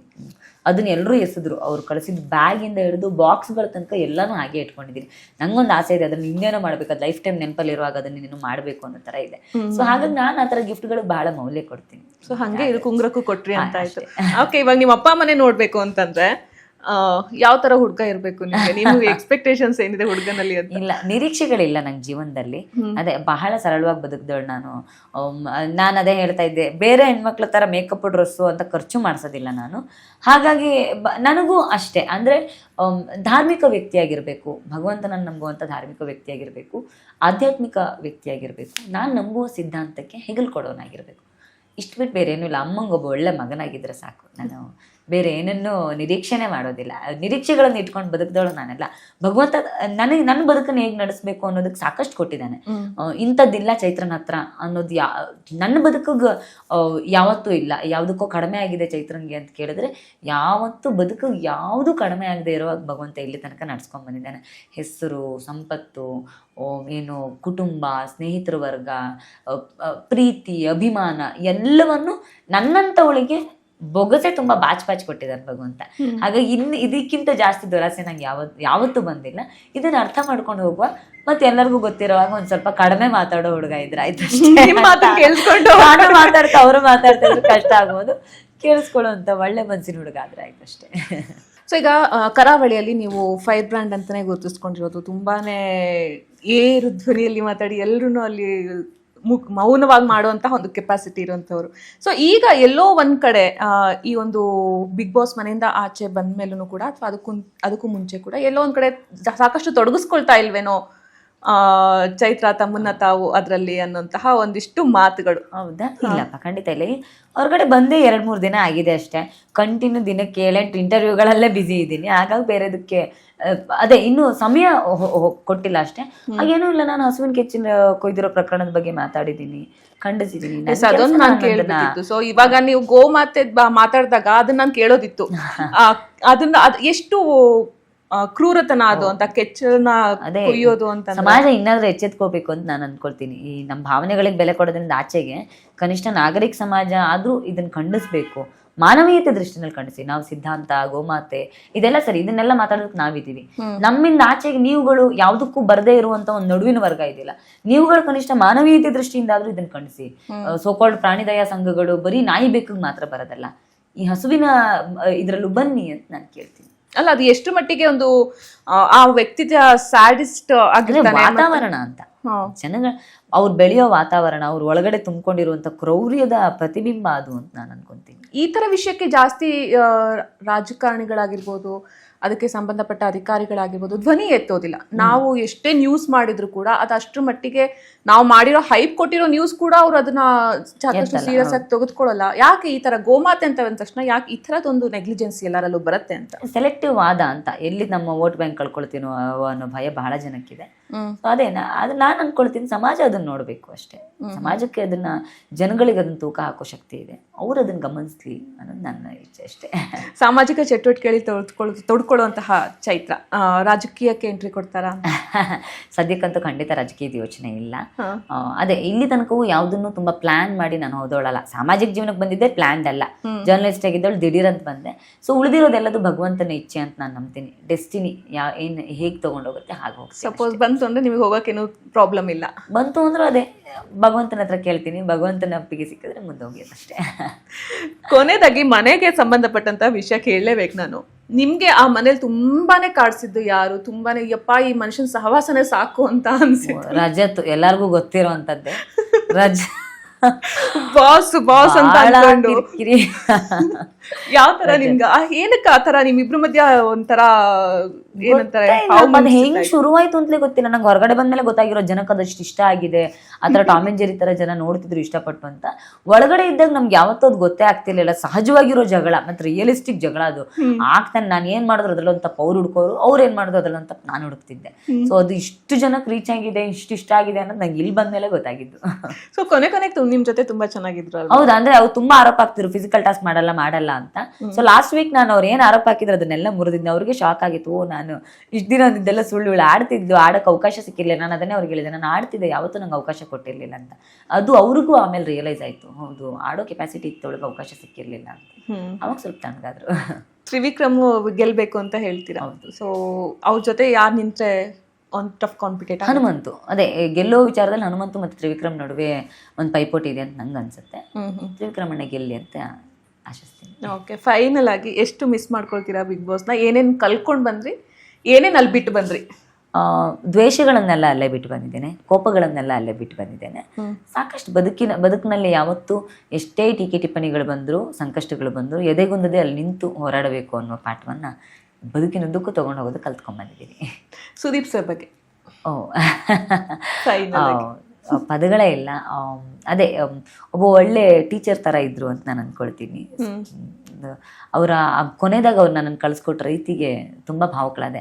ಕಿಚನ್ ಚಪ್ಪಾಳೆ ಸಿಕ್ಕಿರಲಿಲ್ಲ ಅಂತ ಭಾಳ ಬೇಸರ ಇತ್ತು, ಆದ್ರೆ ಕೊನೆಗೂ ಅವರು ವೆಲ್ ಪ್ಲೇಡ್ ಅಂತ ಚಪ್ಪಾಳೆ ತಟ್ಟೆ ಕಳಿಸ್ಕೊಟ್ರು ನನ್ನನ್ನು. ಆ ಖುಷಿ ಇದೆ ನನಗೆ. ಓಕೆ ಚೈತ್ರ, ಇಷ್ಟೊತ್ತು ನಮ್ಮ ಜೊತೆಗೆ ದೀರ್ಘವಾಗಿ ಮಾತಾಡಿ, ಸಾರಿ ನಿಮ್ಮ ಸಮಯನ ನಾನು ತುಂಬ ತಗೊಂಡಿದ್ದೀನಿ, but thank you so much. Thank you so much. Yes, ಇದಾಗಿತ್ತು ಫೈರ್ ಬ್ರ್ಯಾಂಡ್ ಚೈತ್ರ ಅವರ ಮಾತು. ತುಂಬಾನೇ ಹೊತ್ತು ಮಾತಾಡಿದ್ವಿ, ತುಂಬ ವಿಚಾರಗಳ ಬಗ್ಗೆ ಅವ್ರು ನಮ್ಮ ಜೊತೆ ಡಿಸ್ಕಸ್ ಕೂಡ ಮಾಡಿದ್ರು. ಸೊ ಇದೇ ರೀತಿಯಾದಂತಹ ಇಂಟ್ರೆಸ್ಟಿಂಗ್ ವಿಡಿಯೋಸ್ಗಳಿಗಾಗಿ ವಿಶ್ವವಾಣಿ ಟಿವಿ ಸ್ಪೆಷಲ್ ಯೂಟ್ಯೂಬ್ ಚಾನಲ್ನ ಸಬ್ಸ್ಕ್ರೈಬ್ ಮಾಡಿ. ಈ ವಿಡಿಯೋ ಇಷ್ಟವಾದಲ್ಲಿ ಲೈಕ್ ಮಾಡಿ, ಕಮೆಂಟ್ ಮಾಡಿ ಮತ್ತು ಶೇರ್ ಮಾಡಿ. Thank you.